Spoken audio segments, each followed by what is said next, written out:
What up, everybody? It's your boy JD, and I am back with another live stream. We're gonna have a couple people hopping on in a little bit, but until then, we're gonna jam out, and we're going to start things off with a nice shotgun. Let me turn this music up so you can hear it. All right, hopefully that's good for y'all. All right, let's get going.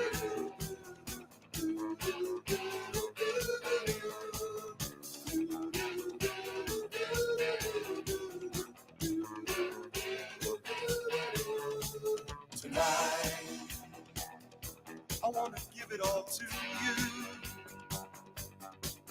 In the darkness, there's so much I want to do.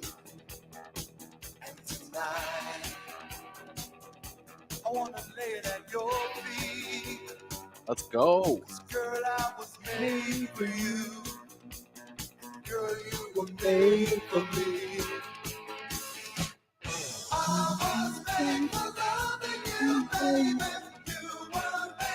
I'm a sucker for a good bass line. Any bass line that you can walk out to, that's what I'm here for. All right, so tonight, obviously, got my Natty Lights, not sponsored, at least not yet, right? I got me some Jameson. I got me some pickles. And I also got me Fiesta Cola because I'm too poor to buy the actual stuff. Which isn't true. I actually have Coke in my big cup. After that stuff in there. The real stuff. But I am ready for tonight. Let's go.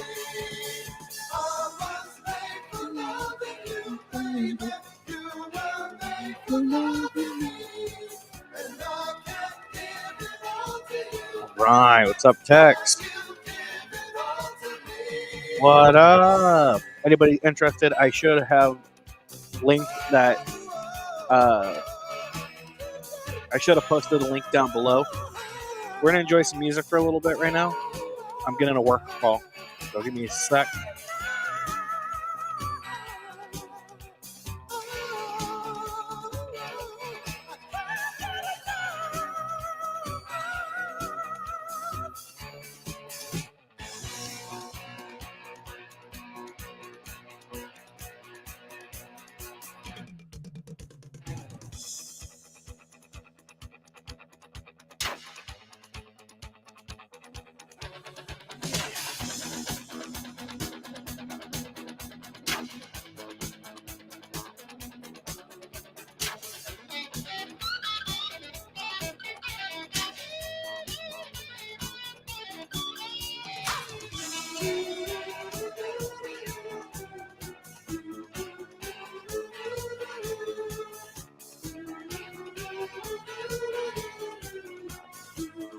All right, back to business.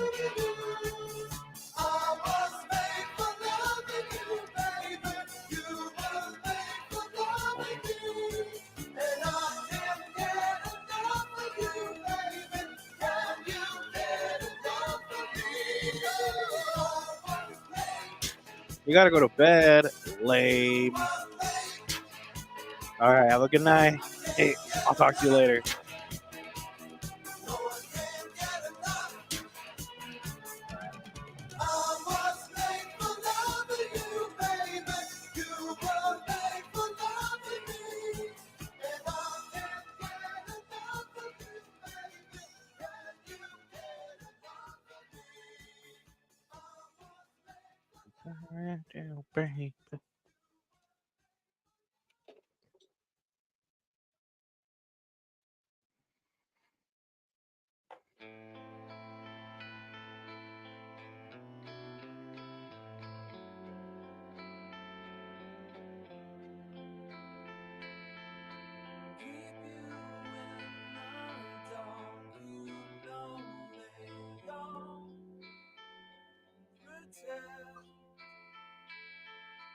Keep you in the dark and so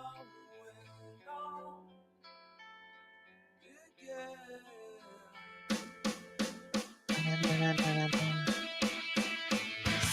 your skeletons, sing as their bones come marching in again. They need you buried deep, the secrets that you keep are at the ready.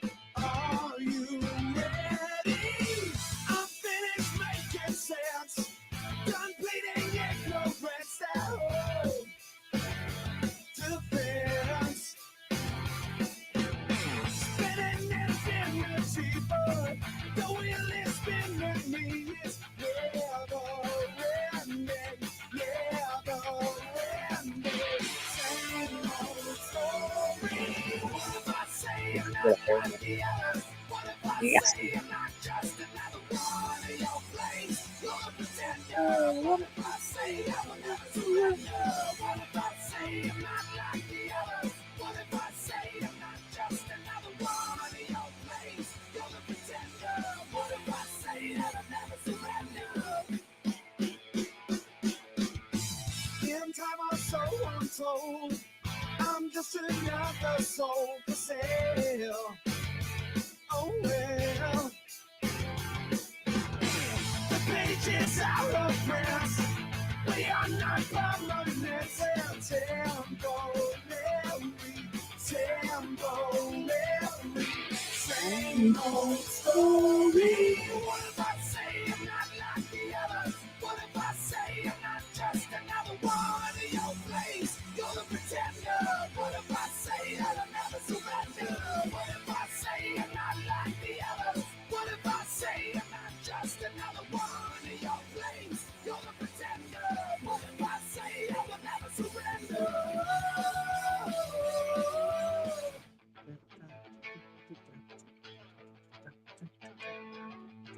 I'm the voice inside your head you refuse to hear.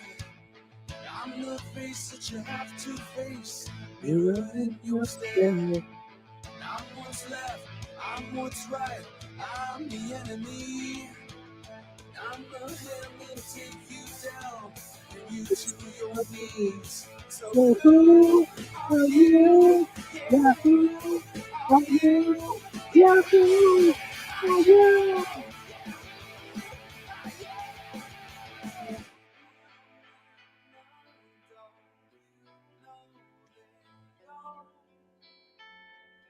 Pretend.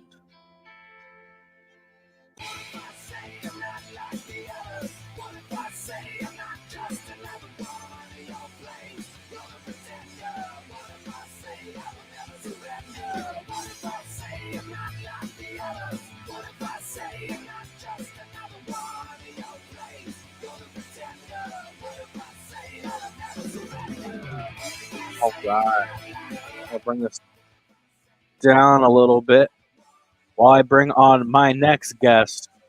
It's the one, the only, from Triple B. It's Texas. Woo! What up? What's up, JD? What you doing, brother?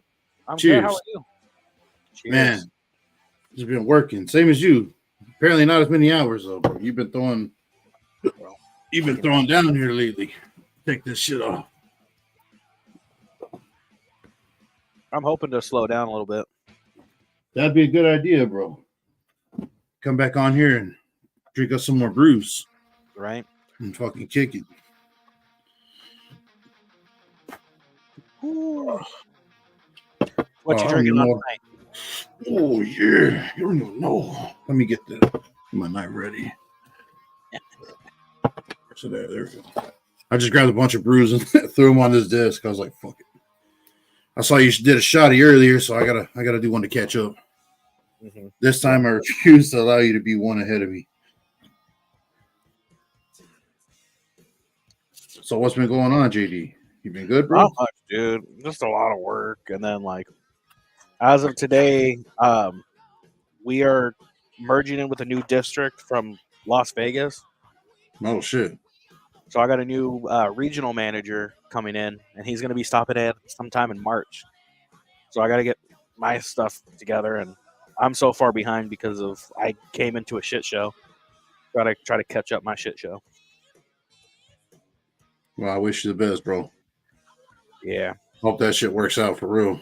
Because I know I was supposed to have my performance review, and we didn't talk about my performance or like do a normal performance review. She came in and she criticized a couple things, but it wasn't like one on one, and I didn't get feedback.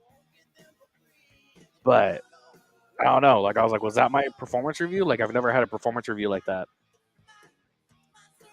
because that will determine my bonus your for the pay, year. yeah, I'll say your pay, right? Yeah, because usually during that I would discuss my bonus, but maybe they're pushing it off until the new regional gets in because maybe they kind of had an idea that all this was coming. So they're like, well, we're going to restructure and whatever. I don't know. Either way, I want my freaking bonus. I was about to say, bro, you got to get paid anyway. You're not putting in fucking pulling double shifts and splits and all this other bullshit and covering other people's asses for nothing, right? Right. And in the end, they're still making bank. Well, anyway, Oh, give us a countdown, brother. All right, you ready? In 3, 2, 1.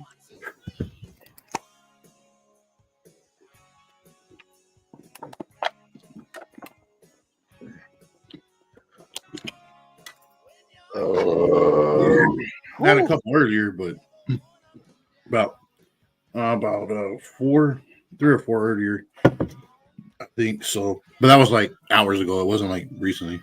A couple hours back, I had some brews. Trying to decide what I was gonna do for the night. Turns out I'm gonna do exactly what I do every night. Just fucking hang out, drink beer. Oh yeah. I was even considering hopping on with its stream, and then he like dipped. Yeah, like with it, well, at least in my time zone, because you're a couple hours behind me, but at least in my time zone, like around 8-9 o'clock p.m., he's out. That's when he goes to eat, or because he's like like you gotta understand, JD, like he's been doing like wine for like a month now, almost, I think. Several weeks anyway. So like wine is different than beer. I mean, like, so like he's just been like a little more mellow and just kind of like, all right, man, all right, I'm done for the night. I'm gonna fucking go take a nap.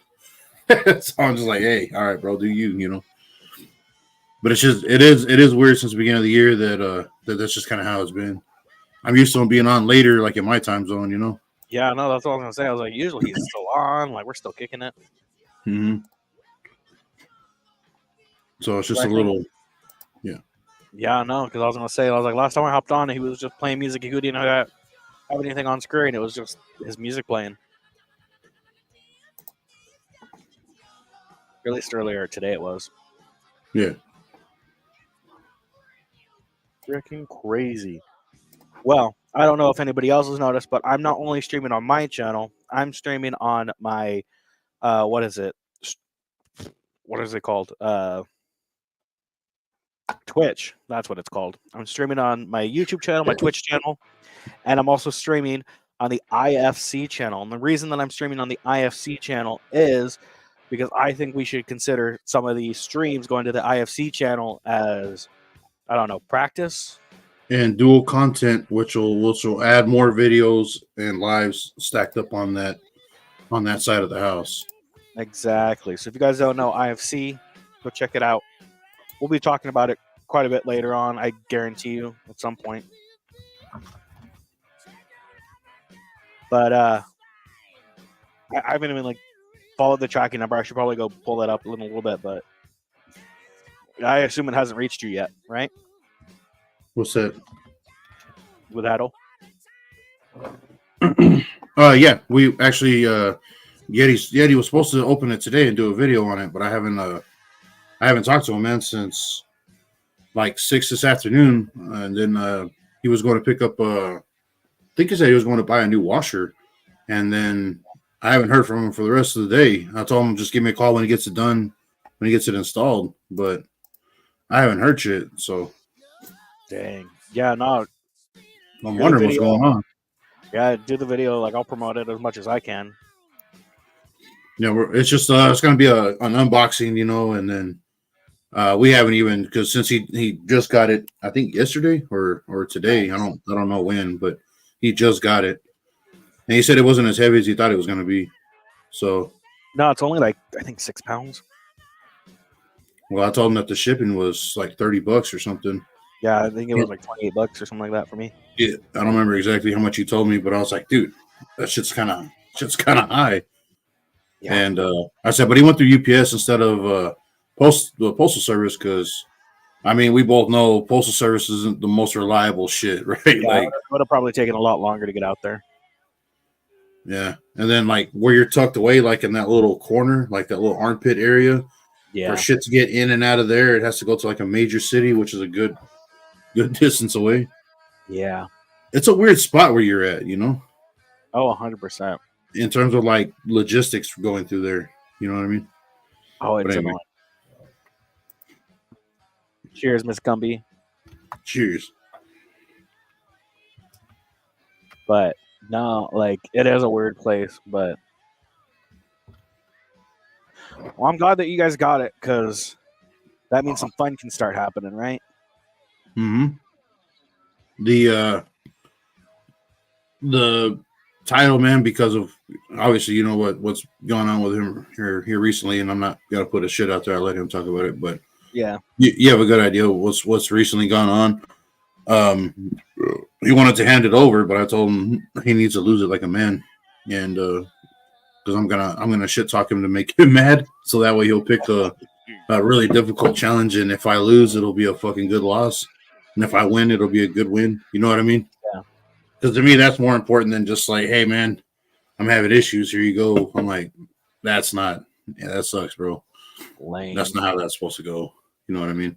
Well, I mean, that's basically what's going on currently with currently in the WWE.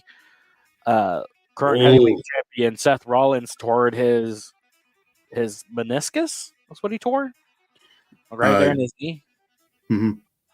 But like he's not doing any matches until WrestleMania because it's going to be like 6 weeks for him to heal. See, and then even back that, then, you know, that's not 100%.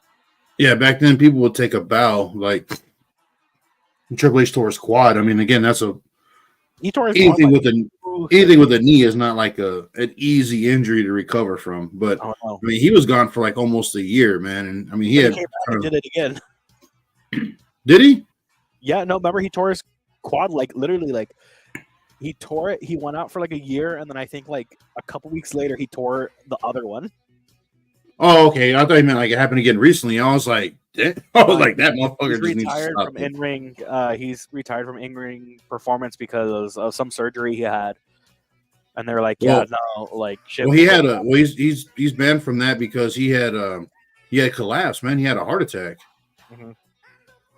Whenever they because they had just talked about it because that's when the whole like health scare was going on here, and everybody was like, get your pokey pokes, and he was going in for like, I don't remember if it was that or the booster for it, but shortly after that they had just left the clinic and he was outside and he was in the parking lot in the vehicle. I don't know if he was on the phone with somebody or he was still outside, but he just collapsed, man, and fucking it just was downhill from there. He had a reaction to it and it fucked him up, and so he's got like supposedly it was like they called it a heart attack, but I've seen other places on Reddit where they said that it was myocarditis, like the heart issue. A lot of people that have been getting the pokes have been having. Yeah, I mean, you've been seeing athletes dropping all over the world, man. It's not just here; it's everywhere. You know, people that are in excellent shape are just having heart problems. Yeah. Well, we also know that this fool was doing some hard stuff at one point.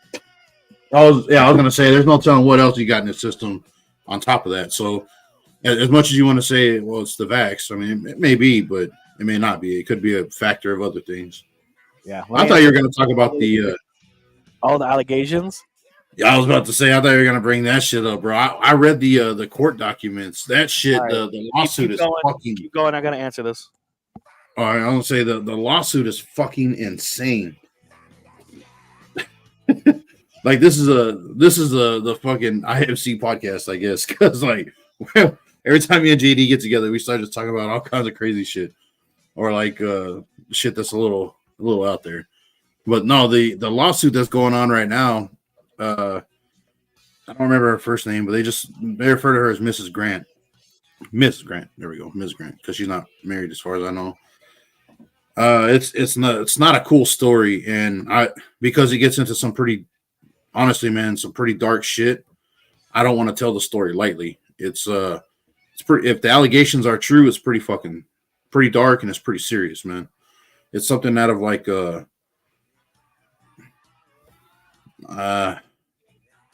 can't really think of it. It's like it has to do with sex work.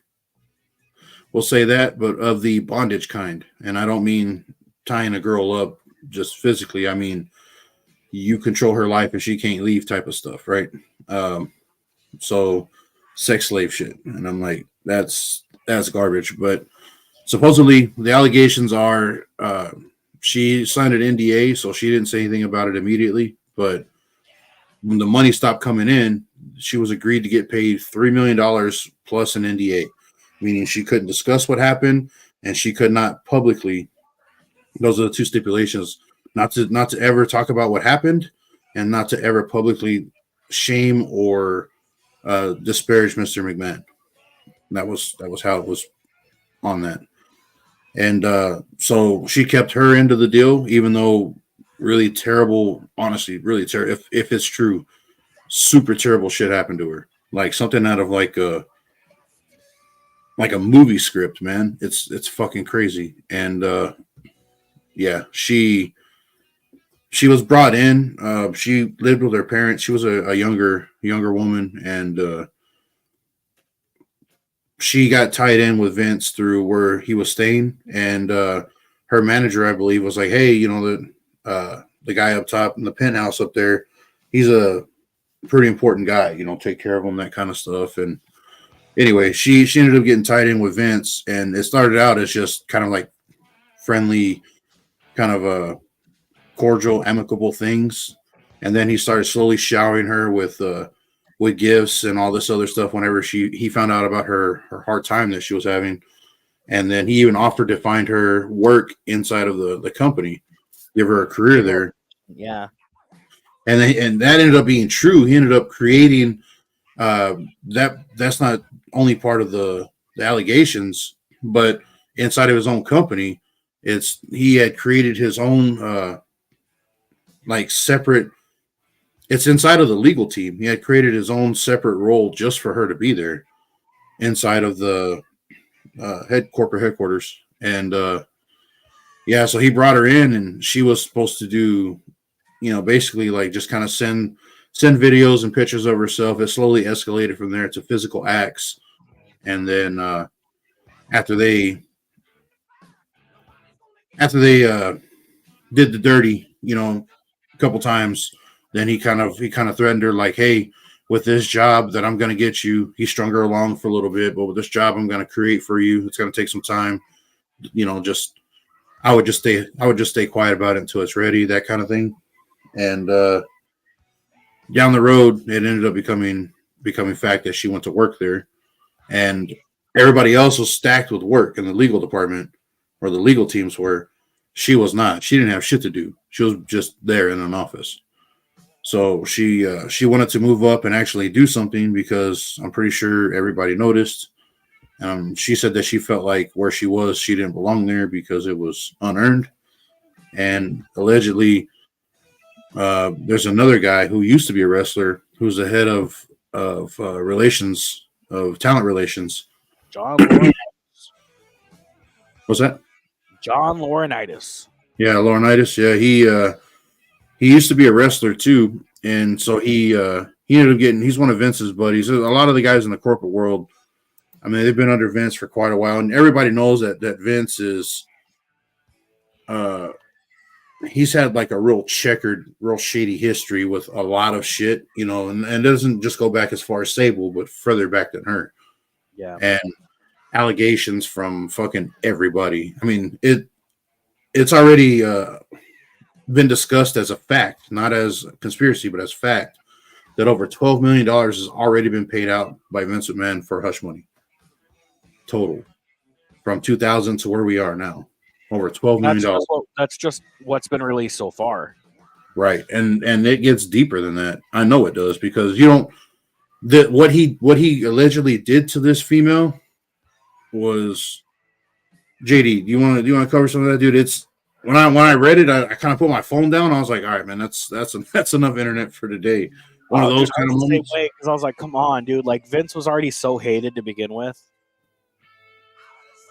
And you did see that she named Brock Lesnar specifically. There are a few other wrestlers that she was involved with physically, right? We'll just say that she didn't really want to name or throw out there, but Brock Lesnar was specifically the guy that she pointed the finger at, and that was okay. Here is my 2 cents on this. Right, from what I read, is that this was all offered by Vince for Brock to return, and in return, his reward would be this girl, right? Well, that was part of his re-signing bonus. Yeah, but my whole thing is he never did. Well, you know what stopped him from going to actually meet up with her, because she sent him explicit photos, because Vince, and according to the allegations on her court documents, it says that Vince gave her specific directions where she is to create sexualized content for certain talent. That's what Vince said. Yeah. And have you seen the screenshots of some of the supposed messages between them? No, I have not. It's vile, bro. It is fucking vile. Vince was talking about her like being. I'll have to put it in the chat, but I'll just put it like this. It's something that you would see like in a. It's rape fantasy, man. There's no other way to put it. It's fucking rape fantasy. And I'm like, no, fuck all this. Like, Vince McMahon is literally the woman. Like, when you watch like what is it, like the Lifetime channel, like women hate men kind of movies or shows, Vince is all of those guys. He's a cheating husband, he's a piece of shit, he's like a corporate 1%. He fucking buys and sells who he wants. He's literally trying to sex traffic her 100%. I'm like, if that's true, I had respect for Vince for the fact that he built the empire, right? I mean, granted, he's standing off of Vince Senior's shoulders, but dude, not only is he standing off Vince Senior's shoulders, he broke so many promises in order to build this world. Right. But that shows you how much of a cutthroat kind of person he is, right? Mm-hmm. He's sitting on top of the world and has everything. So what is his motivation to do this? Like anybody else, man. What is anybody's motivation when they're so far up the ladder and they realize that I've got enough money to make any trouble go away? It's just like you fall into like that hedonism of having whatever you want whenever you want it. It for him, reading through those messages, it was just all about control, because he literally told her, allegedly, in the text messages themselves, he's like, I own you, I own you, and I decide what happens to you and who fucks you. That's what he said. Yep. And I'm like, that's fucking slavery, bro. Like, what do you mean? Yeah. And his little fucking buddy, man. The stuff that Laurinaitis did too. She was, whenever she went to corporate and the legal department was starting to kind of complain about her not doing anything, he didn't create another spot, but he moved her from that spot under I keep wanting to call him Leonidas, but that's not his. He's not a fucking man of any kind of honor or honorable action. Anyway, so right, Vince moved her underneath him, and every single day before they would start work, they were to meet up, and she was to sleep with him. Allegedly, in the court documents is what that says. And when Linda found out about it, she was like pretty pissed off, apparently. Because this is understandably. I'm like, this is not cool. Even though they're estranged, like they don't live together or they're not really involved with each other. But yeah, she's been involved in not only on television, but she's been involved in a lot of cases that he's been publicly involved in.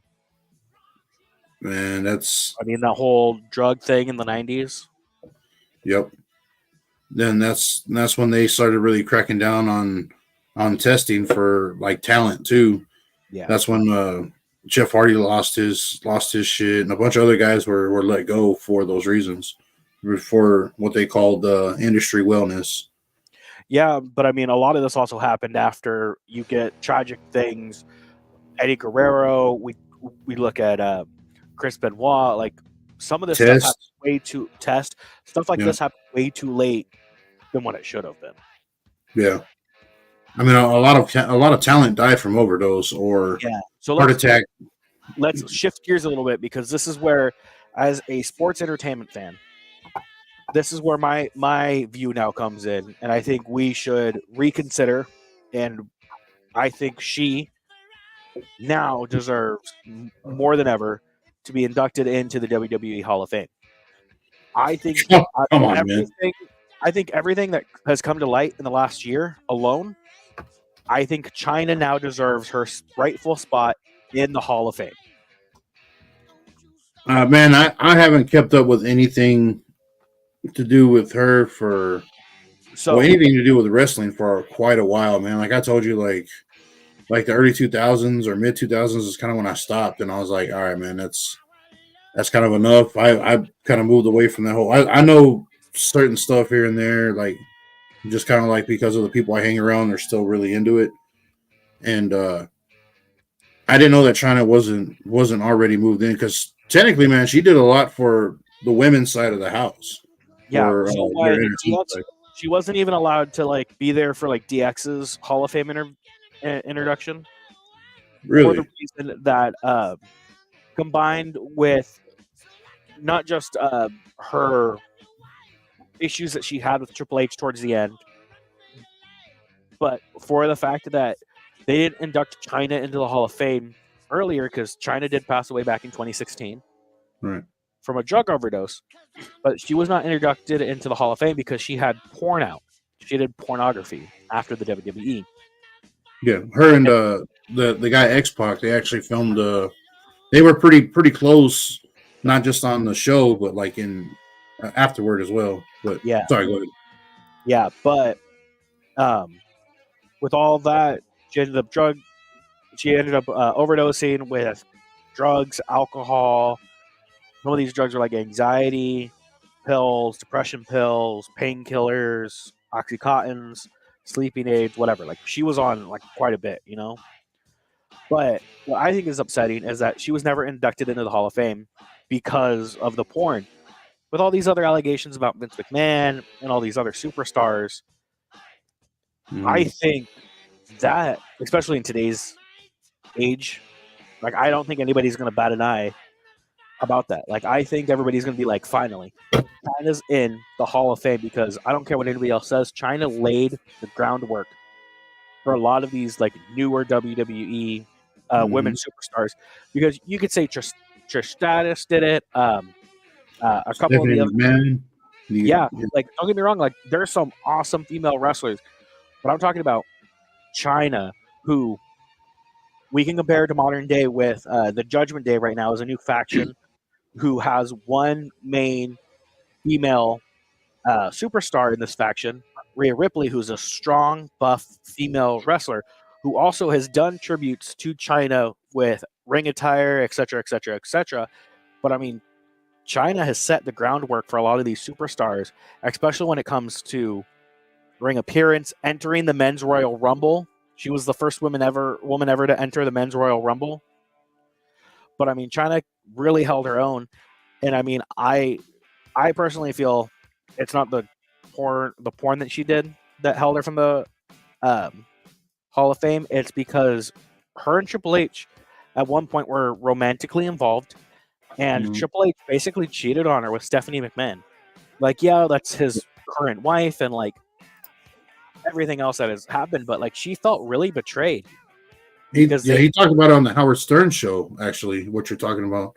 Because Howard Stern pressed him, he was like, well, what was the relation between you and this chick, you know, that China? And he was like, well, we were friends, we were on the show together, like on the road together. It just clicked, it just happened. And he goes into detail talking about, not on Howard Stern, but on another show. Howard asked him on that show, he was like, well, what's it like sleeping with a woman that's like built like a man? And Triple H was just like, it's just it's different, but it's she's still a woman. And they kind of like laughed about it and stuff. And I was like, well, that's pretty fucking shitty. But other places, Triple H talked about that, where Vince approached him and was like, hey, do you want to be part of the business? Like, we have a permanent spot for you. In other words, like, you'll never fucking leave this place. And he was like, I'm all for that. And by the way it sounds, it was like Stephanie kind of wanted him, but it sounded like. And Yeah. from that point forward, they got together, and while he was still technically, and I get it, man. He cheated on her, but they weren't married. They weren't like super serious. They were just Yeah, I mean, and it when was that like happened, she got really attached, and she got super depressed, right? Because that was not the right. She didn't get closure on it. He just was gone. yeah, well, that And was also her big thing, is they tried to split them up multiple times prior to this, and she was like, "No, I refuse. Like, it's not in my character to ruin this relationship. Like, why would I ever do that? It doesn't make sense. Like, you're not pitching me an idea of where realistically we would split, because we have such a strong bond." And it was a whole bunch of stuff. But I mean, like, at the end of the day, I feel that if we're inducting any woman into the Hall of Fame, especially one of the most recent, I guess, female superstars, I would definitely put China in my top three at least. do they have any? I mean, obviously they got other women like Fabulous Moolah and like um what's her name? Mae Young. Mae Young. Yeah, there's several other wrestlers that were back in the day that are still around now. The other ones have kind of gone by the wayside, like Sable and Jacqueline and Terry. Well, is Terry still wrestling? No, I don't think so. I don't think so either. All right, so like some of them have moved on to do talent relations and other stuff like that. Yeah, like but I mean, you still have people like Beth Phoenix, who is still wrestling.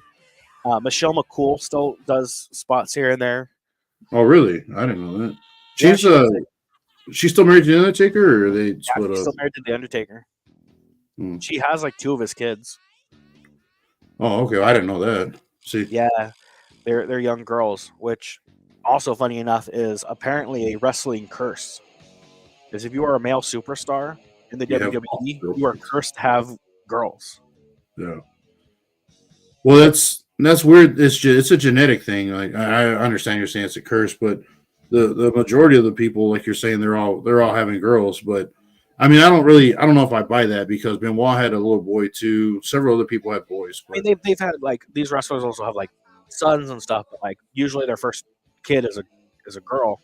Yeah. I also think a lot of that also has to do with the body and chemistry. I think when you are producing such high levels of testosterone, I think I don't know. I'm not a scientist, but I think that like changes the outcome of your child.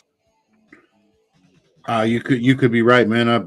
I'm not a geneticist either. I don't know. I don't know. To me, that makes sense though. Like I feel like does Well, the like your hormone levels affect what the outcome is of whatever? Because I feel like it might not like determine, but it might like sway the balance of something. You know? yeah. You could be right, man. I mean, I'm not gonna fucking deny it.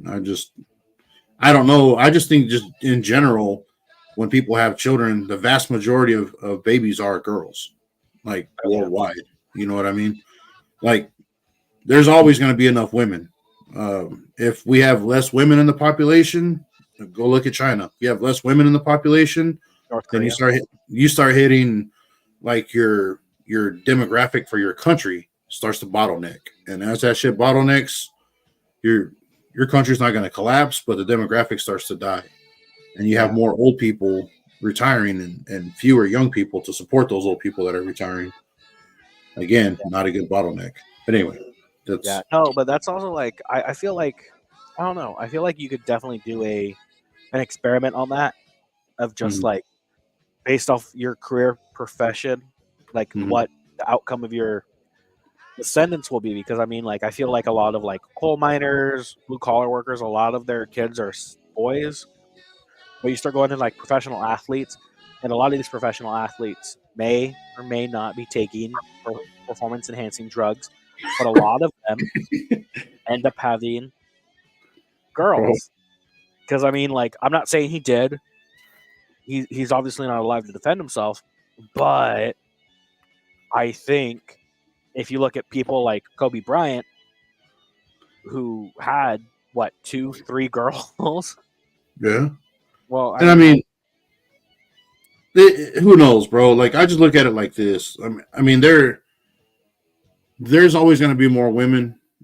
I think that's just the way our mankind is, because you can have fewer men father more children, right? That's something that's easy for the species to propagate. You can have 2 or 3 women to one man and still have decent sized families. Like, if you take it to where some sort of cataclysm happens, where like a large amount or a large swath of the world is wiped out, like let's say it's an asteroid or something.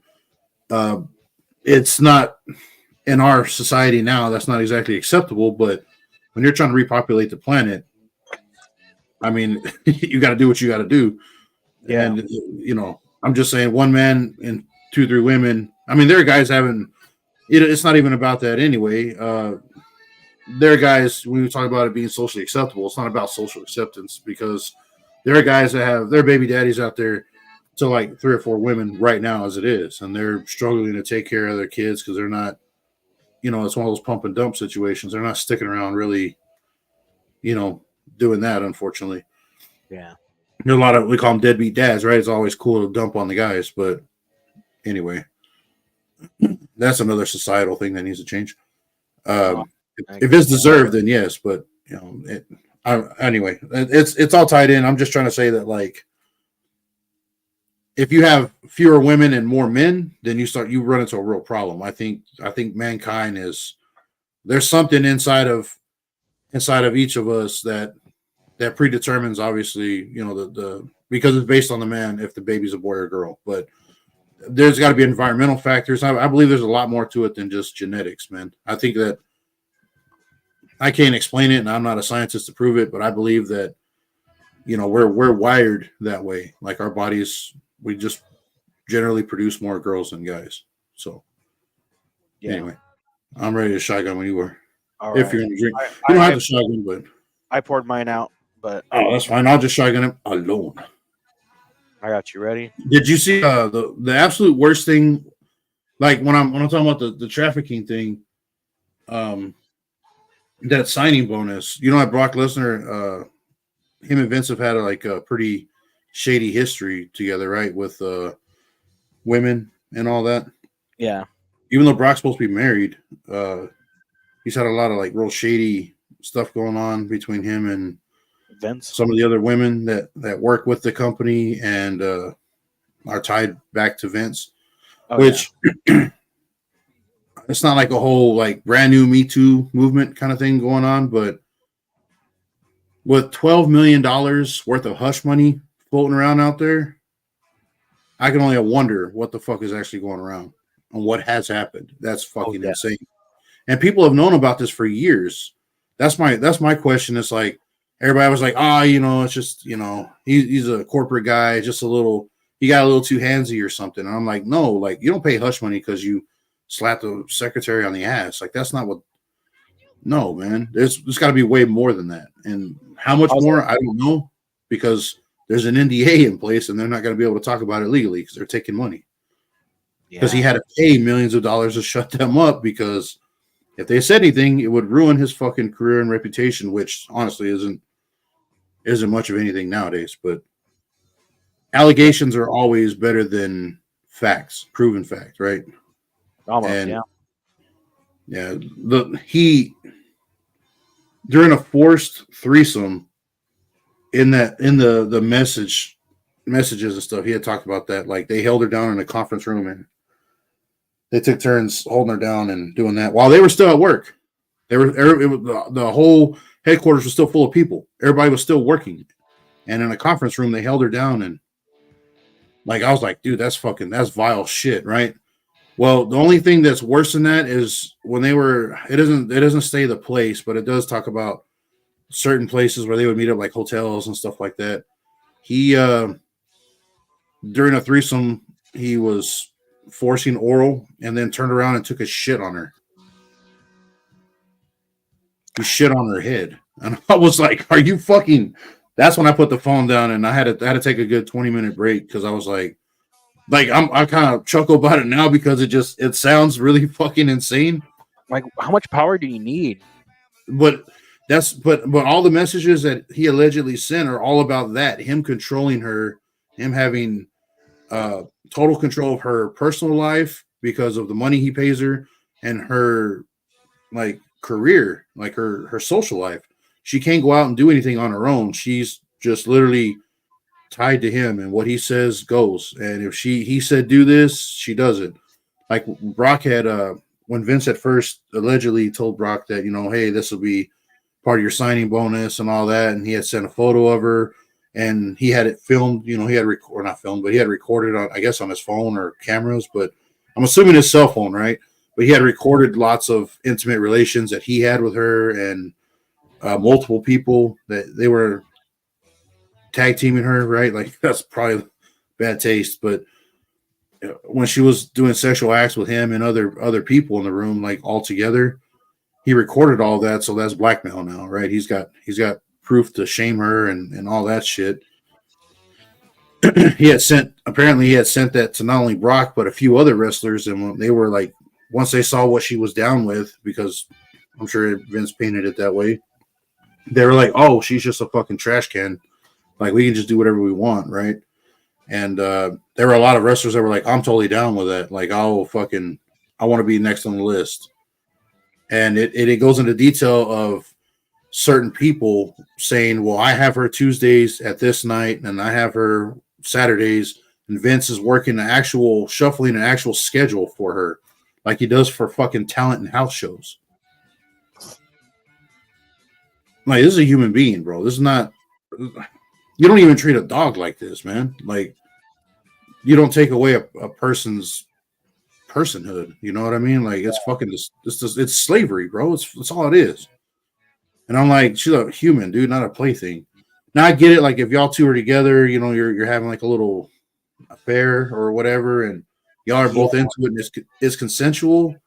All right, man. But it certainly didn't sound consensual because she screamed no and stop. It got to the point where he had allegedly he had a stack of fucking sex toys, and a lot of the sex toys were dildos, and the dildos were named after the wrestlers that fucking worked for the company.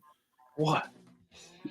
That's what's alleged in the fucking the court documents, or her lawsuit that she filed, bro. Is like, I don't know how many. I was scrolling page after page, and I was like, what the fuck, bro? It just... I'm afraid to go through there and some of the names that are going to be dropped, because there are some superstars that if they did, it would crush me. Well, she doesn't name anyone outright specifically except for Brock Lesnar, because like when it got to the point where he shit on her, literally shit on her, I just was like, all right, man, I thought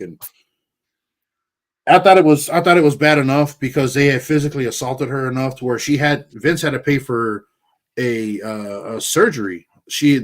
Her insides were damaged from what was going on with her. The surgery doesn't go into... They don't give great detail, but she had basically told him like, hey, I can't do anything. I'm fucked up, right? But he continued until she started to bleed and terrible shit like that, and everybody else that went after that, because it's alleged Vince is not the only one, but she didn't name anybody else. I don't know if she's protecting them or if it was just a one-time thing. But the lawsuit doesn't go into great detail. I'm just so worried that, like, there are a couple superstars that I know, not just superstars, but like just talent and employees that are like really close, diehard McMahon supporters who have been. And I know they'll probably, even if they weren't involved, they probably will never speak on behalf of any of this. But I mean, like, there are a couple people that I could think of. Like, I was like, Paul Heyman, Michael Undertaker, Hayes.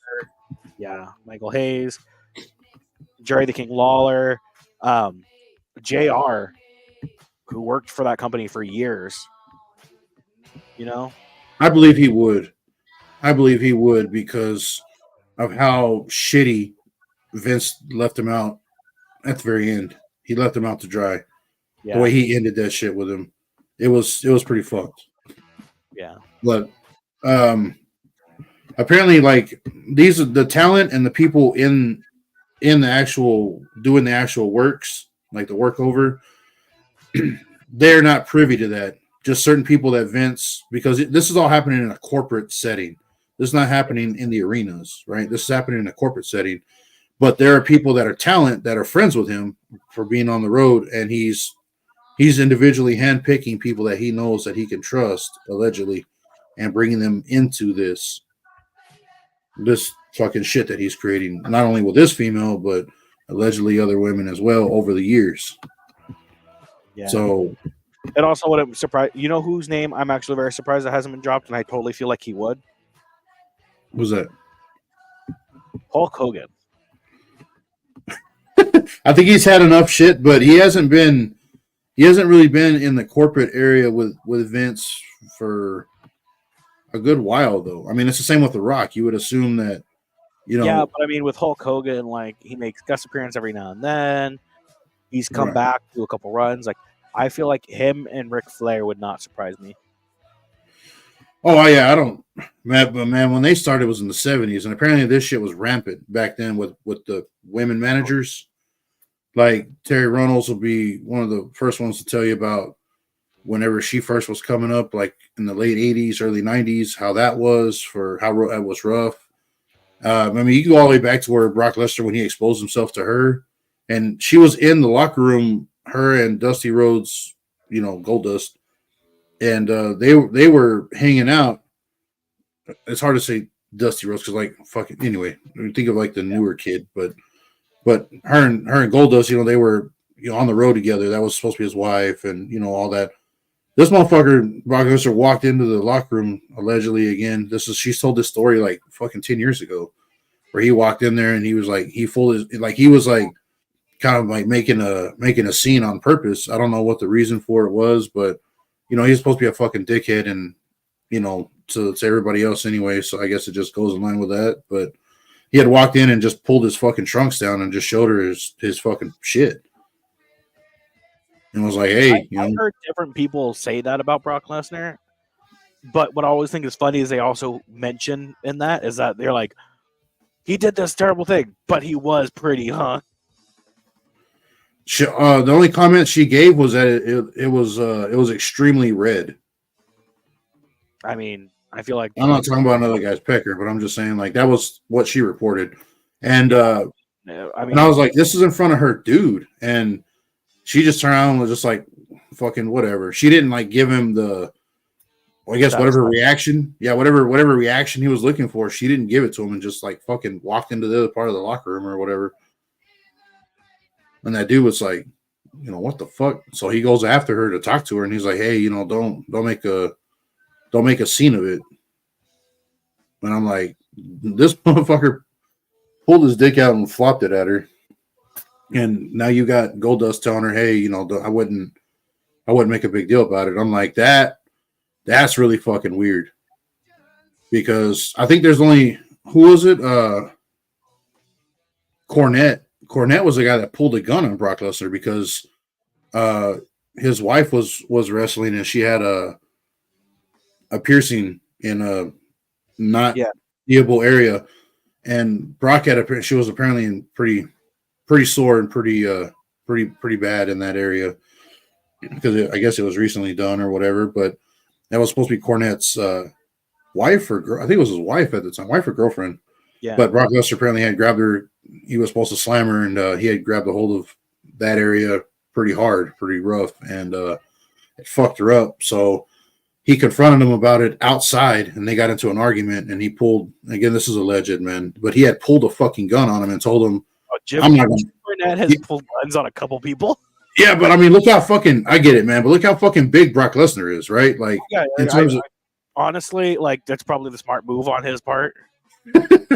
like, I don't blame the guy, right? Like, if you're like, look, man, I don't stand much of a chance. We need to cut this beer really quick, but before we do, I want to quickly introduce the champ in the chat.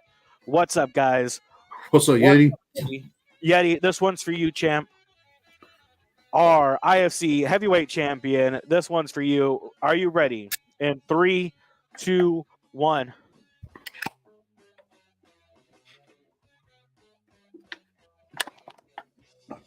Coming for the belt, man. Do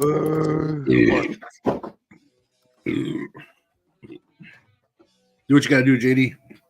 All right. But I don't follow. I mean, I don't follow wrestling, like I said, or any of that really. But I came across the allegations first thing this morning when I was on Reddit, and it just popped up.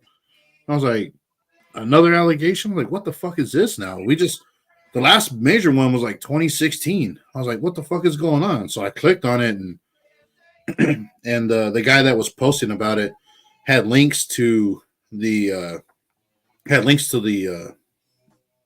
like the court documents about what was filed. So I read that. It just got worse. I was like, this, it can't get worse, and it did. Oh, it got so bad. The only thing that stopped Brock Lesnar from actually getting what he wanted, because he had asked her to send him an explicit video. I don't know if he's into piss, but he had asked her, allegedly, to record herself peeing and send a video of that to him, and she did. And his only response was one word, and it was bitch. And then, anyway, down the road, he talks to Vince. He's like, yeah, I'm down. I want it. He didn't go because in 22, when he signed back over from UFC to wrestling, there was a huge snowstorm where he was, and all the flights were delayed. That was the only thing that saved her from this motherfucker, apparently. Allegedly.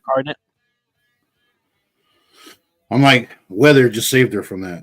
That's fuck that, man. Bro, shit's crazy.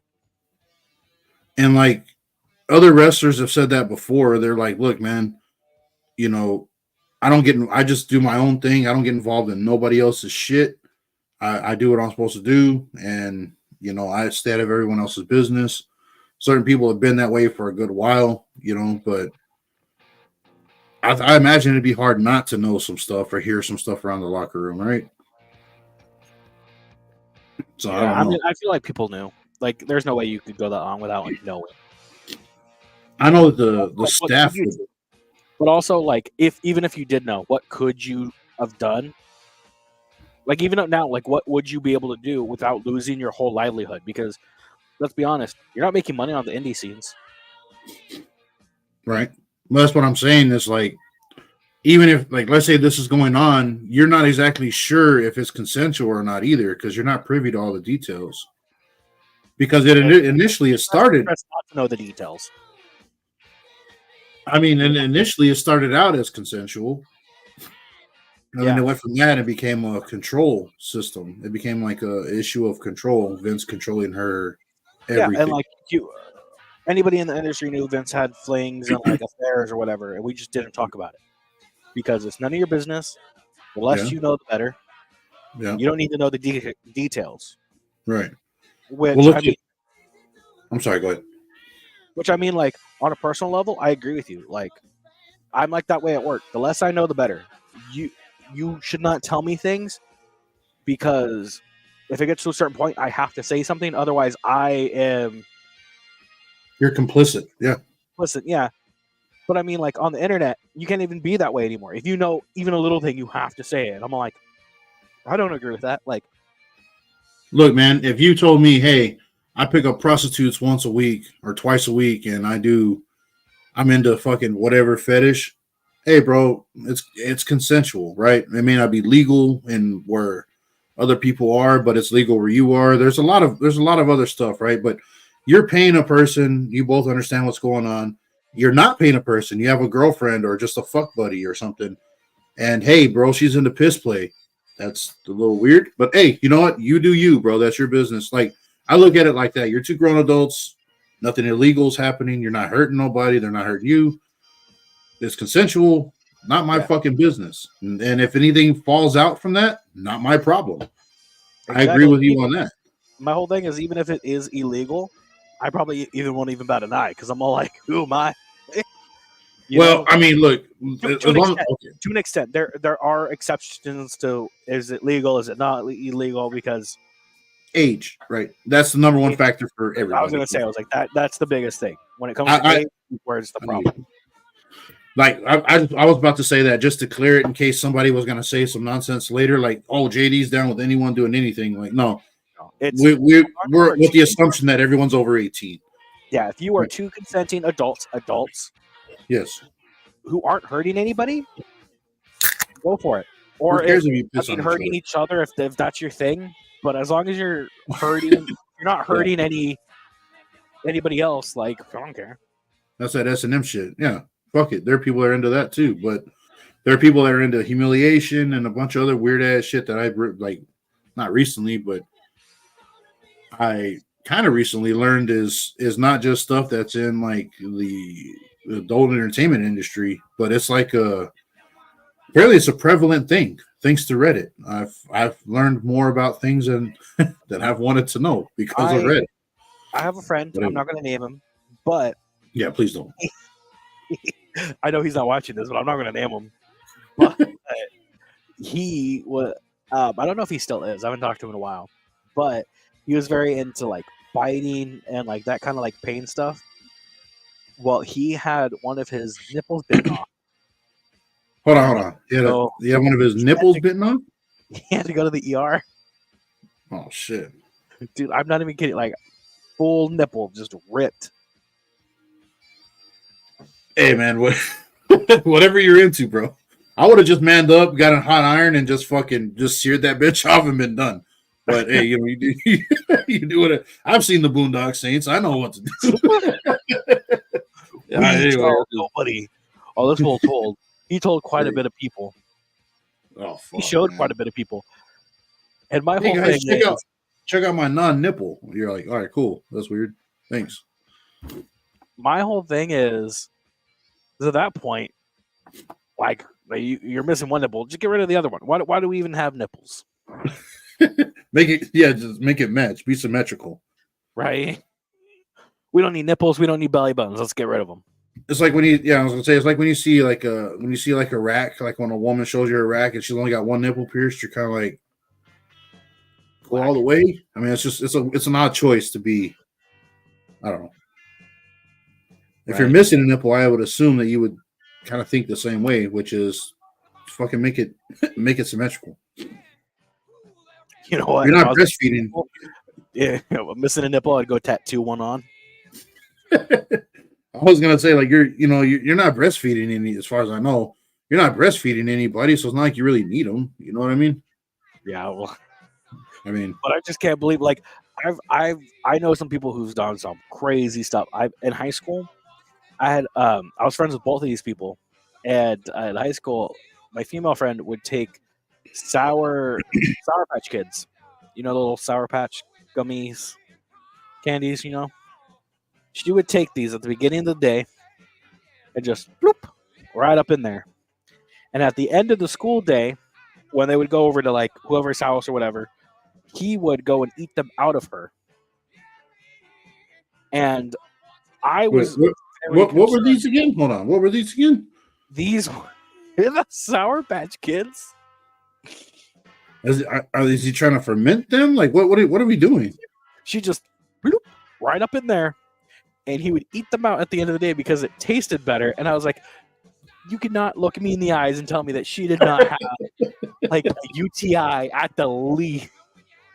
I was about to say, bro, that you want to talk about yeast infections, bro. Like, no, get the fuck out of here. Those aren't smooth. They have like the sugar. Yeah, they got hard crystals on the outside of them.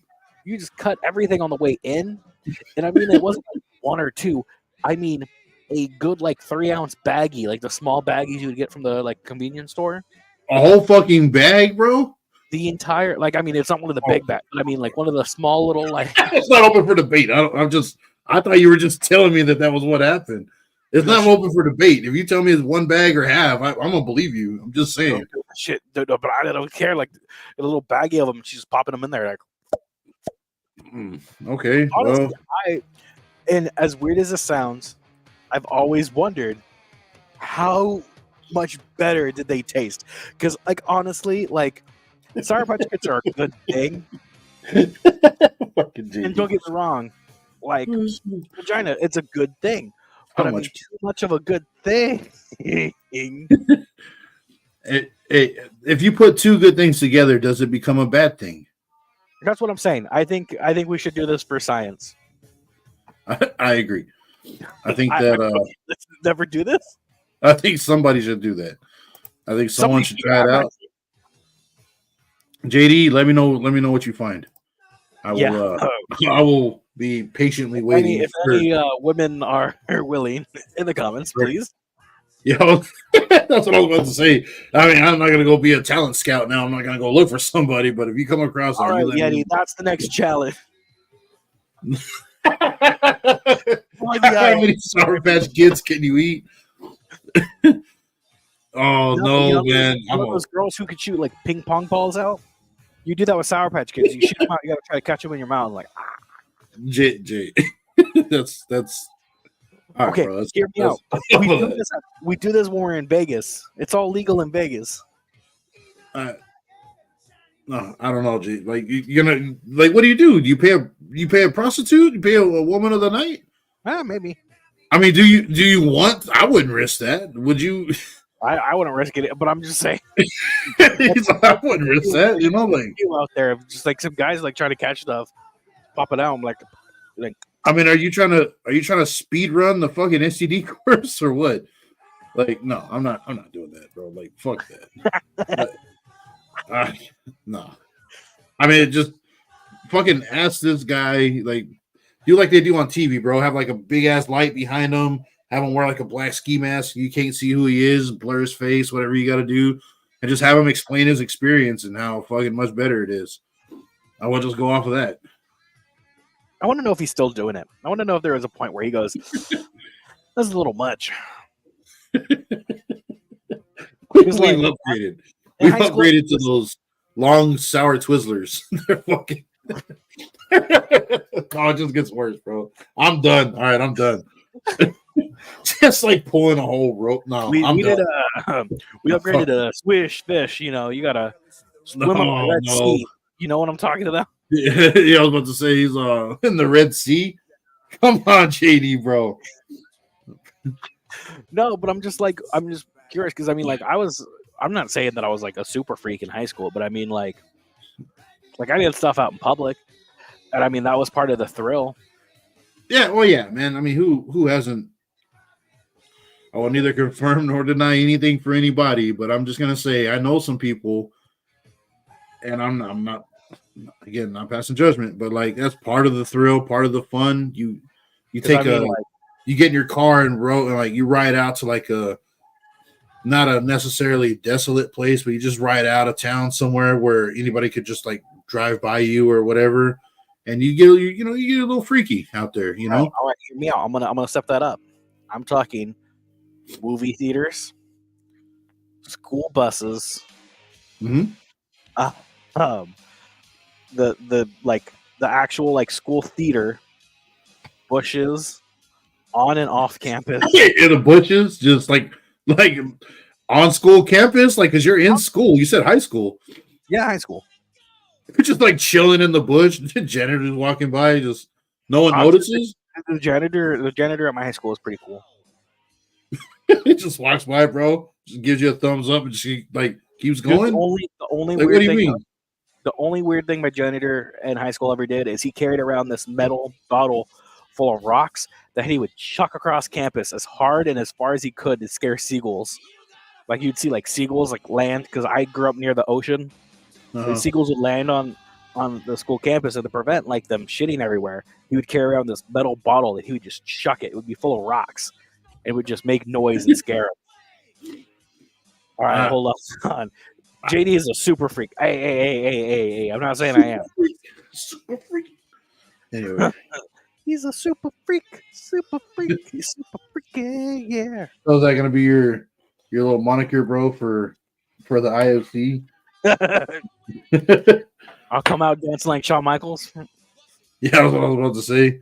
You got the Shawn Michaels, Chris Farley, fucking I can't remember that Saturday Night Live skit that he did. The one with what's his? I know who you're talking about. Patrick Swayze. Yes. I was about to say just doing that, bro. Just fucking to the picnic table to start chugging. That's fucking badass. Oh fuck. I mean, like you can't still Shawn Michaels thing all the way. Like, you know what I mean? You gotta add a little flavor to it. Oh yeah. And then you did that. You remember I brought up Chris Farley because you told me about that skit that y'all did, and you didn't tell your fucking your teacher about it, and you threw yourself through the table, and he was like, "What the fuck?" Because during rehearsal and everything, we just marked it. We never did it, and during the live performance, we actually. So I did in high school. I did the Chris Farley sketch. What was it? Motivational speaker, Matt Foley. What?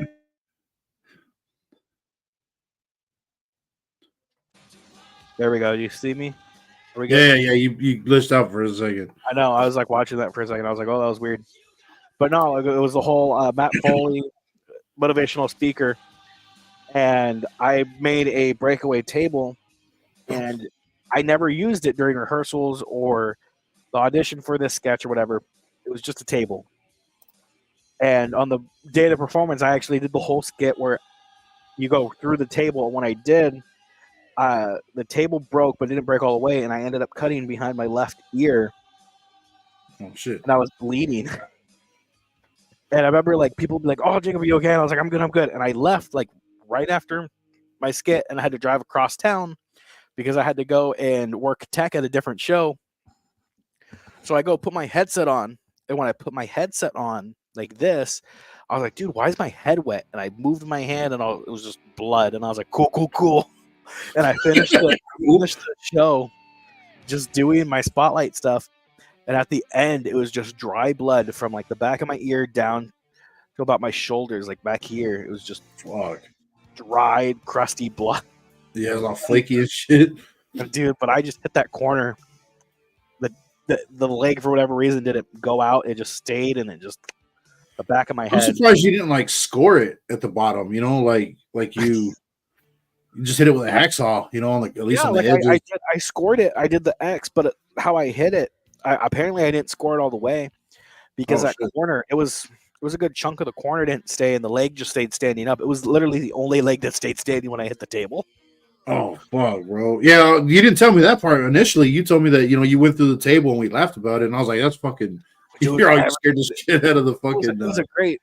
I mean, yeah, the director. I was like, "That's badass." Dude, I scared my teacher. I did it scared quite a bit of people. Like they were like, "Oh my god!" And I was like, "No, I like that one. That one hurt, but I would do it again."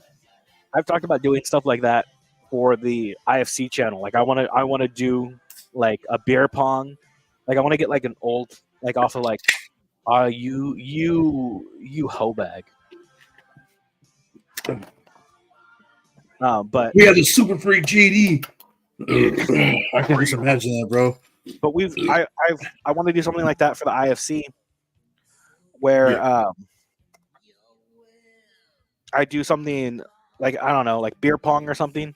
We get like an old busted off like folding table we find like out in the junkyard or whatever. We just buy one for $30 or something. $30. I mean, like I don't want to spend money. I don't want to spend too much money on it. But we go get like a folding table or an old broken table, and like we like prepare it, and then we do beer pong, flip cup, whatever, and then halfway through, win or lose. I think it'd be funny if it was like I lost, and then just knock all the cups off, and I was like, "This is bullshit." It just throw yourself to the table, just slap all the cups off. This is bullshit. And then throw yourself to the table. It'd either be like I lose, or it's me over celebrating. It'd be like, I'm the champ. Suck it. Just, to the table. Suck it. Throw yourself to the table. I'm fucking JD, bro. Let's just Dude, fucking I want to do. do I want to do. I think it'd be funny just to like do a spot like that. Just like, all right, we're gonna do this, whatever, and then I'm gonna go through a table because I always think physical comedy is hilarious. I mean, it is like there's certain people that don't get it. Nah, that's fine, you know. But like, don't be a dickhead, man. Like, Oh yeah. just fucking don't ruin it. Just fucking sit back and enjoy it, or don't enjoy it, whatever. Because there's always gonna be that one guy that's like, oh, you know, like Super Safety Sam or something. Yeah, it's the lowest form of comedy. And I'm like, well, fuck you, guy. All right, if you don't like it, don't watch it. I don't know what to tell you. We're having fun around here. Who gives a shit? All right. Like, we're basically fucking unsupervised children at this point. You know what I mean? We're gonna do some dumbass shit. We're gonna have fun. Who cares?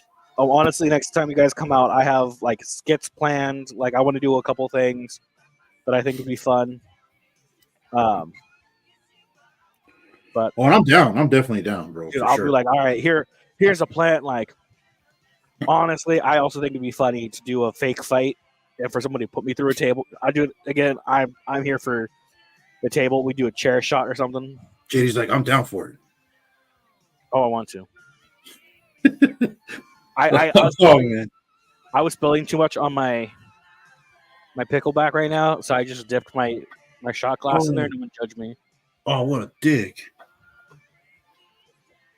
For not telling me about your pickleback, because I got a fresh bottle right here. Hey. You hit Jameson? Yeah, I already finished my one. I did the Jameson and Coke a little bit ago.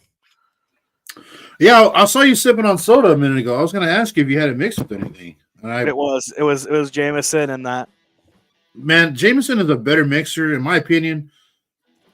Fuck it. I don't care if you agree with me or not. I think Jameson is a better mixer for an Irish whiskey than Proper 12. Oh, I agree. Jameson is definitely what I do in my coffees and stuff. Jameson, my Baileys. I was about to say Bailey's is fucking my go-to for when I want to spike my coffee. Oh yeah, when I want to have an Irish coffee. I feel you. It smells good. Cheers. Oh, what a dick! Hold on, I gotta get my shot glass poured. Oh, JD, what an ass! I'm gonna do a double shot now because you did so salty. This is okay. I wanted pause. I wanted to save money, so I got these cheap pickles from Food City. From where? Food City. Oh, okay. They're owned by Bashes. They're owned by Bashes. Who else does Bashes own? They're owned by Bashes. I don't know. I don't know This who that is.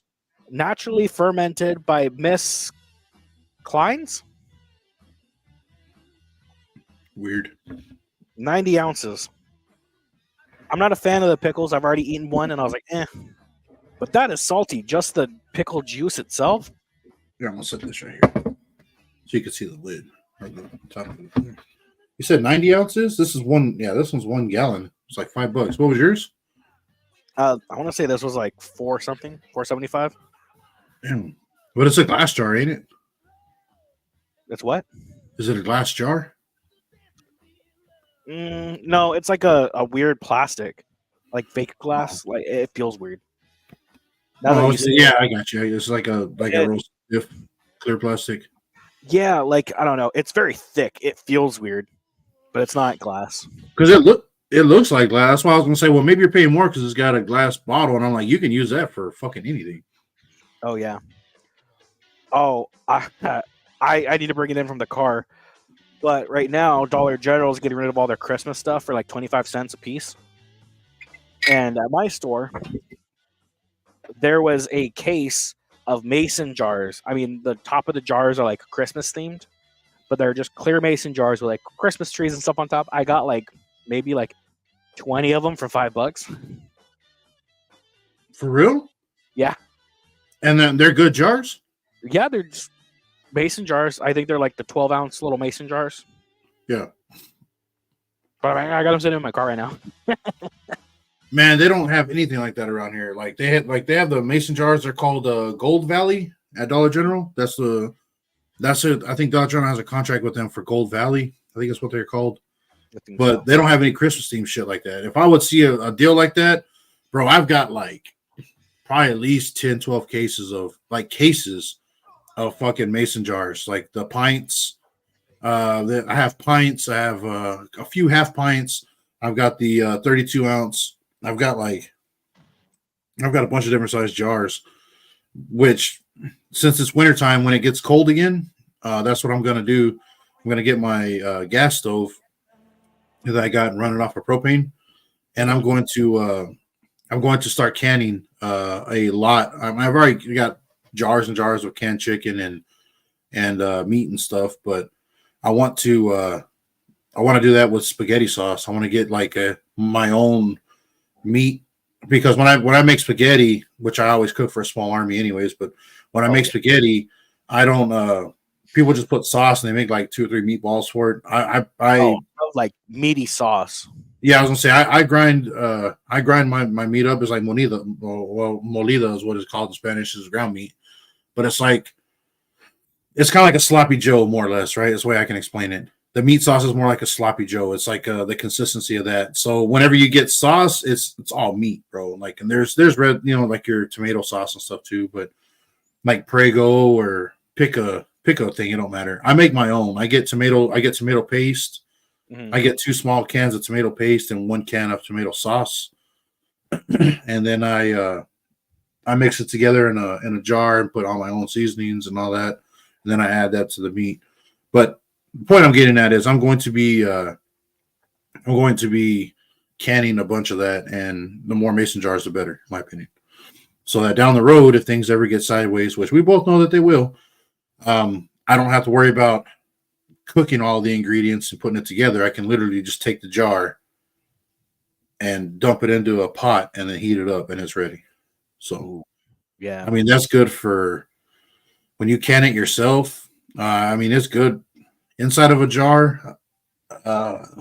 Mason jars are good technically they're good for an indefinite amount of time, but because it's in tomato sauce, which is highly acidic already, if you can anything with tomatoes, like the acidity is already high. You don't have to add like citric acid, or I don't know if you know anything about canning or not, but if you could tell, I know a couple things.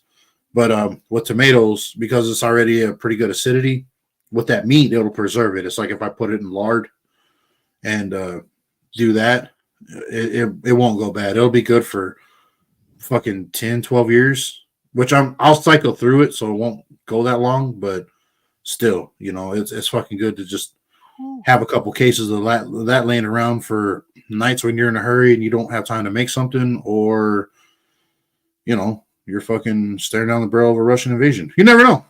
Fucking cheers. Hell yeah. No, I can't wait for you to come out, because like if you guys come out during the spring, like I'll bring you over to my dad's house. They got the pool, they got 2 boats, and we got grills in the back. We'll make it. I'll take you out to Food City. They have I actually have one in my fridge right now, but for $20 they have a taco pack. So it has carne asada, some chicken, and they have what else is the other meat? There's a third. They're kind of like cut up like fajita meat. Yeah, they got They got like beef strips and stuff too. Yeah, there's like 3 packs of meat. It's like $20. That's not and bad. it's a good amount. Like, I mean, like you're getting like a pound, like 3 pounds of meat for $20. That ain't bad. That's all different stuff, right? Yeah. They come pre-seasoned, because some packages where they sell them, they're pre-seasoned. Some of them are pre-seasoned. Okay, that's what I was gonna say, because usually when you make like carne asada or whatever, like they have a seasoning pack that comes with it, or it'll already be seasoned. So you don't have to. All you got to do is literally just fucking cook it and it's ready. So I was just wondering. Yeah, I was like, but we'll do stuff like that. We'll like because if you guys come out when it's warmer, there's a little bit more to do. Oh, it was plenty warm when we went there last time. Oh yeah, and it was supposed to be fall, and it was fucking like 90 to 95 degrees at like fucking 8 a.m. Yes, bro. I bet there's plenty to do. like stay out of the sun, not have heat stroke. And anyway, Mhm. bro, I'm probably gonna get I'm probably gonna get a little. I'm gonna get more time off, and I will definitely allocate more time there. That's my plan. Oh Yet yeah, he's gonna with his work schedule, he's gonna have to figure out what's gonna happen with him. So he's gonna have to do his shit. You know what I try mean? to get Mowgli out here. I would. I'm 100% down to try. That's what I'm gonna say. But Mowgli is Mowgli's Mowgli, and with his I'll work schedule, hit him up. I'll be like, like, Mowgli, stop being a bitch. but he only like Mowgli where he works. He doesn't have a lot of time off where he's working. That's bad for So, you, silly. I assume, Chris, you're talking about the fact that it's very little. holy Chris! It's a, technically it's a cigarello. It's a Swisher Sweets. Shut the hell up.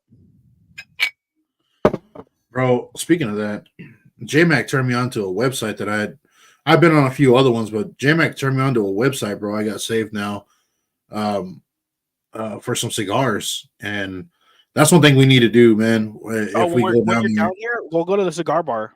We'll hit it up. Because you told me about that. You said that you had just found out down the road from your place you're staying at right now. The place Yeah. you're staying at has like a cigar bar down the street. And I was like, bro. But we were only there for like 2 or 3 days, man. Or 2 days. So it was hard to get a lot done, you know?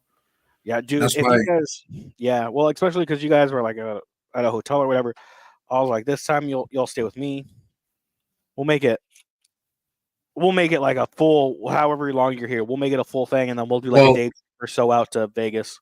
Well, if we stay there, bro, then I'm gonna have to pay you for room and board because I don't stay nowhere for free, bro. So if you're willing to do that, I appreciate it. I'll give you a grill and some meat, and that's how you'll pay me back. Nah, that's bullshit, bro. I'll give you some cash. I at least gotta buy you fucking full tank of gas, or like I gotta do something. I can't just. We'll figure it out. Yeah, I was gonna say because I don't want to be like labeled as a bum, bro. I don't want to do that, and I understand it's your hospitality, so I appreciate it. But at the same time, like you don't get something for nothing, right? You know, workman is worth his hire, right? You know, that kind of thing of making sure I'm not taking advantage of nobody. No breathing air is overrated. Yeah, we don't need air. We have alcohol, cigarettes, and cigars. I mean, I have cigarettes too, Chris. I know you're gonna hate me. What is that? This Montegos. Oh, okay. I've seen those. I don't smoke, but I've seen those. Montegos. I don't think there's a lot of these out in California, but Montegos are basically cheap versions of marbles. They're modeled after marbles. So I mean, they're pretty good. They're just cheaper versions. But also, Chris, I was smoking at Legoland. Me and Harley were out there, a couple packs a day, and then you got freaking Supervisor Chris over there coming over, being like, "You know, smoking's bad for you," and he'd come over with his fucking vape. It's like the pot calling the kettle black. Oh yeah. so like, yeah, I get that. I don't know, man. I don't like if I show you that I've got like 5 or 6 cigarette packs that I've got put up. I've got some of them actually inside of Harley. Yeah, I've got them stocked up, but they're inside of these bags. I don't know if you want me to talk about it or not. Don't matter. But I've got them in. I've got these cigarettes in a. It's in a Mylar bag, right? What you use to seal food. Yeah. I have packs stuffed in there, and they're flat. It looks like a sheet, but there's packs side to side and all the way up. Then I have a oxygen absorber inside of there, and then I sealed it up with a flat iron. I think is what the girls call them. But anyway, that little tool that women use for their hair, but you use that to seal the shits, and so like they're going to be preserved, and I'll have 10, 12 packs of cigarettes just chilling. But they're all like Newports and Camel Crush, which means you can smoke a regular Camel, which is when I did smoke cigarettes. I was never a smoker, but like if I just wanted a cigarette just to take a couple of drags from, like especially when I was drinking, like when high school and shit, I always had a pack of Camels that would last me like a month or whatever. Like I would just smoke, intermittently. So I have Camels, and I didn't like Marlboro. Like I went from Marlboro 100s to like their Marlboro Reds to whatever the fuck you're calling them now. But I would smoke Camels, and if I can get the unfiltered ones, it'd be even better because I would get a good high off of it. And so when I'd be taking shots and drinking, I would just once in a while you'd spot me with a Camel, just fucking smoking that motherfucker. And the Camel Crush is awesome because it's like that, but it's got a pouch in there, and if you squeeze on it, it'll pop. So when you're smoking, it tastes like a menthol, kind of like Newports. You're smoking a cough drop for people that don't smoke. So, yeah, they're just expensive here. They're like $10. Oh, I'm not saying that they're cheap here either. I'm just saying that I bought them like a while back, and they're in a 5-gallon bucket somewhere, just preserved. I just gotta find them. Even if you don't smoke them, I mean, what shit happens? Sell it and trade it. Hell yeah! All right, let's take the shot. I got 2 topics that I want to bring up. Okay. Oh, hey man, it's your show, JD. Cheers, homie.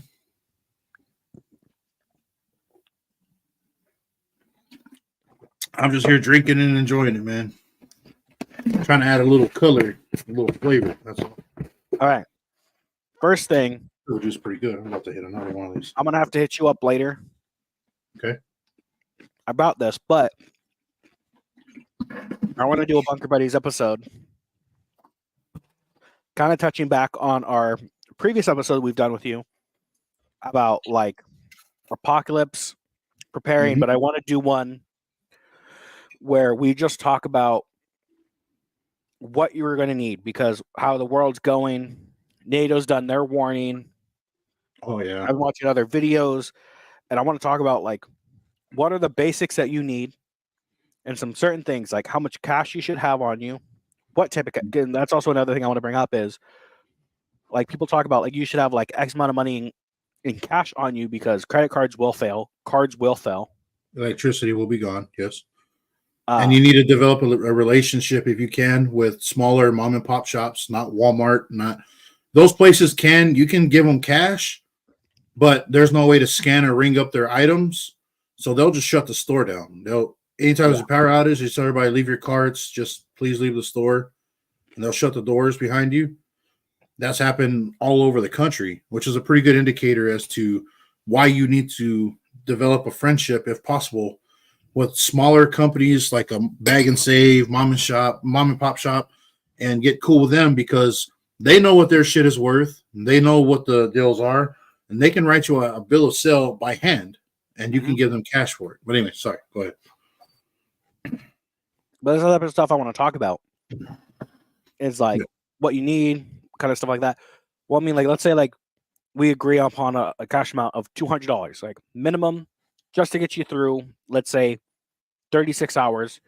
You should at least have $200 cash on you. But I want to talk about that and go into detail because I mean, obviously you need batteries, you need cash. I've been telling people this at least at my job because people are like, well, I have $100 bill. Why can't you? Because right now I tell people I don't like taking $100 bills. One, because people try to cash $100 bills at like 8 o'clock in the morning when I just open, and I go, I don't have it. I'm not bringing a $100 bill early in the morning. Two, when everything turns off and power goes out, you know what's going to be more valuable than a $100 bill? A $1 bill, a $5 bill, a $10 bill. For the reason that I'm not going to be able to give change because I don't know when the banks are going to reopen. If the banks go down, that $100 bill, yeah, it's $100, but I'm not going to be able to give you change for it. What do you do if all you saved is $100 bills and the balloon goes up and you're like, hey, I need to buy 10 packs of batteries or 5 packs of batteries and 5 gallons of gas, and all you have is $100 bill, and they're like, hey, man, you're going to have to give me the whole 100 and I don't give you change back. That's not worth $100. You're either going to have to find $100 worth of shit to take to give that 100 or something because there's no change. And that's a great point that I was going to bring up. I've got envelopes. I'm not going to tell you where they're stored, but I got envelopes stored in certain places. They're cash drops. I have silver and gold buried in the ground certain places. So if anything ever happens and I'm not at home, I can go to one of my cash drops, open my spider hole, dig it up, and I'm golden. I'll pull a PVC tube out, pop the lid off that bitch, empty what I need into my hands, put that shit in my pocket, and I move on. Other term for that is a dead man drop. Yeah. So even if I die or something happens to me, other people know there's a location to pick up supplies. Yeah. So I think that's a perfectly good idea, man, to keep a bunch of change. But I've got certain envelopes, like each envelope will have 50 $1 bills, and I've got 3 or 4 of those. I've got 3 or 4 envelopes that have $200 worth of fives. I've got 3 or 4 of those, and I've got 4. I think I got 4 envelopes with $1,000 each of tens. Like I try to keep smaller denominations. Yeah. So you can stack your hundreds, and it's gonna be one envelope that's real thin and inconspicuous. But if you go to buy something, if you're panic buying in a rush, and you're like, "Fuck, I need pick a thing," you're already behind the 8 ball because Yeah. 1, most stores are closing. 2, nobody's gonna have change, and 3, you should have had this stuff planned out beforehand, which is what I've promoted. You've promoted, other people around the world that are being completely ignored and called crazy have promoted over the years. I get it. We're not like doomsday preppers like the TV show where they're like saying some of the fucking most wild shit. But I'm just saying no one's going to take care of you but you, right? So why not give yourself the best odds? That's the way I see it. Yeah. Chris, no, you're the only one that comes and says hi to me. I think you talk to me. Robert talks to me. And every now and then I'll hit Noah up or I'll hit Ari up. And those are kind of like the only people I hit. You know what? I take that back. I do talk to Carrie and I do talk to Easy, but that's like every now and then. Last time I talked to them about their recent engagement, and I congratulated both of them. But I don't talk to people from Legoland too much. I wish I did. I want to, next time I go out there, I plan on hitting everybody up. I'm trying to get free Legoland tickets next time I come out, at least for me. I'll hit everybody up because if I had the money to go back, I would. California is just too rich for my blood right now. But talking to you, Texas, that's something I want to talk about. Is I want to do a podcast about that because I think NATO really dropped the ball on what you need to prepare, especially because they're like, you just need batteries. No, you don't. Because when they said that, I was all like, just batteries, a flashlight, a radio. Like I was like, you're also not going to the specifics. Yes, you need batteries, a flashlight, a radio. Keep the batteries out of all those things. You also need water. I would also start with some food that's going to last a while. Like, I mean, like, yeah, like it might only be like 36, 48 hours or whatever. But I also recommend having food supply that has shelf life for like 5-10 years. So I'm talking beans, rice. There's some preserved canned foods, MREs, stuff like that. Like that's stuff that you should be building and stuff that you should be prepared for because like, yeah, like there's some people, Eduardo, who thinks that that we're crazy and everything else. And I mean, you can call me crazy, but when shit hits the fan, you better not be knocking on my door. I don't know who Eduardo is, but I will say this. No, isn't that the guy from the last week? I think that was. I don't know if that was his real name, but he was a fucking troll, bro. There's no way around it. He was a contrarian just for the sake of being a contrarian, I believe, because like he was every time we bring up a point like, well, yeah, it's been proven that like the thing we brought up with the thing with China, where right now Xi Jinping is clearing house in the military. He's getting rid of so many people because of corruption. Whenever he found out that like more than a third of the missile silos that were paid for by the Communist Party don't have fuel. They have rockets, but no fuel. Instead of fuel, it's fucking water. And out of the third of those, half of those have hatches that don't even open. But they paid for all this stuff. The people in charge, the managers of these projects, took the money, bullshitted their way through this, and kept the money and said, yeah, the project is done. Just don't look into it. Mm-hmm. Like, man, that I was trying to explain this. I was going to get into that point, but he was like, oh, no, China's already fully prepared. Y'all are retarded. You guys are fucking dumb. You're all wrong. And I'm like, Well, like a lot of what he was saying, like I remember like everybody being like, "What the fuck?" But also the fact that like he's like talking about numbers, and I go, "All right, you want to talk about numbers? Let's talk about base numbers." Because I mean, like you can have as many people in your army as possible, but if they're all in one place, One airstrike, and what's your numbers now, buddy? mm-hmm. For one, and two, you can have all of the numbers. Look at the Russians against the Nazis, World War II. Fucking 8 million people died on the Russian front against how many Nazis? Mm-hmm. Bro, the Nazis were outnumbered. I wouldn't say 10-1, but like that was the original count was that's why they fell because the Germans were outnumbered 10-1, and I'm like, it wasn't that high. It was more like 4 or 5-1, but it's still fucking impressive for a bunch of guys to be completely out of where they are halfway across the world. By that, I don't mean like on the other side of the planet. I mean like from where they were originally in Poland all the way past the line of scrimmage, so to speak, fucking pushing through all of Russia. Stalingrad was like the number one place that everybody always quotes of like they couldn't push them back. They couldn't. You're right, they couldn't. But how many millions of people died? Russians died, and Not just even by German hands, like they killed their own people. I was about to say Stalin was murdering people. His fucking what did they call him back in the day? Because every military person had to have a political advisor with them at the same time. They're called commissars, right? Yeah. So like whatever they're doing, they would have to be politically correct about it. As stupid as that sounds, they would have to. So like the commissars were like, "Hey, well, we're getting direct orders from these guys. I know what your orders are. I'm here to make sure those orders are carried out." Right? They're like the fucking fact checker, right? And anyone that were like the Russians would fall back. In the movie, Enemy at the Gates, they have a small section, a portrayal of that where they're running toward the Germans and they're getting mowed down by machine gun fire, and they turn around to run back to the Russian line, and the Russians mow them down with their machine guns because they consider it cowardice. You're not fighting and dying for Mother Russia, right?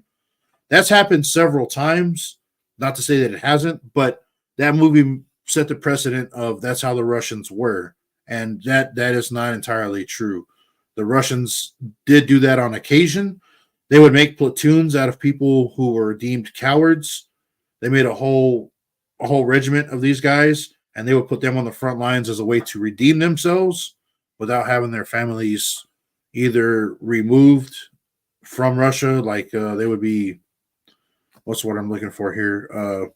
They would be exiled, which is like one of the biggest fucking disgraces you could have in in that area in that culture for cowardice.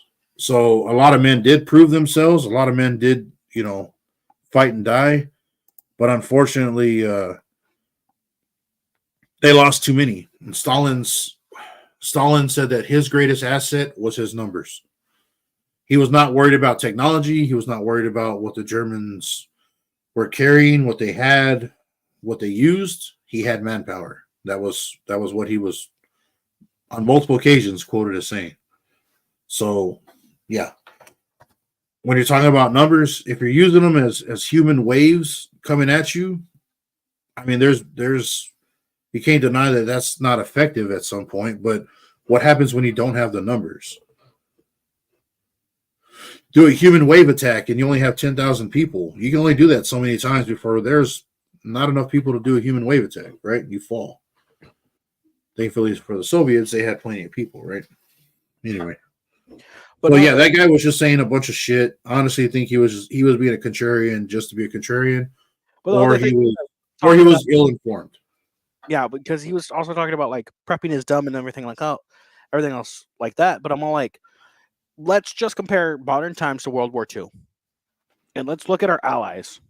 Do you think the British were prepared for what happened? No. A lot of what happened to the British underground Like, yeah, like the bombs did have an effect on the death toll, but I mean, how many people went like unnourished and like without water and without like basic medical care? Like that's basic things that you could prepare yourself for. And not just World War II, but every war up to that point have always been fought. Logistics, more than 1/3 of the people that die from a lack of proper planning. If you don't have solid logistics, when he was conquering Europe, right? Same thing Hitler was doing. He was conquering Europe, wiping people out. When he went to fight the Russians, he did the exact same thing. What made the French army so formidable, not just during that time, but in other times, was because of Napoleon saying, we need to find a way to take food from here and make it last all the way over there when they were invading Russia to, I think it was like the Russian Empire. But anyway, we need to make food last so we can send food there, so we can send food to anywhere in our conquered areas. Mm-hmm. And the food needs to be able to last. I want it to be as fresh when they open it as it is when we fucking send it. And the French actually invented canning. I wouldn't say invented, but they mainstreamed and streamlined canning. Yeah. Their first version of MREs, their canning food. They did all the science, and people got sick and died along the way, and it wasn't perfect right up front. But that technology, which is fucking not forgotten, but not used very many times by most people around the world, in first world nations especially, they're just like, I'll buy a literal can of chicken and corn and whatever. What happens when you can't do that? Yeah. It's good to say, hey, I've got a small garden in the back and I don't have to go buy all this stuff because I can grow it. Yeah, I'm in an apartment, but outside of my window, I'm growing, my own peppers and tomatoes and stuff. It cuts down on a little bit of the food bill, not a lot, but some of it, every bit helps. And I don't have to buy spices because I'm growing chives and onions and all this. You can go down that list, but like, what happens when you have to preserve all that? You can't have tomatoes just sit on your counter all fucking day. Yeah. You're like, well, it's at the end of harvest, right? It's fall, it's winter, we can't grow anything. There's nothing to eat on. In American history, not in the world, but in American history, after we broke away from the British, everything was seasonal. You couldn't eat a salad during wintertime. Like that wasn't, unless you had like planted like Russian wheat or like certain cabbages that are cold hardy, But the fact was, usually during the winter you ate a lot of meat because you butchered and slaughtered the animals in the fall. You would hang the meat up and preserving it either through salt or through smoking it. Those old technologies, those old things they're not forgotten. We've got books covering how to do this stuff. But I'm just saying that you weren't drinking, beer and hanging out and eating a salad while you're waiting on your steak to be ready. It wasn't like that in the old days. And if we ever lose our electricity, that's where the fuck we're gonna fall back to. The Amish had it right. They got gold and silver. They've got a stockpile of that stuff. And the modern Amish, I want to sidetrack really quick because you brought up the Amish. I read, and I don't know because I don't have Amish in my area, but I heard that Amish are allowed to hunt year round. Is that true? That's a good question. I do not know. I know during hunting season they do, but I don't know. I heard in on Pennsylvania. Pennsylvania is like one of the largest Amish areas. I think Pennsylvania and surrounding areas, like there's parts of Tennessee, I think, few other areas, but there's plenty of game out there. Like Burger Bob, who was in the comments a second ago. Why we call him Burger Bob, but Rob Blumberg, he's in the comments earlier. he said that the limit there is three deer per day, where he is in Tennessee. Now, where I live, it's like 3 deer a year. Where he's at is 3 deer a day during hunting season. So maybe they have an overabundance there, and where they, depending where they are, maybe that's legal, and maybe that's what they do. But the Amish, they don't have IDs either, so there's like a whole separatist kind of issue with those guys. I just Googled it. It doesn't say like state or anything, but Amish can hunt year round and they can hunt whatever animal they prefer, save for protected animals. The decision about whether or not to hunt, what to hunt, and when is mostly left up to the individual. This depends on the community stance towards hunting. Interesting. Because you have old world Amish and you have Right, the new concurrent world. Amish or new world Amish. Old world Amish are like the oldest German form of Amish, which are no technology past 1980 or whatever.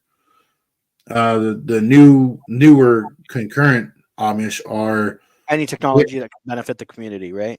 Yeah, we have technology. Like there's a phone, like inside of the community, there's no phones. But when you go to the edge of the community, there's a public phone there, so they can reach out and talk to somebody. And certain clothing, like all the stuff that they can do themselves, they do. But certain things like flashlights and firearms and things like that, they have lanterns and everything else. But certain items that they feel they need to protect themselves, which I mean, I agree with that 100%. You know what I mean? You know, don't tread on them people. Let them live their life their way. That's what the American dream's about. There are certain rules, you know, that Amish have to follow, and each Amish, whether it be an old world or new world order, I shouldn't say it that way, concurrent Amish or old world Amish. Some Amish communities recognize each other as Amish, but consider, like the way a Protestant is considered by the Catholic as excommunicated, and they consider them to be heretics, right? The Amish are like that. They both see each other as Amish brethren, but they fell away and they lost their fucking true roots, right? So I'm not an Amish expert, but just from the stuff I've been able to gather, because it's a pretty interesting topic to talk about the Amish. But anyway. No, I just brought it up because we were talking about hunting and like everything else, and then I was like, I saw a TikTok the other day. There's actually a guy on TikTok. I don't have his. I'm not TikTok. On YouTube, I don't have his YouTube thing, like his name or whatever. But I've seen this guy before. He's a kind of a middle-aged white dude, kind of, I guess in his 30s, 35, 40, somewhere around there. But he talked about his Amish experience. He grew up that way, and then he had to escape because they won't just let you just. They tell you that you can up and leave, but apparently that's not, in certain communities, that's not the case. You're there. Well, yeah, they were able to do their what's it called, Rumspringer. See, I've heard that, and certain Amish communities allow that, and that's their thing. But a lot of those Amish kids that do that don't go back, and certain communities don't allow that. They're allowed to go like within a certain time. They have a short time frame, even though there's, what's that movie with Seth Green, the one where it's like he's supposed to be an Amish guy. I can't remember. He's the one that takes apart that fucking car for that dude and fixes it for him. And he was like, "Oh yeah," and it shows like a bunch of Amish people acting wild, like women and other guys getting drunk and doing shit they're not supposed to do. But it was a comedy, you know. But that made the impression when it was on that movie that the Amish have this set time where, or they have a name like the Rumspringer or whatever, where they go out and fucking party and drink and go into the world and see if they want to be Amish or be part of the world. Some communities do that, but there's not an unlimited time frame, because in the movie I think that he says, well, it's different for everybody, and every person has to decide for themselves when they're going to come back or when that part of their life is over. And I'm like, I don't know if that's true, because some people would just do that forever. That's hedonism. Why would they ever stop? But anyway. I'm gonna shotgun, I guess, another beer. Hell yeah. While you're doing that, I Sorry, got man. oh, you're good. I got my food delivered. But no, I want to do a whole podcast about that. And then I also want to what was the other topic I want to talk about? Oh, did I tell you about the job offer I got the other day? I thought was interesting. No, you didn't. So I got a job offer. I'd have to move out of state, but I would move to Indianapolis to be district manager, some type of manager of a ice company called Ice City, Ice Town, Ice something. Is Apparently, it a it's legit thing or one of those scam ones? legit. Like I've seen the website, and like they're like the biggest ice company, like east of the Mississippi, kind of thing. Oh, okay. So like interesting. And you got a job offer to go there? Yeah. Like, I'm sure you don't want to discuss pay or nothing over the net, but like, was it a decent amount of pay to get you to leave your current position? Yeah, like I mean, not like You'd have to start. leave though. I would only leave if they would at least secure me a place, because oh, So you'd be in Indiana, in one of the largest cities. yeah, rent over there is about roughly the. I'm sorry, Indiana. The rent is. I'm sorry, I'm distracted by this email. Indiana is roughly one of the rent there is about the same as what it is here. So you're looking at the same cost of living roughly, but more money. Sounds good, but you'd have to uproot where you are, and you'd have to deal with snow and bitter cold in Indiana. I can tell you that right now. It's the same there as it is in Ohio and Michigan and everywhere else. Which I know you got family out that way, but Yeah, you know, I don't know. I've never been to Indianapolis before, and my concern is, it's a huge fucking place. I heard it was huge, Yeah. but I don't know. I'm more concerned about living and stuff. So I'm like, I would consider it if I had a good like sign-on bonus or something. Yeah. Something substantial. Yeah. Just to get my feet on the ground, because like I'd be uprooting and moving out there, and plus the winters and everything else. Like, because I'm like, the rent is about the same out here, but it would make a difference if they gave me enough to at least be like, all right, well, here's a, I don't know, a down payment for a house, and then they cut like X amount of my like weekly pay towards that, whatever, you know. Well, here's another question. If you are into being prepared and into if you have the mindset of things can go sour at any time, population density plays into that. Agreed. If you are in Dallas, Fort Worth, there's way more people there than I don't know, one of these small towns outside of El Paso, which is not even a town, it's like a fucking village. Or any of these other parts closer to the panhandle up here where there's like nobody, right? Just I'm using my state as an example. Yeah. San Antonio's got a huge population. Austin's got a huge population. Dallas, Fort Worth, Houston's even fucking bigger. If you're in those places and electricity's cut off and things get sideways and whatever, you're going to assume mankind's going to do the best that mankind's going to do. We're all going to band together and all that other stuff. That's cool. But if that doesn't happen, you're going to be half a country away from the majority of your relatives that you know intimately, closely. Mm-hmm. You're on the other side of the country, and now you're locked there with limited resources, limited people that you know. So human intelligence, limited amount of that. It's gonna be a little difficult to what do you do? You stay there? Do you leave? And if you leave, where do you go? Like if things really get sideways, because What Yeah. If the electricity never goes out and things just continue to get sideways, anyways, Indiana as a state, well, you got to look into their laws as well. Like, let's assume nothing ever changes and things stay like they are. They just par for the course. What are the laws and what are the rules and what does the demographics look like there? Um, I mean, it'd be a whole culture shock, I'm sure, but Mhm. not to mention weather and everything else. So you would uproot all of that for like $3 more an hour.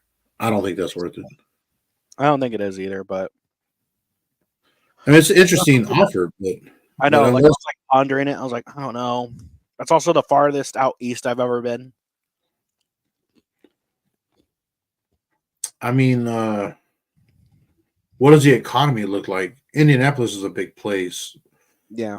When I did, I was an armored truck carrier and driver for several years, and I worked with an older man, and that's where he was from was Indianapolis, I believe.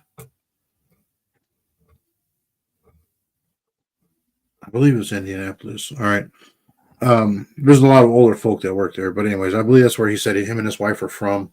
And when I left that company and went and worked for another company years down the road, I ended up working with his wife, and I didn't know that was his wife. But anyway, she was a super sweet lady. He was an all right old man, a little cranky, but he was cool. Uh, they don't have any Southern hospitality in their blood. I can tell you that right now. She was sweet, but he had no hospitality whatsoever. He was a rough guy to just talk to. It was more of a confrontational tone. Anytime you had a conversation with a guy, it was weird. Even though he'd be smiling at you, he would just say things in a way that kind of seemed like he was kind of being an ass. But Yeah. it Well, might have just been me. I mean, both. I mean, that state also has like very high crime rates too. That's what I was gonna say. I mean, considering where you are, what are the demographics like? Are you looking at moving into this place and the crime rate is fucking through the roof, and the area you're moving into is one of the higher ends of the crime fucking demographics? You don't want to be tied up in a spot that you're not comfortable with. You know what I mean? Mm-hmm. And your safety is paramount. So 3, 2, 1. Cheers. No, I agree with that. Now I gotta break the seal. Go for it. What's up, Juicy? Sorry, JD. I'm just droning on and on about shit, just thinking out loud. You're good. I'm talking to Drewski now. What's up, Drewski? No, but that's a good point. Like, and that's also what I've been like contemplating because it's been about like a week since I gotten this offer, and I'm like, I don't know. Like, again, it's so far from everything that I know. Plus, it's not that much money. Yeah. Granted, cost of living out there is relatively cheaper, but the rent itself, Nah, fuck that. yeah.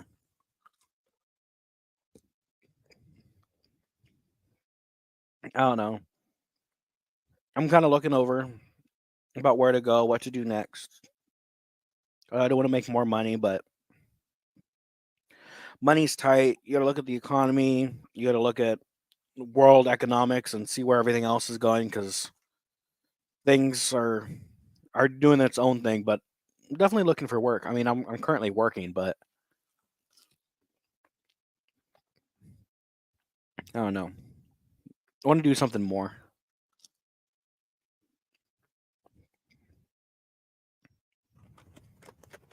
I love it here. Don't get me wrong. I'm a huge Arizona person. I love the Wild West feel of everything. Like if I could live comfortably working as a cowboy, as like a ranch hand, I would.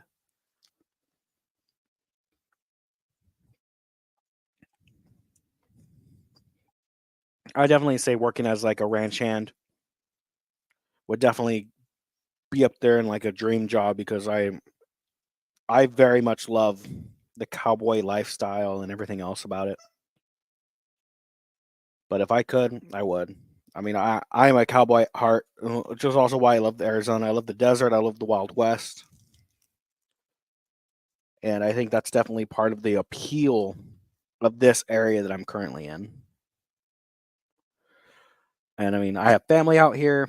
I mean, I have family some kind of out west, more like the or east, but more like Midwest. Because I've definitely thought about going out like Missouri area and stuff where I have like family, I have land. Granted, it's family I haven't talked to in a while, but I have family out there.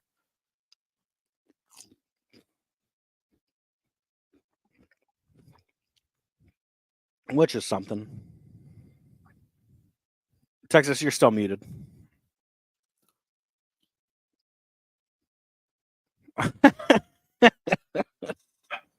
up? When I was coming back, I was like, man, I said that fucking sucks. Like, I was like, it sucks knowing that you broke the seal because it's gonna happen more, but there probably isn't a better feeling than just fucking having to piss for over an hour and a half, and then you just finally go, and you're like, oh god, this is great. Anyway, Feels great. say ban the crab people. Who the fuck are the crab people? I have no idea. Rob, you're gonna have to elaborate, bro. I don't know who the fuck that is. Yeah, I'm lost, Rob. Rob, make sure you're all the way up to date on the live stream. You might be back on our conversational bit. Maybe. Unless it's some kind of joke that maybe he's mentioned before and I'm not catching it. Which might be the case. Because Rob, like, he has a memory that goes back a good ways. Oh, it's like Yeti when you guys come to visit, and Yeti's like, "Oh, you live down this street at this address," and yeah, he told me that. And like when we got back to the hotel, I was like, "Bro, are you fucking stalking this guy or what?" I think I said it in the car when he said that. I was like, yeah, "Bro," no, you're like, "What the hell?" Because I think we looked at each other, and I was like, "What the fuck?" Yeah, I was like, "Bro, what the?" You're all, "Oh yeah, I forgot I told you," and I was like, "So yeah," he's like, "Bro, I'm not gonna lie, it's a little sus, bro. That you fucking." You're keeping up with like every little fuck. He was like, "Oh no, JD told me. I just remembered because we're gonna come visit, so I was paying attention to the stuff he was telling me." And I was like, "Oh, okay." He was like, "Well, JD didn't never." I said, "Nope, we never had that conversation." I was like, "That's a you and JD thing right there." No, listen, we were having a different conversation in the car, and all of a sudden he's all like, "Hey, is that the same road that you were talking about?" Yeah. And he was like, "Oh yeah, your dad or your other house is this way or whatever." And I was like, "What the fuck, Bro? Calm down. And you're like, "Oh, I forgot I told you I lived on this road and I used to live here." And I was like, "Yeah, this threw me in a weird ass space. Let me just fucking do my absolute best to ignore that this is happening." I'm just kind of fucking drive down the road. Rob said, "I don't know what the fuck that is. It's just some guy with a weird face."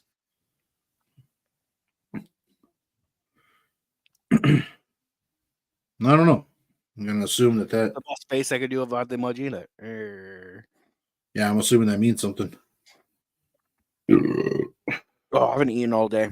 This has definitely started to absorb. I mean, I've had pickles, but Yeah, me either, bro. But I've got a plate of hot wings with some really, really good fucking it's like some chili pepper with honey sauce. It's pretty dope, man. It's like it's a little more sweet than it is spicy, but it does have a little kick to it. And the more you eat it, the hotter it gets, that kind of thing. Pretty dope. But Rob, I ate Rob, we're doing the emoji movie over here. yeah. Motherfuckers doing this shit right here. What is that shit called? The The dab. dab. There you go. Yeah. Bro, I remember the first time I saw that was a kid at a spelling bee. It was like in elementary school. They were doing a spelling bee. That motherfucker got it right. That motherfucker just did this shit and walked off. I was like, the first time I saw that, I was like, hold on. What the fuck did this kid just do? What the fuck was that? Every time I think of this. Every time when someone's like dab, I'm all like, I always think of like hitting a dab, which I mean like hitting a dab is definitely something I do while I'm coughing. I'm like, That's probably where it came from. That makes sense. It's me moving everything out of the way to cough. Like it's I'm me. about 90% sure that's not true. That's not the reason, but hey, fuck it, bro. That That's sounds like a better origin story than fucking whatever else they're coming up with. dude, Cheers, Rob. Cheers. I mean, I think the worst I got messed up was probably a dab, and that was because like I was sitting on the floor with my friend, and she's like, "Oh, have you ever done a dab before?" And I was like, "Nah." So I did one. I was like, "Yeah, that's cool." We sat there for like 10, 15 minutes. I was like, "Dude, I don't feel nothing." Hit it again. And we're like, "Okay," and we're like, "Let's go join the rest of the party." And I stood up. And the second I stood up, I was like, "Oh no!" And she saw it in my face. And JD like, said, "Oh no." No, like it was one of those moments. I was like, "Oh no!" My Fuck. phone said, "I'm gonna JD said, I'm gonna find a picture because the picture is kind of funny." But JD said, "I have made a mistake." 100%. But it was. Oh shit! I have a I picture. laugh because like there are other situations, not just pertaining to that, but where you're like, it's like a delayed reaction. Like, man, I don't feel shit, and then like later it just hits you, and you're like, fuck, that was a bad call on my part. It was so bad. I picture you just standing up, bro, and doing this shit where you have to use the air to hold yourself up. You're just like doing this fucking weird ass motion where you're like trying to walk through a hallway that's not there. Oh, I'm trying to find if I could have a picture because I used to say that when people that would have their hands out, like because they're trying to stabilize themselves, like they do, like when they're walking across a wire. Like, what is this guy doing? I'm like, bro, he's using the air to hold himself up. 100%. He's doing what? I was like, yeah, bro, he's fucking wasted. Look at him. You don't know what the fuck he's doing. That motherfucker don't even know where he's at. Look at him. Bro. Okay, I can't find the picture. But have you ever watched Despicable Me? Yeah, the first one. Yeah, like you know where the little girl is like, "It's so fluffy." It's a giant unicorn. I'm a dad, bro. Yeah. So at this party that I was at, someone had that giant unicorn. So there's a picture of me. I can't find it on my phone right now, but there's a picture of me after the dab, and I'm walking around with this giant unicorn and a wine glass full of Jack and Coke. Like I mean, like it's a decent wine glass. Yeah. That I have Jack and Coke in, and I'm just walking around, and I just have this big smirk on my effing face with this unicorn and Jack and Coke. And my friend took this picture, and I remember like them sending it to me afterwards and being like, "You were messed up," and I go, "No, I wasn't." And they sent it to me, and I go, "When was this taken?" You're completely in on memory. Dude, I blacked out. Apparently, I was walking around the party just having conversations with people, holding a unicorn, and I apparently would never address it. Like I'd be like, "I don't know what you're talking about." Just deny that it was even there. Dude, apparently I went into somebody's room, like whoever was living there. I went into somebody's room, found this unicorn, and I took it. And I was like, "This is mine." And apparently I carried it around the entire party. This is mine. But it was just this giant. It was one of those like big ones. Like it would take up like probably the whole entire perimeter of my like torso. It was like a big unicorn.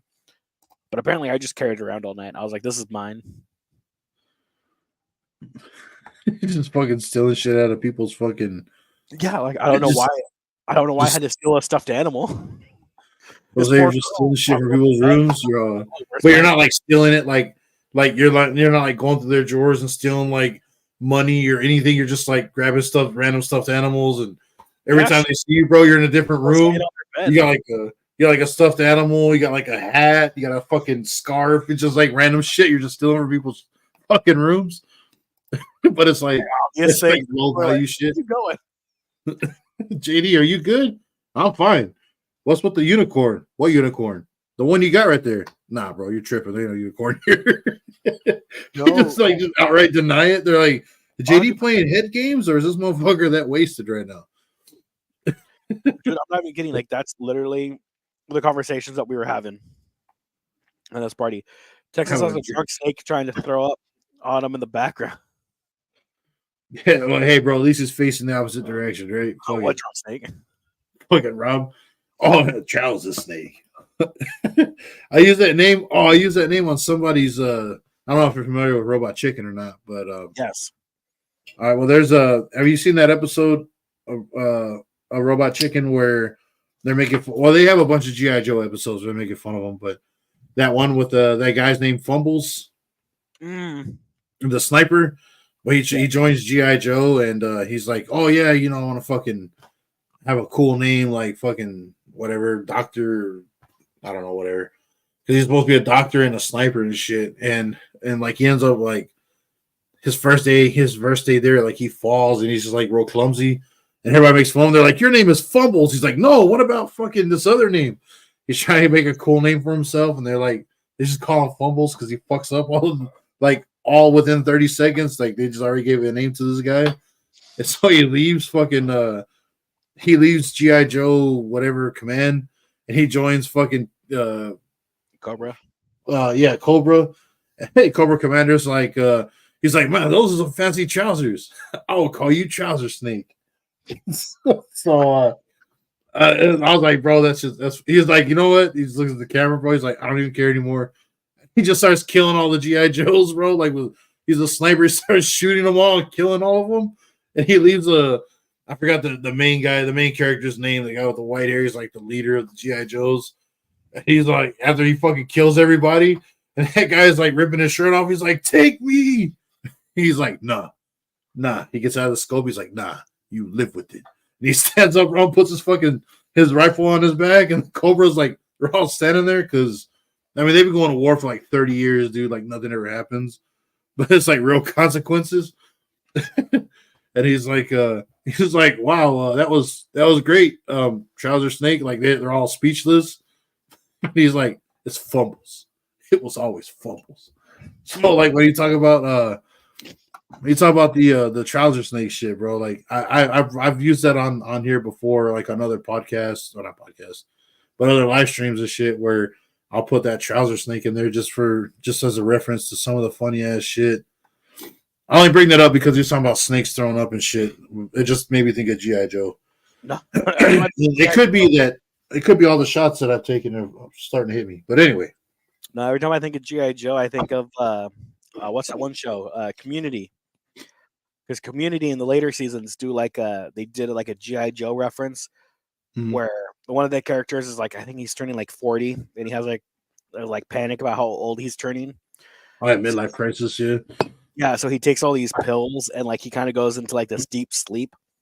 But the whole sleep is him imagining his life as like G.I. Joe characters with the cast. And like he's originally on G.I. Joe, but he ends up killing like a Cobra or a Cobra like agent or whatever. Uh-huh. And they're like both teams were like, oh my God, you killed someone. We don't do that.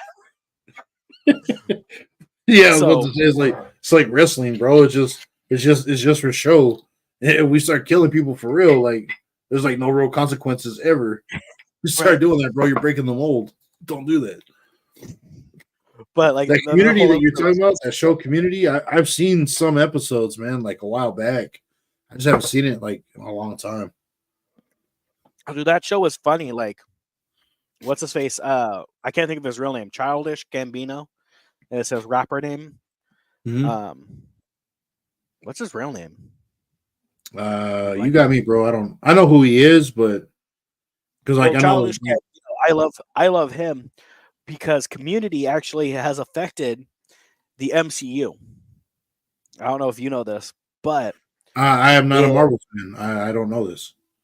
Okay, so back a couple years ago, before they announced that Andrew Garfield was going to play Spider-Man, they were like, Sony took to Twitter and was like, hey, who do you think should be the next Spider-Man? Right? And people were like, oh, man, Donald Glover. His name is Donald Glover. And they're like, oh, dude, Donald Glover needs to be the new Spider-Man. He's a huge, like, comic book nerd. Donald Glover should be Spider-Man. And everybody was like, get into it. They're like, this is what needs to happen. And Sony's like, I don't know. Right? But because of all this, Marvel was like, okay, cool. So they started Miles Morales, the character. Basically Black Spider-Man, which was kind of a tag off of Donald Glover wanting to be Spider-Man. So they're like, okay, cool, whatever. But I think it's the opening season to season 2, episode 1. they do like this opening sequence of everybody getting like up and ready for school or whatever, and Donald Glover wakes up out of his bed and he has a Spider-Man PJ set on. What? It's such it's So it's such a quick- reference. a reference to like Twitter, Yeah. like people wanting to play Spider-Man. They were like, okay, you're gonna get out of bed wearing a Spider-Man like PJ set, which his character is kind of a nerd. So it kind of made sense with his character or whatever, but it's also a reference to the fact that everybody wanted him to play Spider-Man. Well, anyways, if you go watch Spider-Man Into the Universe, the first one, Multiverse, yeah. and Into the Multiverse, yeah. If you're watching it when Miles goes into his uncle's house, he has the TV on. On the TV, it is playing the scene where Donald Glover is getting out of bed with the Miles Morales or with the Spider-Man shirt on, playing in the background. So everybody's like, "Oh, look, that's the scene," and like Sony confirmed, like that's the scene that they had playing on the TV. So you got that little dig in there. Well, anyways, you hop into the MCU, Spider-Man: Homecoming with Tom Holland, right? Mm-hmm. There is a scene where Donald Glover appears. Like he goes and questions Donald Glover about these crimes going around in town and blah blah blah blah blah, whatever. I forget the name of the character's name that Donald Glover was playing, but he is in a later scene. Because Spider-Man like shoots his webs and his hands caught on the top of the car, and he's like, "Hey, you got to let me go.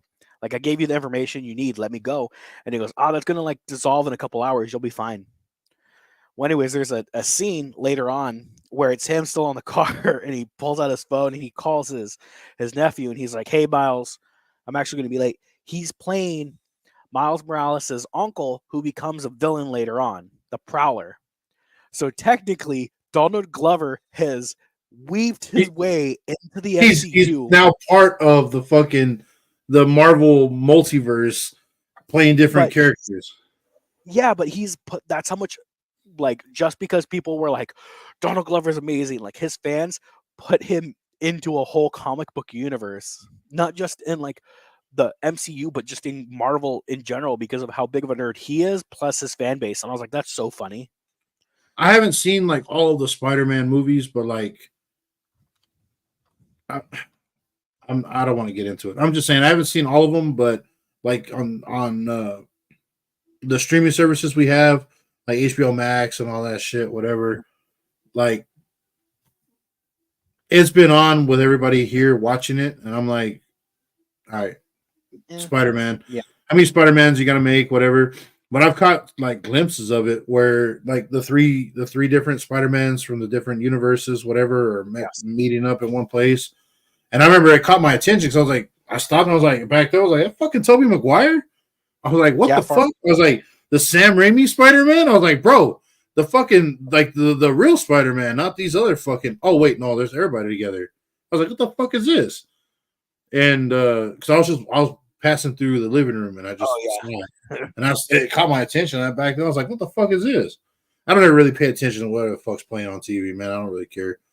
But when I saw that, I was like, what the fuck? And they were like sitting there talking about like all this shit, and they were like talking about, you know, all this different stuff, whatever. I guess they're like they're trying to figure out what the plan is to, I don't know, do something. And because he had just showed up, and there was like a whole bunch of different Spider-Man guys like sitting in a room, and they're all like talking to each other, and he was like he was throwing the web like it comes out of his hand, right? It comes out of it like the original one, but like the other ones, they have to have like those little fucking like the tubes, the little whatever. And he was like, oh, he threw that little shit like on a lamp or something. He's like, oh, you guys can't do that, and they were like fucking tripping out on him. They're like, what the fuck? And I just thought it was kind of cool, man. I was like, oh, that's cool. You know, they integrated like the old Spider-Man shit together. That's cool. And I was told later, because my girl's like, well, you know, we watched all the Spider-Mans 1, 2, and 3 and all that shit, like the one with Tobey Maguire, the Sam Raimi ones, where Doc Ock and the guy that plays as Doc Ock is like a professor with in those movies to Peter Parker. Yeah. So whenever there's like a scene in that movie, she told me there's a scene in that movie where whenever they come across each other, even though they're in a different universe, they recognize each other. Mhm. Where Doc Ock is like, "Hey, Peter," he was like, "How have you been?" And like they're talking and all that. But I'm like, well, wait a minute. In one of the episodes, like in one of the not episodes, one of the movies, Doc Ock wasn't a professor to him. Wasn't that his uncle? No, In the other universe, that was his uncle. no, No, because not in the Tobey Maguire one. Tobey Maguire, his uncle died like shortly after Tobey Maguire had his match with Macho Man Randy Savage. yeah, where Macho Man literally broke his neck. Yeah, He crippled himself doing his own stunts in a movie. Yeah. Even though he was a professional wrestler for fucking years, which that's a whole nother thing. But anyways, yeah. But- yeah. But I was like, not Uncle Ben, but I was like, well, that was like not Uncle Ben. was, I know it's not him. no, he played like a father figure to him because Yeah. he was close to he was still his professor, but he was like a very close professor. Like he came over for dinner. He had like a very friendly rapport with like Aunt May kind of thing. That's what I was gonna say. Like he was part of his life. Like he came to visit him and shit like that. Yeah, But I thought he was like family to him somehow. But anyway, no, he wasn't blood related. It was just like a professor that took like very good interest in him. Like he was all like, Peter, my boy, like he was all like, you are basically my son. Like he's like, I don't have kids, but you are so brilliant, and like I've attached to you. And then that's why like Peter kind of like distanced himself from everybody else. He was like, I'm just gonna hang out with my friend. What's his face? James Franco. I'm gonna go hang out with James Franco for a bit, and we're gonna hang out with his dad. And his dad really likes me too because I'm a smart kid. yeah. But Well, turned out to be the Green Goblin. Goblin. Yeah. That was played by Willem Dafoe, who did an excellent job. William Dafoe comes back in that movie as well. Does he? No, He see, I makes- didn't know that. I know Willem Dafoe. Every movie and show he's in, he always does an excellent job. So I like want William Dafoe to play the Joker. I think he would do a great Joker. you are you are in touch with the masses, sir, because I've been saying that for a very long time. When Heath Ledger did his version of the Joker, I was like, that's badass. And then he passed away, and I was like, damn. All right. So what are they gonna do? Christopher Nolan's got to do something. Like, what direction is he gonna take it now? Not to say that the Joker will be an integral part to the next movie, but I mean, he was just really, really well done in The Dark Knight. Of course, because of the death of Heath Ledger, with the story with Bane, the Joker was actually supposed to have a much larger role in Dark Knight Rises, where Scarecrow is, supposed to be like this fake judge and they're sending people out to death and all that shit. The Joker's actually supposed to have they had to rewrite the script 2 or 3 times because of where the Joker was supposed to be a bigger part of the story. And he was like raising up his own fucking group of thugs and all that shit, like to show the rise of the Joker as well. And anyway, I just it just had me thinking, and I was like, who would be a good fucking person to play as the Joker? And I thought of Willem Dafoe for sure, because I was like, man, he plays a good fucking psychopath. And he actually does the voice for there's this Netflix series, it's called Death Note. It's based on it was based on a manga, which is a Japanese comic book, and they made it into an anime, which is Japanese animation, which is a cartoon for Japan. And then they made it into a live action movie, which they fucking botched it, but it's Netflix, so what can you expect? And he did the voice for this thing called a Shinigami, I think it's what they call it. It's basically it's a demon or an entity from another dimension, right? And anyway, if you just look up Death Note, Willem Dafoe Death Note, and if you see this creature, the way the creature looks, he this is before they even fucking casted him to do the voice. He fucking looks like the guy. Oh, damn. Like it's that's why that was fucking hilarious. Cause I was like the voice acting. I was like, that was fucking whoever did this shit needs a raise. That was spot on. It was fucking hilarious. Anyway, all right. Well, I'm gonna take this. Cheers. Cheers. We're talking about the Joker. I don't know if you ever watched or heard of the show Gotham. But this, I've seen several episodes. That's supposed to be Jeremiah something from the show, yeah, right? His name was Jeremiah. Jeremiah as something like that in the show. yes. So, like, according to the show, there's like multiple Jokers, which makes Mhm. sense in the timeline that they're working with because it's like a young Bruce, like a teenage Bruce. But his acting, he's in Shameless. I think he's great in the show Shameless. But his acting as the Joker gives me goosebumps. There's a scene Really? where, like, yeah, like there's a scene because he goes to jail for killing. His backstory is he works at a circus. Him and his mother work at a circus. He has a single mother, and they work at a circus. And his mother ends up coming dead. And Gordon kind of takes us on as like a young detective, and Gordon's just like, man, like who killed the mom? And they find out that it was this kid Jerome. And kind of like we figure out Jerome kind of has like split personality disorder, and he's a little crazy. Like you kind of get a little Joker there, not too much, but Yeah. like he's like, I killed my mother because she was a whore, kind of thing. Like he'd always act like he's like, oh, my mom died, and then like when they pushed him about it, like he was all like, yeah, she was a whore, I killed her, and like he would like start laughing about it. Well, he gets sent to jail, and later on he gets broken out by like a local mob to kind of to form like their kind of like rogues gallery kind of thing with like these like whatever villains. Well, anyways, when or whatever, and they're like messing with all these weapons and they're pulling out these weapons, him and this one kid start fighting over this. Oh, Like I've seen that episode. I've seen they're that like, episode. yeah, dude, they're fighting over this katana, and he's like, no, I get it, and he's like, no, I get it, and they're like, well, there's only one way to settle it, and he puts a bullet in the revolver, and they go, Yeah, that guy says that guy one of that guy one of the mobsters hands him a revolver, and mhm. he's like settle it.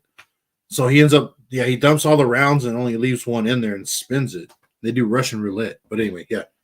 But bro, his acting in that, like, obviously, like it's all fake and like it's not a real gun, but the like I get goosebumps watching that scene because I'm all like, the whole premise of that is that if you're looking someone dead in the eyes and they're making jokes while pulling the trigger in Russian roulette and continuously pulling that trigger, the amount of like confidence in the amount of like, I don't know, the how crazy you have to be to do that, to me screams Joker, and it's such a good scene where he's like, well, Yep. who's the boss, kind of thing. I mean, like later on, like there's a whole bunch of stuff where he dies. Yeah, because he points the revolver at him because when he's walking, to give context, when he's pulling the trigger, obviously none of the rounds go off, Yeah, and there's 6 rounds, 6 possible rounds in this cylinder, but it only has one. It's spun around, and he's pulling the trigger 5 different times. So the last round is a live round, and he points it right at him, and he's like, "Who's the boss?" I've seen that episode, and I was like, "Oh, that's cool." They got a little kid playing as the Joker, and I didn't realize like that was supposed to be like the real Joker, because throughout the episodes, there's like people like that are laughing maniacally like the Joker and have a white face paint, and they're stabbing other people like in the alleys and shit, and just wild shit going on. And I was like, what is the deal with this? Like, what is the fucking? they're going off there's a comic books, I forget the name of the series, but there's a in the comic books there are in this universe, whatever they've created in this specific universe in this series of comics, is that there's not one Joker. The Joker is like an idea of a person. So like someone would take over the persona of the Joker and they would go and do all these sprees. They would either end up getting killed or getting sent to jail. And then when that person's away or dead, a new person would take over the persona and then continue the crime as the Joker. And that's Okay. kind of like the persona. So like there'd So be it's almost like the Joker is just a spirit and it possessing these people. yes, which is also That's fucking crazy. which also is a storyline in the video games where the Joker donates his blood to a blood bank and people get injected with it. And it's Yes. some weird thing. Batman ends up getting it, and they all become the Joker. Mm-hmm. And Because actually, in the video game, there's like Arkham Asylum. Then there's Arkham City. Arkham City, which is where everything's walled off in Gotham. Arkham Asylum. When I played that, I was like, yeah, it's pretty cool. It was like Assassin's Creed, but for Batman. And then when they did Arkham City, it was more of a full, well-rounded fucking game. I really enjoyed it. I played and beat that game. I don't know how many times. It was a fun game. And then it was Arkham Knight after that. Yes. And Batman had the Joker. Like he would see him, but it was in his mind. It wasn't like a physical thing. When the Batman was doing his shit, the Joker would just walk out and talk shit to him the entire time and tell him this and that, like playing mind games with him. And then the Batman, in the end, spoiler alert, he ends up locking him in this fucking cell and pushing him into the back of his mind, basically locking him away, saying he has no power or influence over him. And the Joker's like, I think that was pretty cool because at the very end, that's what he says. He's like, don't get rid of me. He doesn't say don't kill me. He goes, no, don't leave me. I need you. And that's what he says when he sends him off. Yeah. And I was like, damn, it like in all of the Batman series and all the movies and all the shows, he never kills the Joker. And the Joker continues to do the most heinous shit ever. Which leads to a theory that I have that the Joker, the idea of the Joker is he's a person in the comic book, but I believe that they've written him in such a way that he knows he's in a comic book. He knows what he's doing doesn't matter. Because there are certain comics gonna break, yeah. There are certain comics that the Joker even says, I have to entertain all of my fans. And he's talking about by himself. He's like, I have to entertain all of my fans. And he's like, you know how much pressure I'm under and all the things that I have to do to come up with, whatever. It's like you see the plight of the Joker. He's not just conscious, he's super conscious of fucking what's going on outside of the comic books. Understanding that he is the villain and he needs to play up his role as big as possible. 100%. Like I'm just saying, I've read through a bunch of DC comics, man. Like, I don't have a bunch. I don't own any of them, but like I've gone to the Hastings back in the day. I've gone to the Hastings and just read through a bunch of different comics. And I used to sit there and drink coffee on Saturdays. Me and a buddy of mine back when, Final Fantasy 7 and then Final Fantasy 8 and then 9. We used to go to this place called Hastings, which it's basically like a big entertainment store. They got movies and DVDs. Blu-ray didn't come out yet. They have like all these different movies, DVDs, video games. They've got books, vinyls. They had a selection of everything. Half the store is a bookstore. They had a shitload of stuff. So, and then of course they had a magazine section. They had everything from Sports Illustrated to Playboy. They had everything there. It was a one-stop shop for whatever the fuck, before the internet really took over. That was the place you went. If you wanted to go read something, you can go pick up a strategy guide off the shelf, open that bitch up and read about whatever, close it and put it back on the shelf and go play your video game. It was like that type of shit. And it was fucking dope.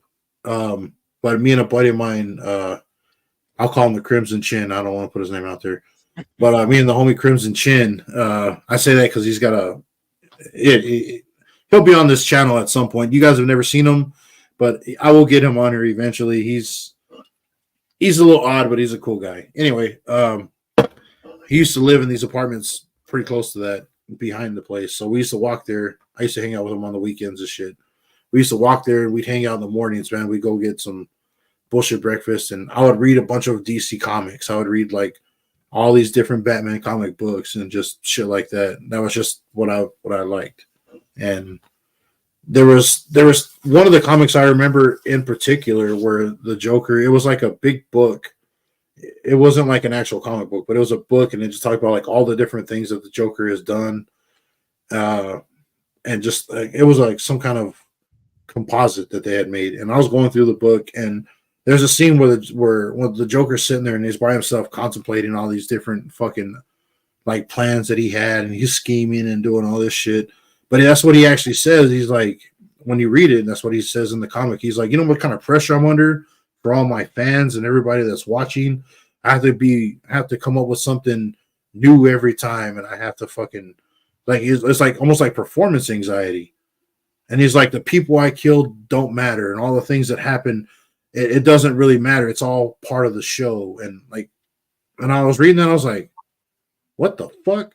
Like it took me out of it for a second because I was like, this motherfucker is acting like he's like one of the writers talking to like Warner Brothers right now, asking like, hey, can we have like a break from fucking doing Joker work? Because we've done every angle there is to do. Can we get a fucking break? Yeah. I took it as that.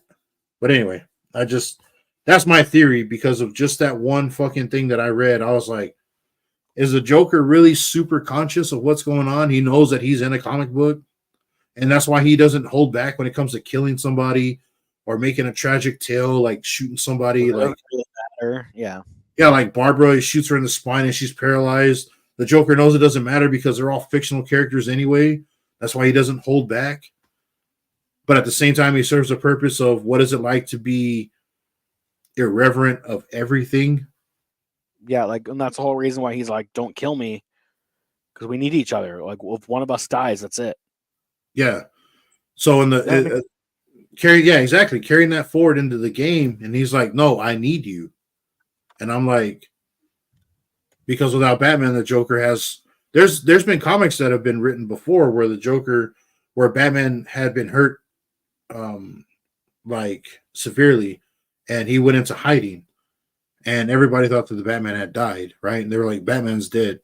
And the Joker actually, when he finds out that Batman dies in one of these comics, and he was like, one of the story arcs that they had done, he was like, it threw his world off. He killed a bunch of people because he was angry that he died. And then he just slowly became a normal person. He took the makeup off. He just started working a 9 to 5, and he just became a regular fucking guy. All of the craziness that he had, all of who he was as the Joker just faded away. He became a regular 9 to 5 guy. And the comic follows him going through this fucking depression of not having the Batman there, which I thought it's really weird that they do this. It's like some kind of like love story. It's fucking weird, but that's how they portray it, in my opinion. And then like near the end of it, a bunch of people get their ass whooped and they're all fucking tied up, and it's like the Batman's MO. And after that, like he sees it on TV and he just starts like, or reads about it in the paper anyway. When he finds out about it, he just starts laughing uncontrollably, and he gets that. He doesn't look like the Joker when he's fading out of it and he's like being a 9 to 5 guy.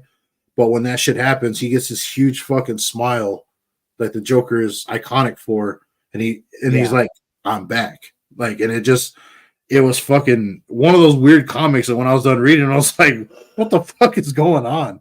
What is this? I love those comics. I love those comics. I love the What If comics. Like, Yeah.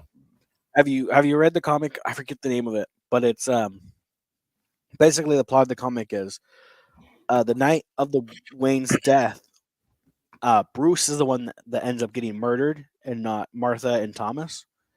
So yes, I've read some of the comics. Yeah, so Martha ends up going crazy and she becomes the Joker, and Thomas becomes Batman, and it's really cool. I like it because it's this constant back and forth, and it gives a little bit of the motivation of why he never kills the Joker. Yeah, is because he still loves Martha, and then that like there's a date every year that they both don't fight. They just meet in the alleyway and they like mourn their son. And I was like, man, that's crazy. Yeah, Because, I really like that. I really like that story because it's two different ways of dealing. And that Batman, by the way, for everybody that watches this later, Thomas Wayne, who becomes the Batman in that fucking universe, in that story, he uses guns. He kills people. He don't give a fuck.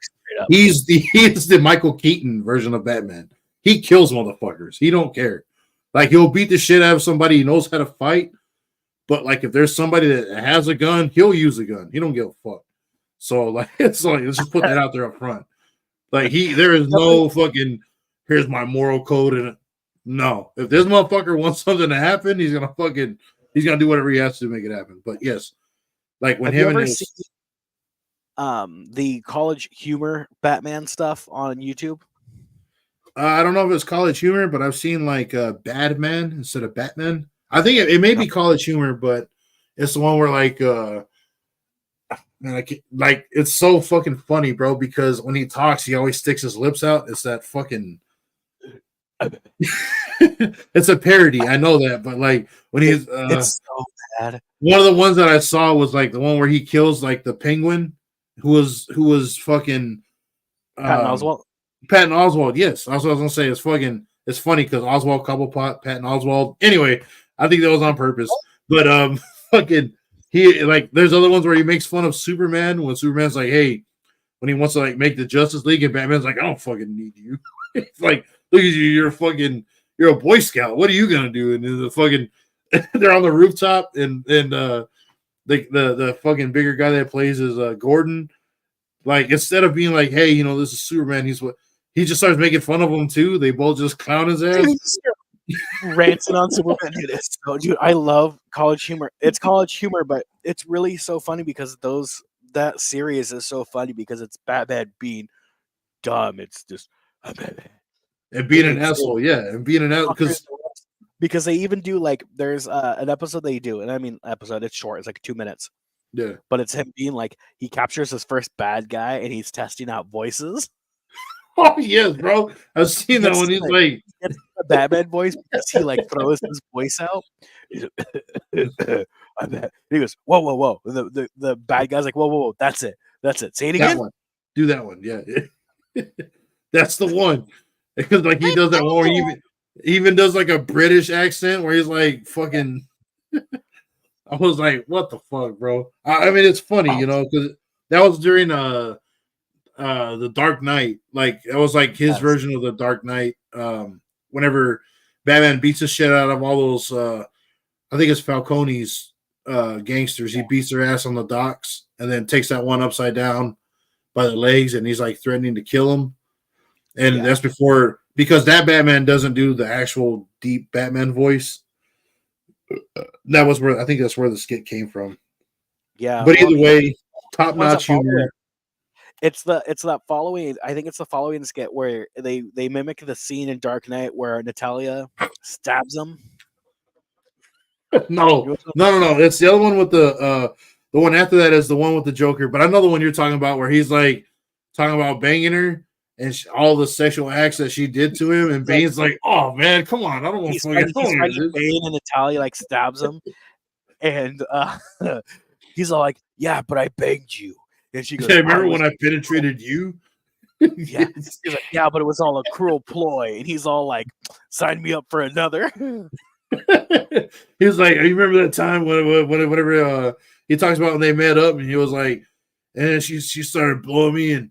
I hadn't even showered yet, and this seal, and he was like, in this what is it, in this bat suit, really seals in the flavor, if you know what I mean. I was like, bro, what the fuck? She has her finger, but the whole time she still has her finger on the detonator. It's a dead man switch. She's like, I don't think you understand what's happening. She's all like, oh, I do?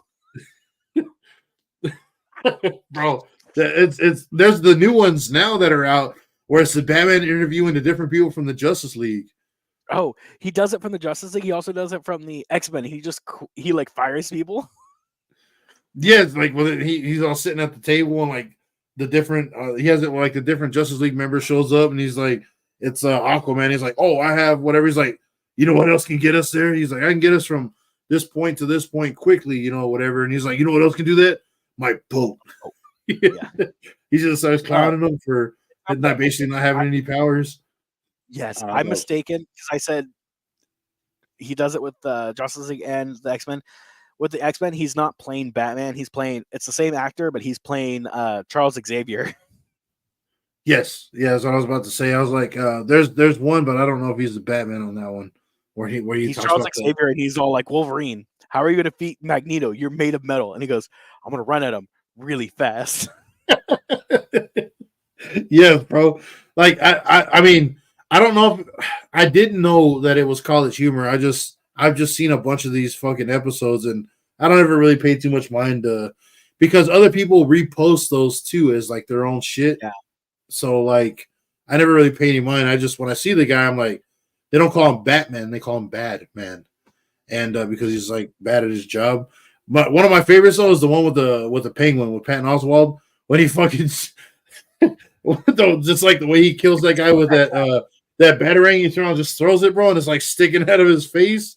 He's like, shh, he's sleepy. I thought you He's didn't like, kill. no, you killed him. He's like, nah, he's Nah, sleeping.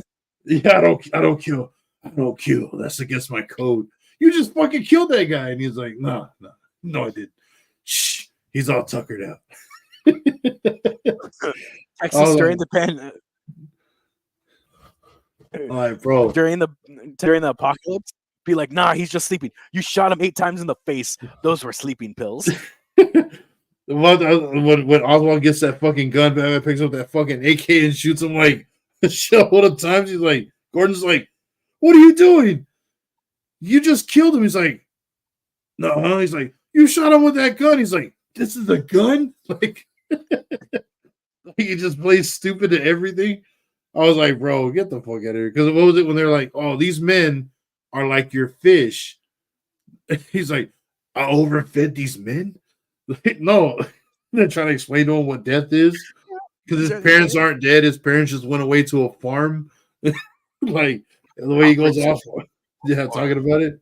I don't know. I'm ready to do a shotgun, but Bro, this is super fucking nerdy shit. I get it. This is not the Texas who's talking about how we need to fucking watch out for the government and wear tinfoil hats and shit. This is just fucking, I don't know, just like entertainment value Texas, I guess. But until become Batman is what we're talking about.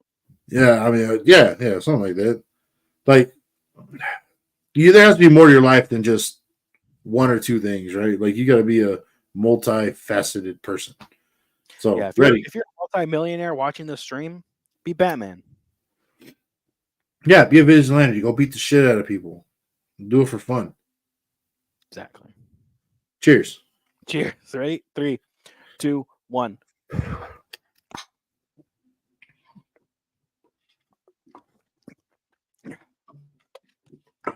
I know you beat me.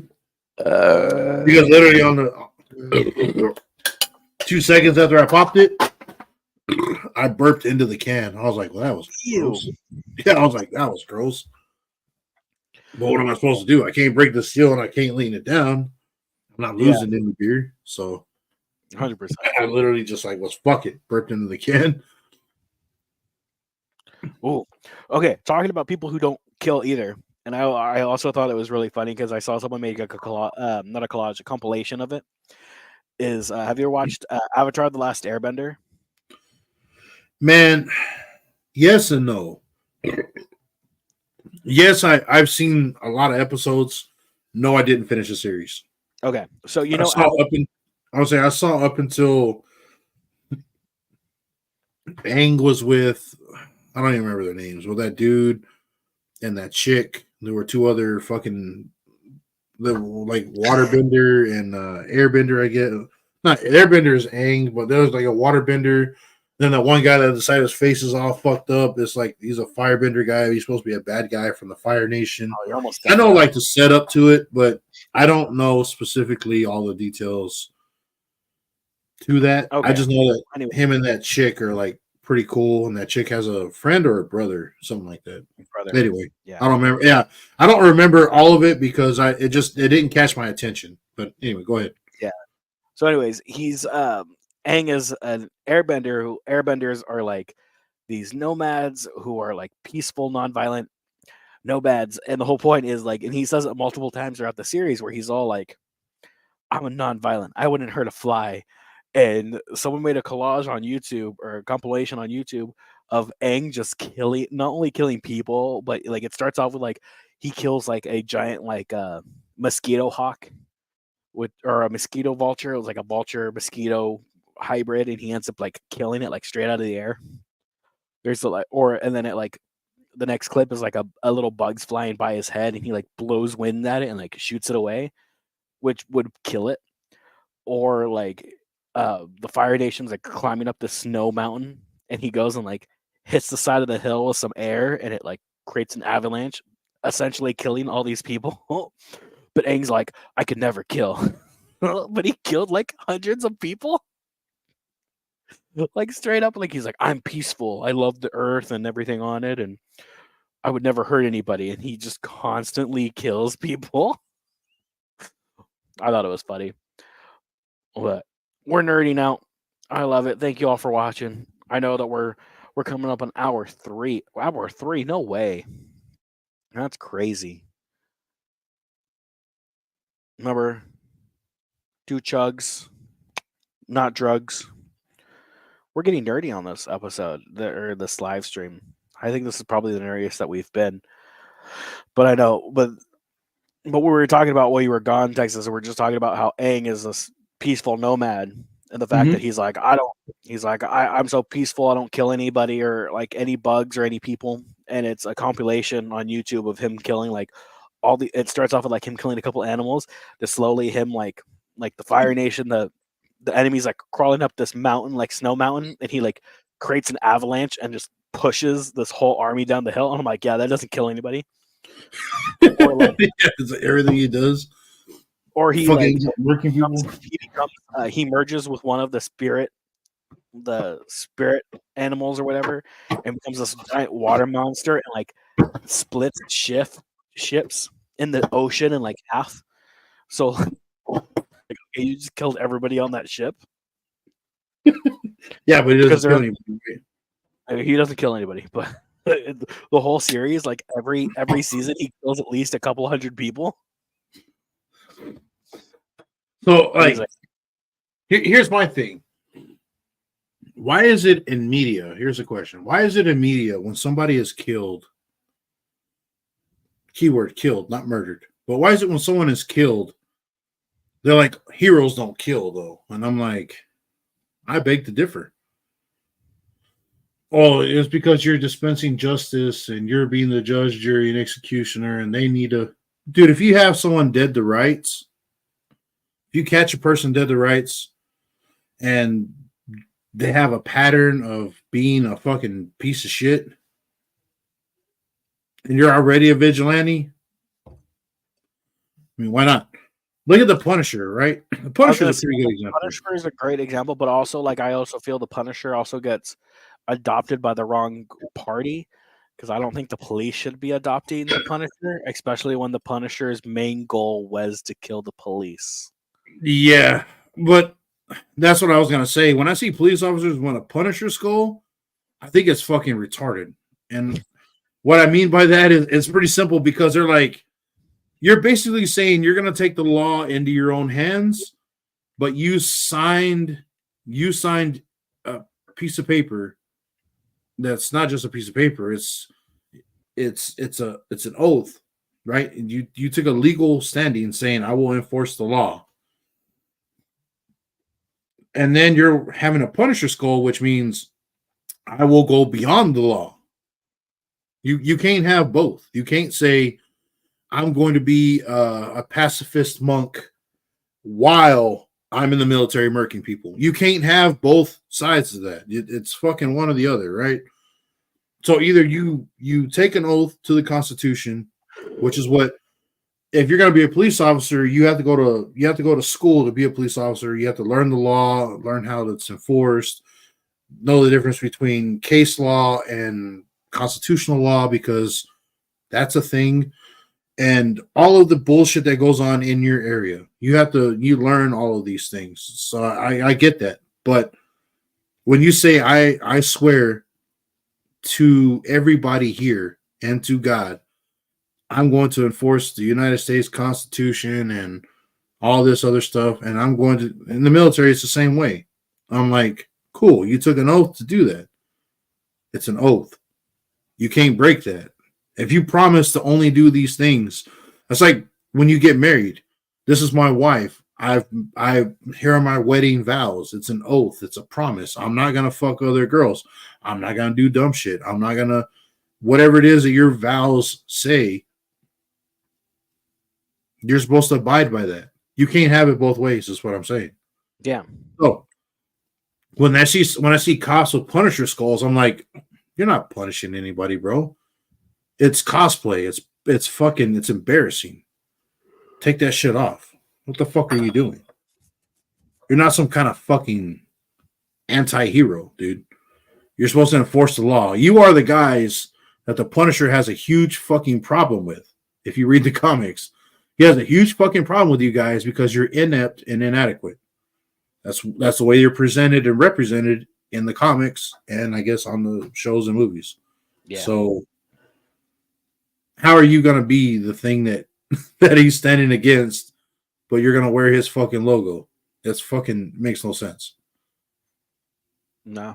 Apparently they lost a couple fucking chromosomes between the Punisher being who they think he is and who he actually is in the show, like what he represents. So I don't. And then like in certain, what is it? The Punisher show.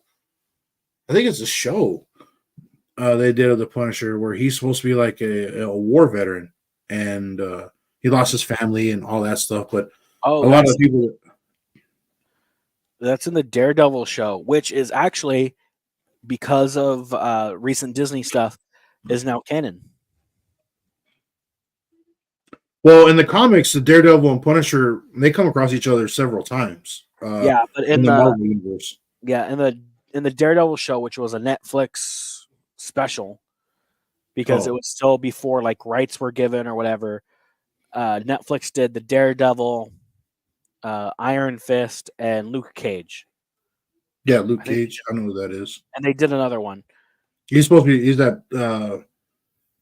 that black dude that's like he's like a really badass fighter. Yeah. Yeah. But yeah, Netflix did it when Sony and Disney were still arguing over rights and everything. Well, anyways, Disney ends up buying everything. And originally Disney was like, nope, we're not even going to consider that being part of the MCU. Like that's its own separate thing. Well, with recent developments and how they've brought in Daredevil into the MCU now, they're like, actually, all of that storyline, it's correct. We're actually adding that. This is all, everything from those shows is I think they said Avenger stuff. So it's all yeah, on the timeline. Yeah, that makes sense. So they moved it around to make it work. But they're like, this is all happening on the same Earth. This is all still canon in this universe. And I was like, that's really cool. Yeah. Because we're bringing back Courtney, whatever his name is, to play Daredevil, and they're bringing back what's-his-face to play Kingpin, which honestly, he's my favorite Kingpin. Like, live adaptation Kingpin. That's the same guy that played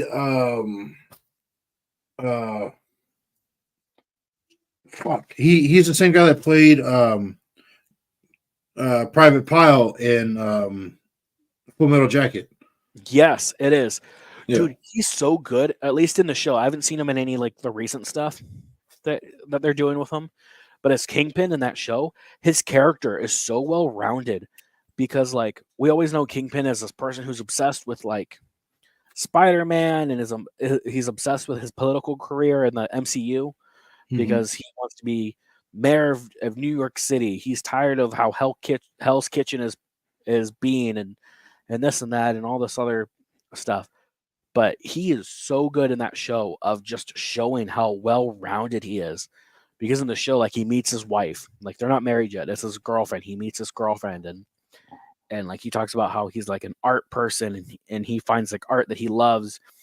And the first person that he actually kills is his father, and they go into that and the reason that he killed his father is because his father was beating his mom. Yeah, and he's like 12 at the time, and he just like he kind of like blacked out and just killed his dad. And I was like, dang. Yeah, that's close to I believe that's close to the comic book story where he it goes into a super abusive home and all that. But the Kingpin is like he's a mountain of a man. He's like it looks like Yeti, bro, but like he's solid as fuck. In the show, like he like they at least make him look like he's huge. Do they? Like he's decent in the show. Okay. I actually Because- really like. I also like Kingpin in the Spider-Man Into the Multiverse series, is because that Kingpin also, they obviously over dramatize him, but he's like super top heavy. He's a huge guy and he has like little tiny legs. Brock Lesnar. Yeah, I got you. Kind of, but like he's huge too, and that shows a little bit more of his strength. But I mean, even in the live action one on Netflix, and because remember, this is all done by Netflix and the company. Like this is a Netflix original. Hmm. But even the Netflix show, like they show how strong he is, and he's just like wailing people. Like when he like beats people down, he like takes both his hands up and he just smashes you in the chest, and you understand like when he does that, he's crushing that person's chest completely in. Yeah. Like it's not like it's a one, like he's Yeah. hitting, He's like a fucking gorilla. Yeah. bro. Like that shows, and he's so calculated, and I love his character in the Daredevil world. I'm actually very excited for the new project. I think it's Elektra, Daredevil's girlfriend. Mhm.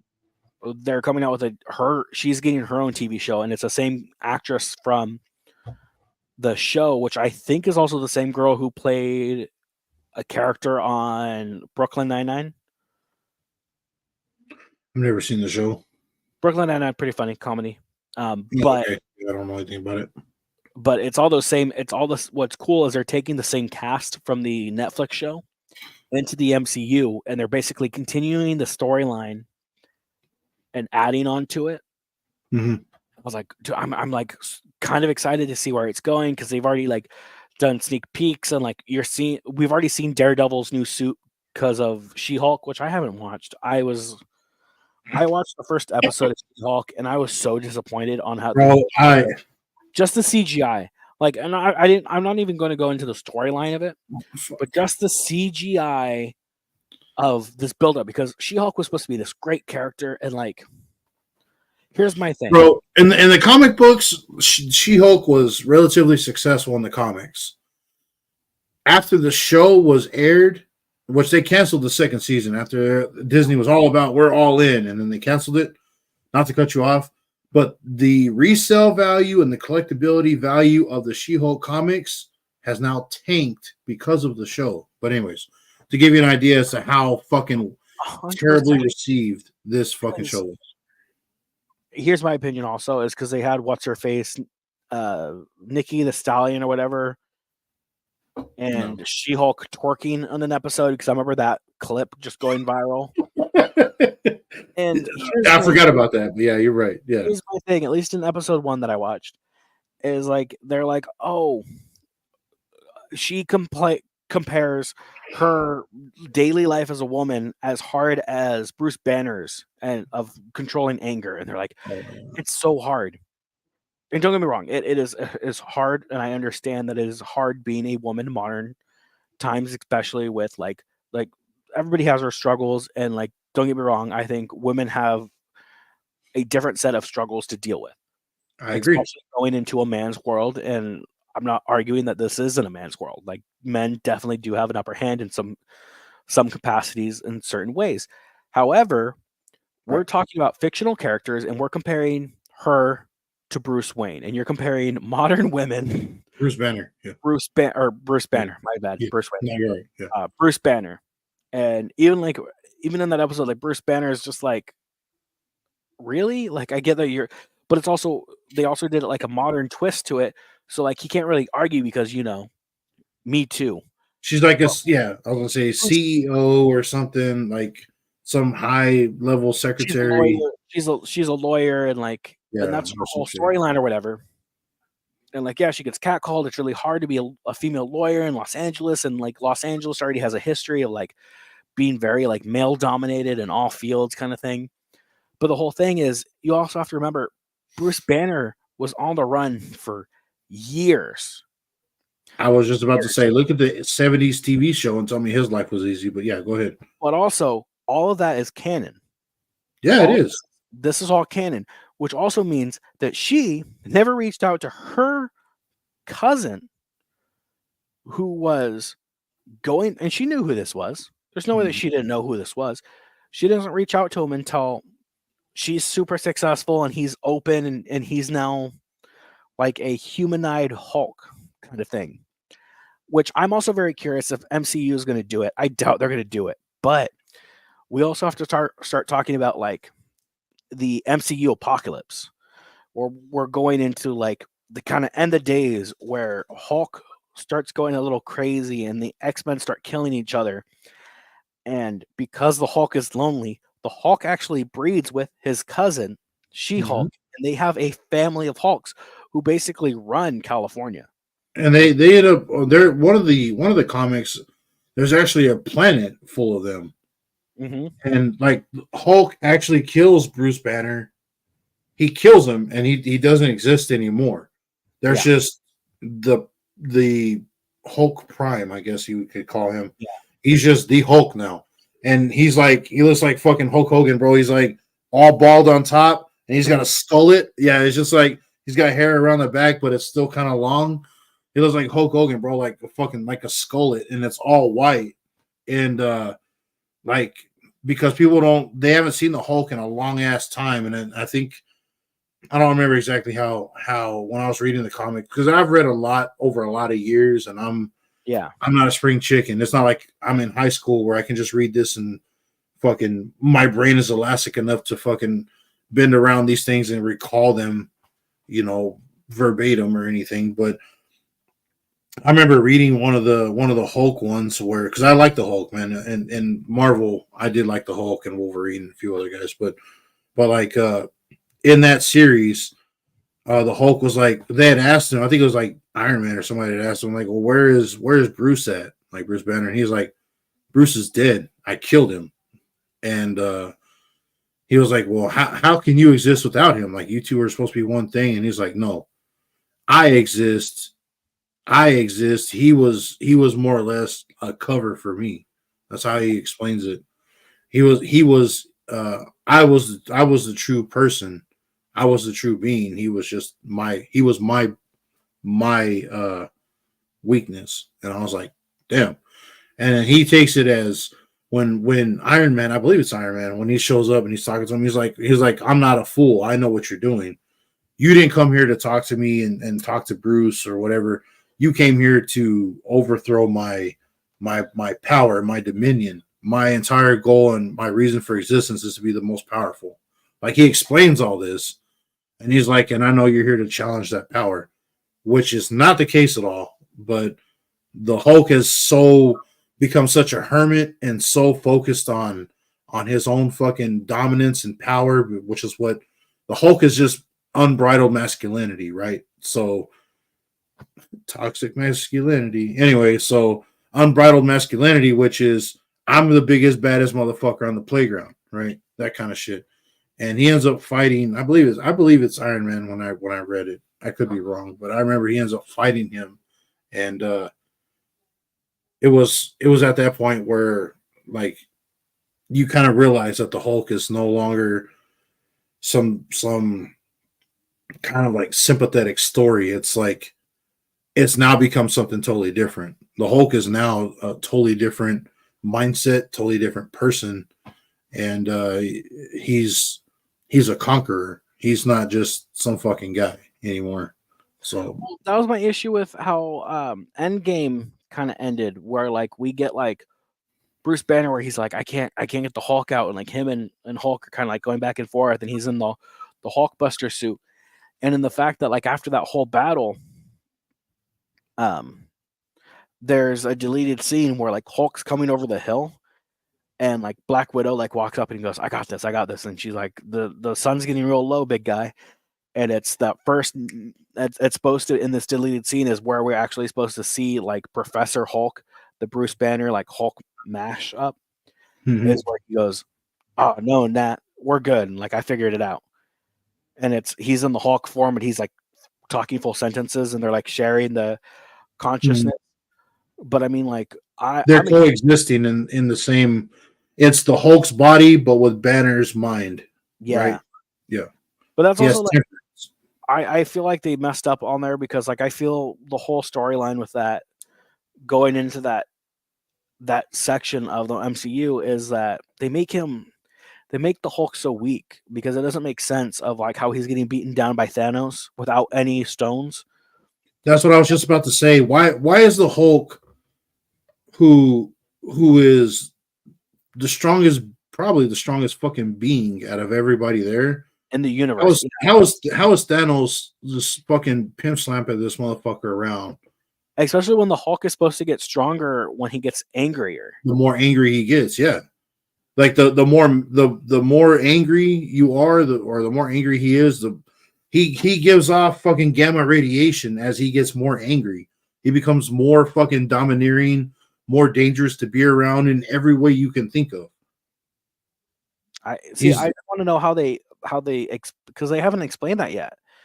And like I'm like I just don't understand the logic in that, especially when you're like, oh because plot, yeah, because poor writing, because if the Hulk just beats the shit out of Thanos and it's over, then there's no big overarching story, right?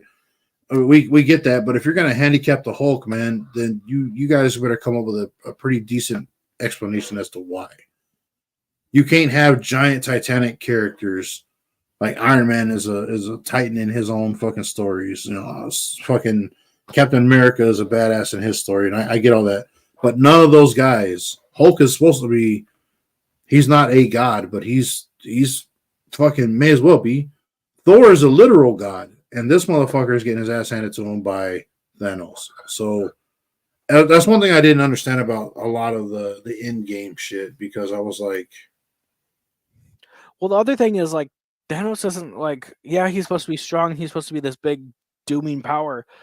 But I mean, like Thanos is nothing compared to like Doctor Doom, and compared to some of the other like the Centrioles that they end up facing later on in the comic books, where like I'm all like, you're facing literal galaxies. but the issue I think with that, and this is the only logical conclusion I can come to whenever I was like trying to look at it in sense of the sense of a narrative, is they had all of the different superhero movies building all the way up. You had like Iron Man 1 and 2, and you had the Hulk, and you had all these episodes, like these little, not episodes, but these snippets of these characters for you to be latched onto them before you take it to a serious tone.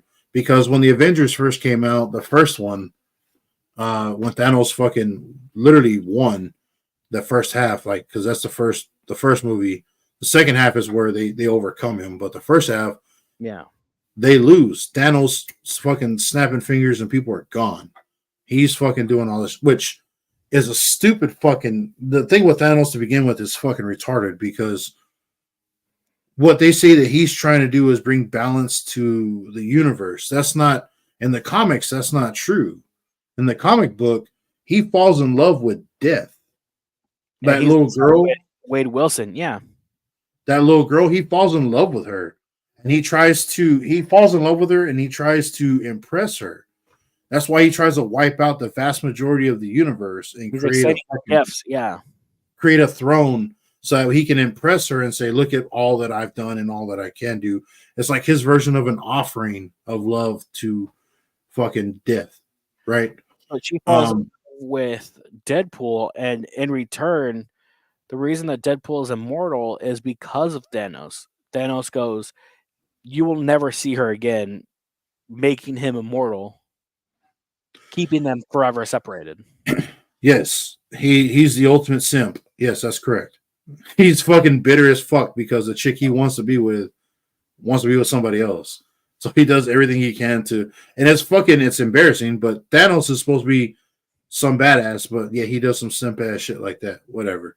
So yeah, I'm glad you brought that up, because I was gonna say there's a Deadpool angle too, but you already explained it. But yeah, I mean that whole thing, like, and that also upsets me too, because like I also feel the reason that Captain Marvel gets the hate is because she was thrown into the middle of it. Like, we don't get character like, because that movie sucked. That movie sucked to begin with, but they also threw it in between Avengers and Endgame, right? They threw it like right in the middle. She was called at the end of that movie, and then she's like a main character in Endgame.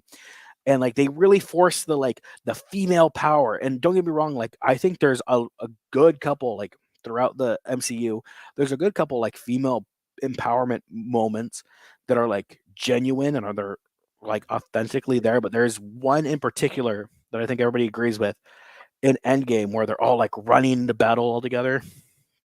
That seems super forced, and the fact that Captain Marvel seems way too powerful. She's OP, yeah.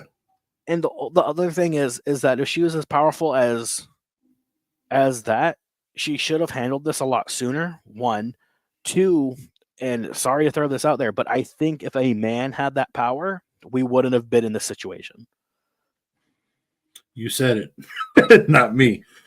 So like I'm just saying, like, toxic masculinity. But yes, I think that 100% the writing was forced, and I believe a good maybe 30%, 33, 35% of that had to do with the actress herself bringing on a lot of heat and saying a lot of controversial nonsense for no fucking reason and being a giant twat.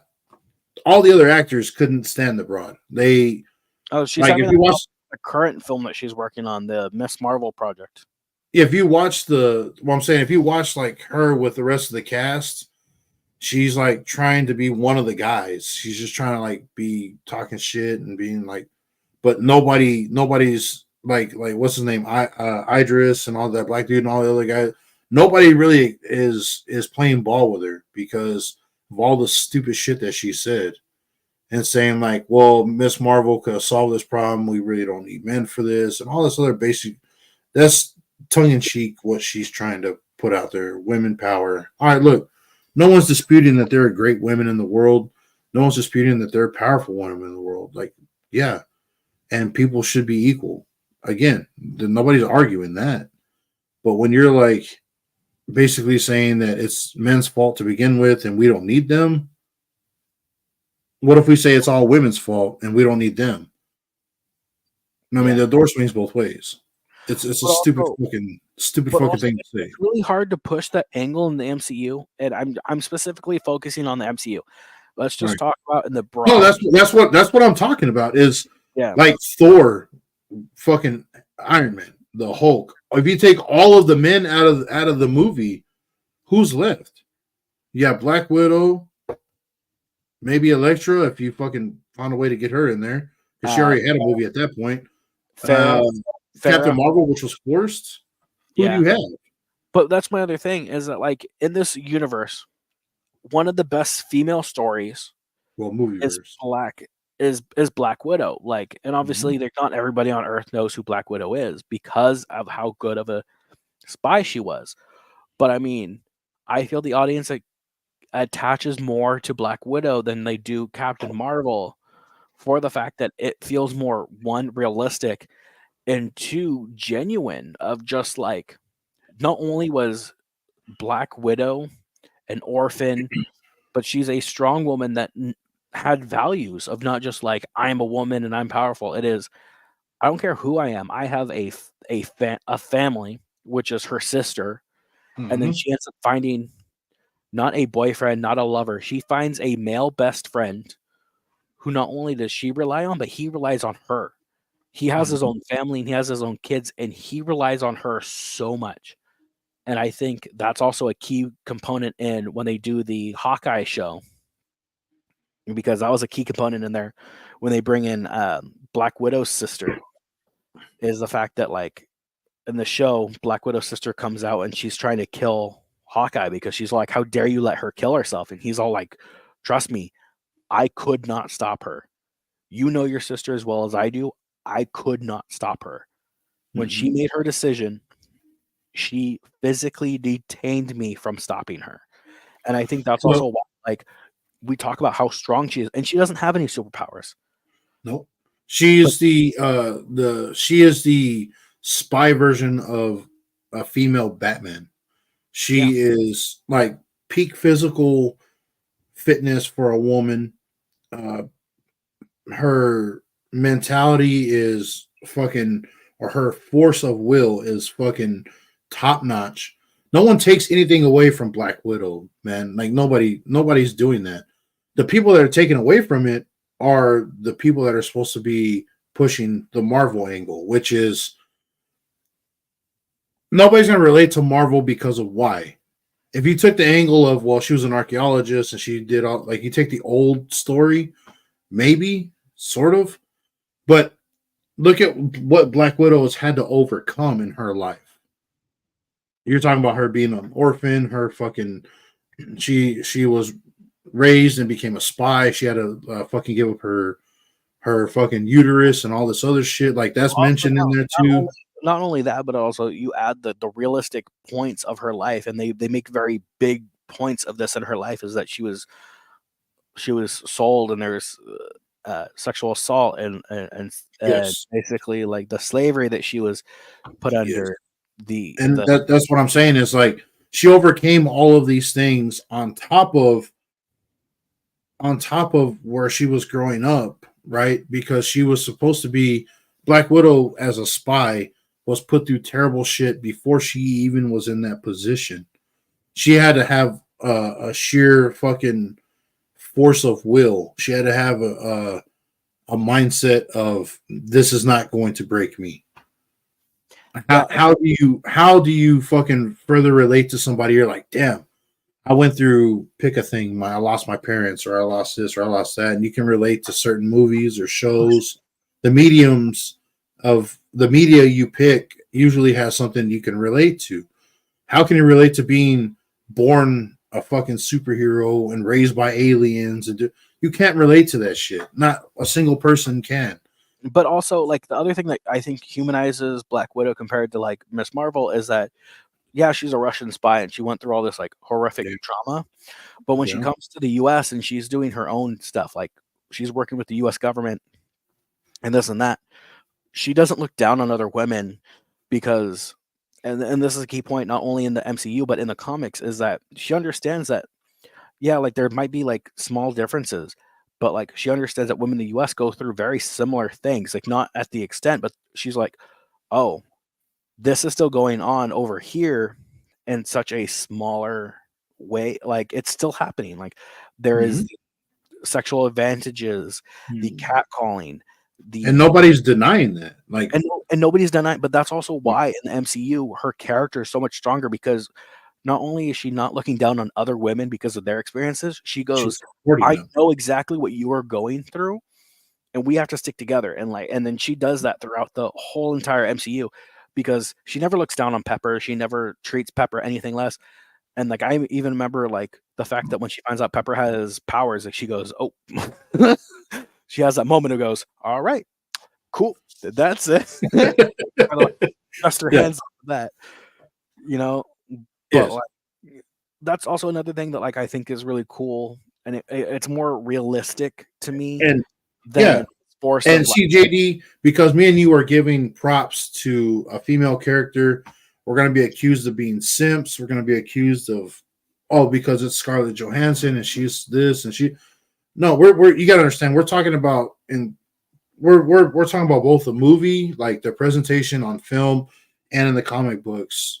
There's obviously a stark difference between whoever is, because the comic books have a huge spectrum of a character. Like, Black Widow wasn't just a Russian spy and all that. There are other ones where she is a spy, but she betrays Russia and becomes on the American side. Other one, like, you can go to the rabbit hole. But every version of a character, whether it be Black Widow or Wolverine or whoever, there's always different versions of these characters where they explore different. It's about exploring different ideas and the human condition, or the condition of whoever the person it is they're exploring.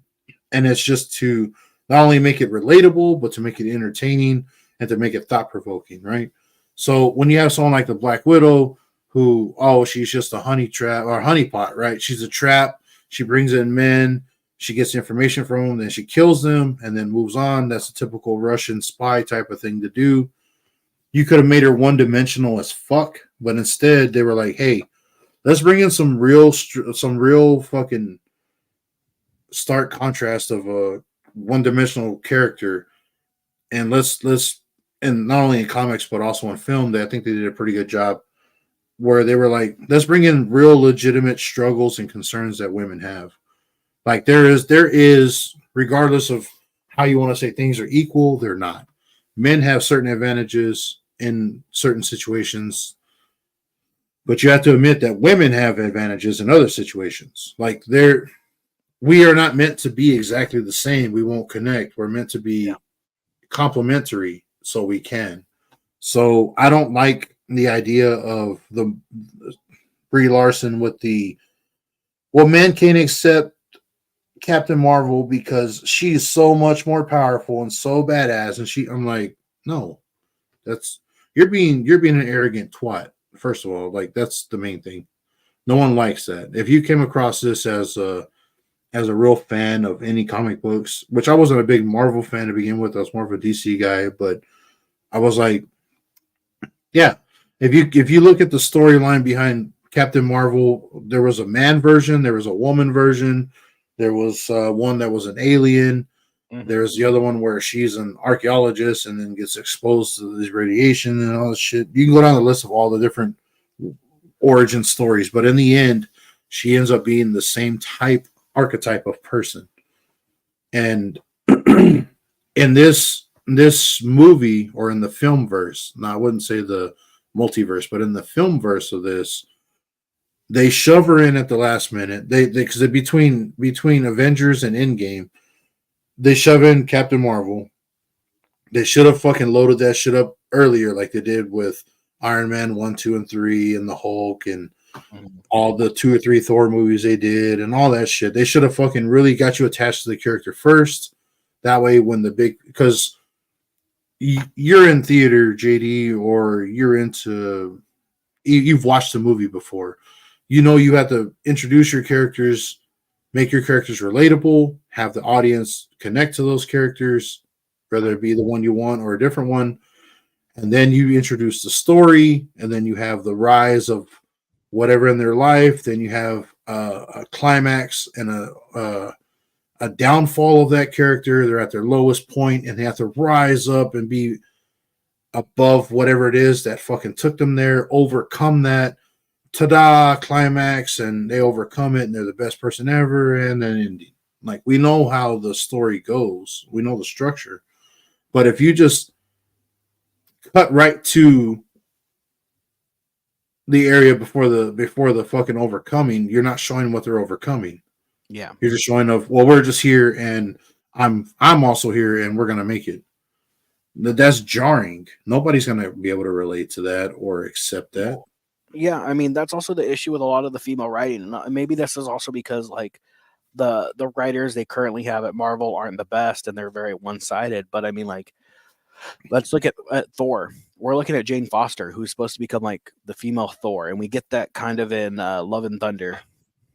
But the whole issue that I have with that is that Jane Foster's main motivation through Love and Thunder is her love affair with Thor. Like, we don't, like, yeah, she's a scientist and this and that, but we don't get her as a person. Like, we're like, here's her career, here's a love story, and then you get to Love and Thunder, and they're like, she has cancer, but she's saved because of this magic hammer that Thor basically gave to her, because he tells Mjolnir, he goes, protect this woman no matter what. So even though that she's super powerful and whatever, she only has that because of Thor, right? And I feel like that's also, it devalues Jane Foster as a character, especially in the comic books, because the whole story about Jane Foster becoming Jane Foster is she's supposed to be the female version of Thor in regards to Loki convincing Odin that Thor did something wrong and needs to be punished, and turns Thor into a woman, and her persona is Jane Foster. Which Odin is kind of in the comics. Odin's kind of a weird character, like his punishments and the judgments that he makes. He's very Zeus with a lot of things. That's what I was gonna say. Like, other than the fact that he's not fucking everything with a heartbeat and some things without a heartbeat, like Zeus did, it's really fucking weird that he has a lot of parallels. But anyway, yeah, the biggest parallels is they are weird with punishments. But it's also, but again, you also have to admit a lot of that is because of Loki and his trickster ways. But I mean, the comics with Loki and Yeah, but Loki turns himself into a horse and gets impregnated by his father's horse and gives birth to another offspring. which has I have a lot of questions for some of the Norse mythology shit because I mean the horse must have been fucking amazing. We're just like, I can't wait to fuck that. That's something else. To me, that's something else. Right. I've never once looked at a horse and been like, if you were single, like I've never once looked at an animal in my life and been like, that motherfucker's kind of sick. Like, no, not once. But hey, I mean, I get it. It's it's mythology. It's like a construct to explain things. I get it, but yeah, that's a little weird. Zeus, I think, was probably the most lecherous, maybe the most lecherous fucking deity that people have ever created. It's fucking weird. Yeah. Because this motherfucker is not only fucking his own children, but he had multiple wives. He would just show up on the earth for no reason. And anyway, but that I don't want to get into that. I just my fault. We were on the I'm about to go down a rabbit hole. We're solving women issues here because right now the Step aside, women. We're here to solve your problems. 100%. Step aside. Oh no, JD. Honestly, these two straight men, we could Yeah, solve these two straight men are here to solve all of your feminine issues. Like, no, I mean, yeah, look, hey, the writing, and I'm sorry, like you can call me a sexist or whatever, but I honestly think the writing for women in Hollywood currently is way off. And the reason that they're not relatable characters is because of how they're written. And like that's also, I didn't see the Barbie movie, but I know people currently are up in arms that Barbie didn't get nominated for Oscars and like Oppenheimer did and this and that. And they're like, okay, well, I'm upset that the song Peaches wasn't nominated at the Oscars. And it was probably one of 2 or 3 fucking songs that I heard everywhere all the fucking time from the Mario movie. And there was other movies that had music that was like memorable, I guess, but the fucking Mario movie had the most memorable song by Jack Black, fucking Tenacious D, fucking Peaches. It was a goofy song. I didn't care for it. And the Super Mario movie, I thought that Universal kind of like they tried doing the whole women power and Peach being in charge and all that, whatever. I get that they're trying to showcase Peach as not like a damsel in distress, but Miyamoto said, "Hey, Mario's the hero, and you guys need to redo your script. You guys need to redo what you're showing us, right?" Yeah, okay. So I'm just saying, like, but Bowser, when he was doing the Peaches song, back to that, he was like it's showcasing his fucking love and dedication to this character. That song was the most memorable song after it came out for the year. It was talked about movie, but because of the premise of the song and how that song entered the movie too. It was tonally appropriate, is what I'm gonna say. Yeah. So, like, what is the problem here? What is going on? What is the issue? It didn't get nominated for shit, but you don't see Jack Black and everybody else fucking up in arms, being like, "Oh God, it's the world dominated by whatever." Pick a fucking subset of people. Like, no, everybody was just like, "Well, that fucking is weird." That kind of sucks, man. I thought that would have made it on there, but because it's Barbie and the whole feminine thing, everybody's up in arms for it, and by everyone I mean mostly women. No one, you guys got to understand one thing: the Oscars and what is the other one? The where they make these award ceremonies. All of this shit is done by the actors and by the industry. It's not a real fucking award ceremony. It's not It's an arbitrary fucking thing. It's based on opinion. It's a public shit. Also, here, let me read you the premise of the Barbie movie. So this is the film synopsis, right? Barbie and Ken are having the time of their lives in the colorful and seemingly perfect world of Barbie Land. However, when they get a chance to go to the real world, they soon discover the joys and perils of living among humans. Now, just based off the synopsis, obviously I have not seen the movie. You can come at me, whatever. And based off the Yeah, bro. songs that are most popular in the movie that I've heard, which is "I'm Just Ken," and this is just my view. Is if I'm I just kidding. I've never heard this, but anyways, go ahead. Okay, so there's a song that's really popular, and it's the one that actually got nominated. Like I think the dude who played Ken is the one who got nominated because of the song. Ryan Gosling. Yeah. That's So the whole yes. point of this, like, "I'm just Ken," is the fact that like he's like, "I'm just Ken. Anywhere else, I'd be a 10," kind of thing. So here's the thing: Barbie and Ken are living in the Barbie world, Barbie dream world, right? And it's Barbie's Malibu house, Barbie's dream car, Barbie this, Barbie that.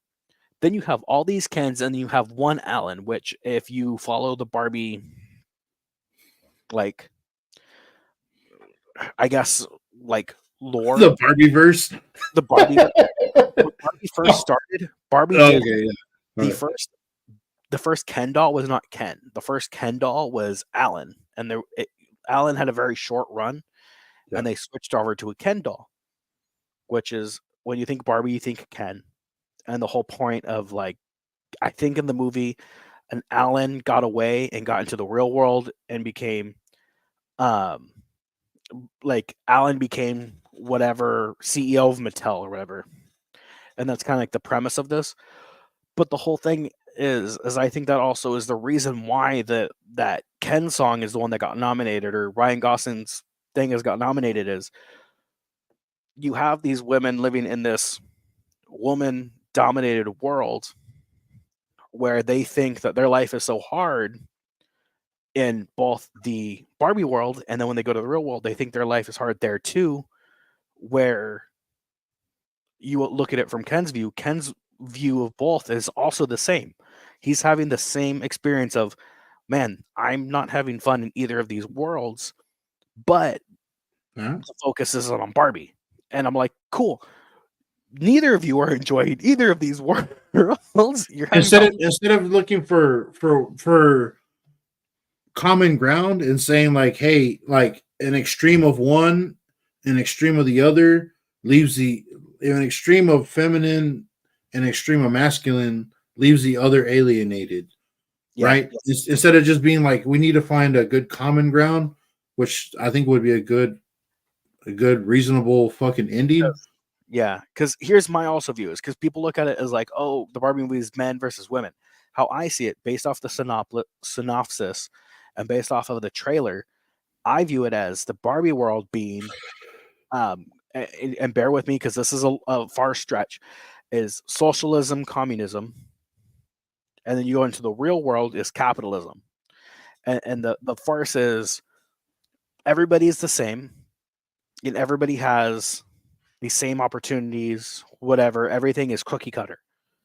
Then you go into the real world where you have to throw other people under the bus to move ahead. You have to be able to step over people to get ahead. And it's a cutthroat world. And yeah, in the real world, when you put in between these two options, neither of them sound great. Like, obviously, you like I don't want to hurt this other person, but when it comes to me and you, like I guess I have to, and it's a tough choice, and like you have to weigh it out, and you have It's to do what's it's right for you. human and relatable. Yeah, I got you. Yeah. And like I get that, and I think if they would have pitched it differently, maybe, but also, and this is also me, and I think my views are becoming more acceptable in the world because from a very young age, I hate when things get popular before I get into it. Hmm. Um, I refuse to watch Breaking Bad. I refuse to watch The Walking Dead because they got really popular before I got into it. For the fact that people were like, it's the best thing ever. You have to watch it. Because growing up, when people said stuff like that to me and I'd go and watch it, I was disappointed. I was just like, you have bad taste in this. You have bad taste in music. Like, y'all are stupid if you like this. So I never, anytime when someone's like, you have to watch this, you have to do that, or it's like, oh, this has great ratings or whatever, I immediately, there's a part of me that goes, I will never watch it. I never will because of the hype. And with the Barbie movie, that's how it was, because it was Barbie this, Barbie that, Barbie this, Barbie that. Especially, and this is also the part of me that goes, why are we even watching this? Especially when they were advertising during the actor and writer strike, when everybody was also like, let's don't promote our stuff. We're a united front. We want the public to be a united front with us. We need living wages, right? We're a union. No matter where you are, we're a union. We need you to be on our side. But the Barbie movie was still going out on TV. They were still going around. They were getting people to post it on their walls. And even though it wasn't the actors doing it, they were still getting publicity out there while the rest of the movie industry was suffering. And that's also my biggest issue with it. Is that's a pretty legitimate perspective, man. That's right. Yeah. And that's just me just being like, why would I care about the Barbie? Because honestly, the Barbie movie was never pitched to me as something that I should care about. Like, I kind of really want to go see Oppenheimer. I still haven't seen it. I'm actually very disappointed that more people wasn't talking about Oppenheimer and the casting, because I recently found out, because again, I'm a 90s kid. I think what people should have been talking about was the cast, because again, as a 90s kid, you know who was in Oppenheimer, and I didn't even know who's in Oppenheimer, is Josh from Drake and Josh was in Oppenheimer. And I was like, nobody told me that. I would have went to go see it in the movies if someone would have told me that Josh was in Oppenheimer.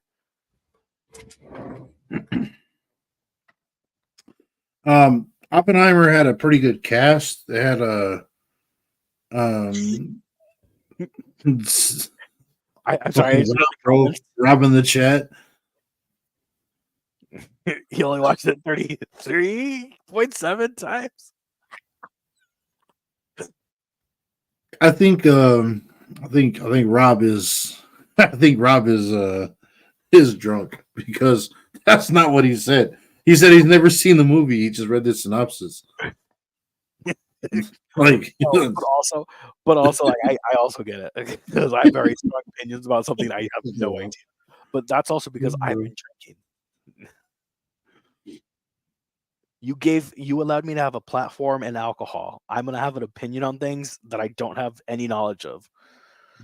Oh, hey, typical American. Go ahead. As another American, I That's somewhere in the Constitution. I don't know what. I think it's like the 16th Amendment, somewhere around there. Anyway, you can fucking be intoxicated and have a fucking opinion.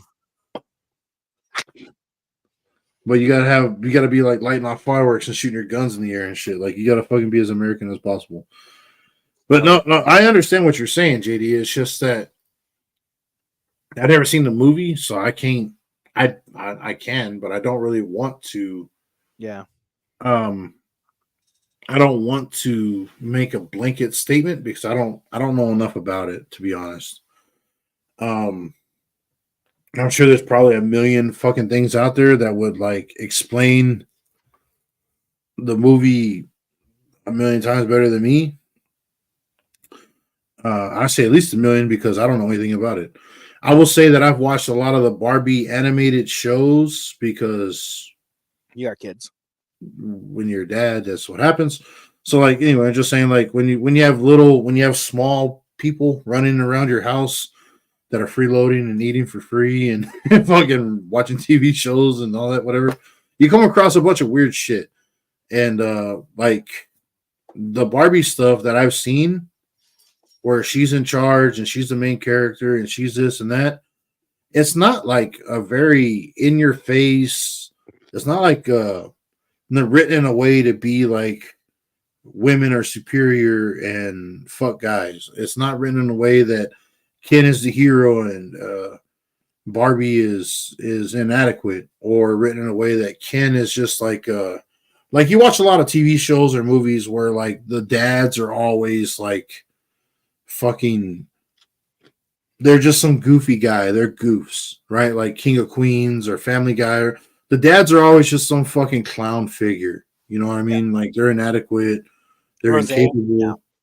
Yeah, there's a lot of them where the guys are just like, oh, they're, you know what it is when you're married. Your husband's just some goofy dude. Like, no, like your husband is a capable man holds down a job, pays bills, hopefully does all those things and fixes stuff around the house. And that's why I grew up in the 90s, it's 80s, 90s. So like I think of like shows and movies where it was more about like the content of your character. So when I see somebody being like portrayed as just bullshit, either male or female, I'm like, nah, bro, I don't buy that.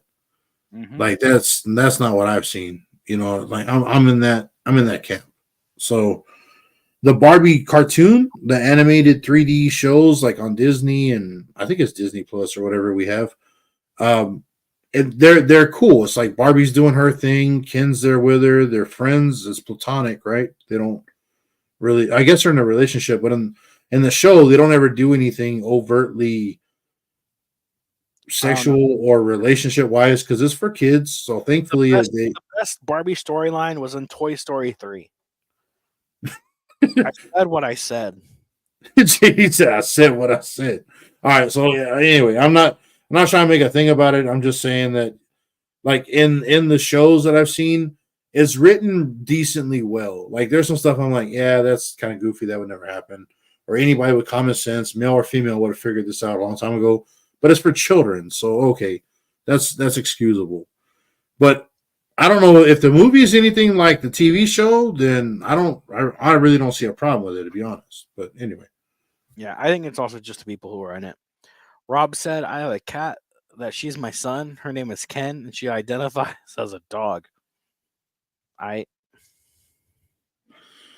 Well, my name is Texas. My real name is Timothy, and I identify as an attack helicopter. So fucking step to it, bro. Come at me, bro. Or whatever the fuck it is supposed to say. Oh man, fucking Rob. She is my son, and her name is Ken. I like how Rob put that there. That's fucking funny. Yeah. I was like, huh, interesting. No, but like I also get that because here's and this is again my opinion. I mean, nothing that we say. I don't have that one. Dang it! I was like, I know that you had it.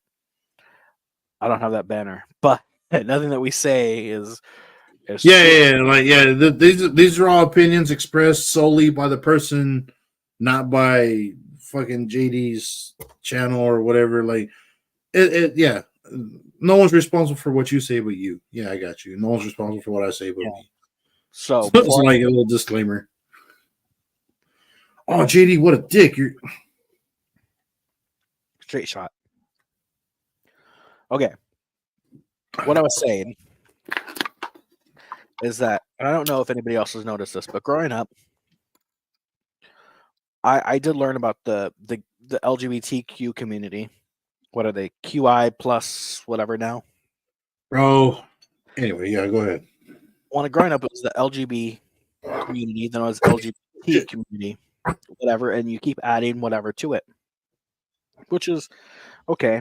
Like I'm okay with that. Like I get, we're trying to get representation and whatever. But when I learned about it, Rob, JD made my cat a trans dog. You know what? I will take full responsibility for cat dog. Cat dog. Anyway, go ahead. Cat dog. Yeah. Cat dog. Anyways, but I remember growing up, it was very like, these are the people who like built the community, and this is what they sacrificed. And we talked about Stonewall, and we talked about the sacrifice these people made about like branching away from labels. And it seems like the farther that we progress, the more that we're like, we need to draw lines in the sand about everything and about how we feel about everything, because you could be A, but because you feel like this, you're an AC.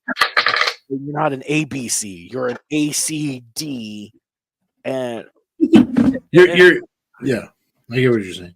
It's so weird because I'm like, I feel like there was a point in time where, like, at least me growing up, is that we wanted to get away from labels. Like, we're like, who cares? And that was the whole point. Is we're like, and like it was a big anti-bullying campaign in school where it was just like, who cares about labels? Like, does it affect you?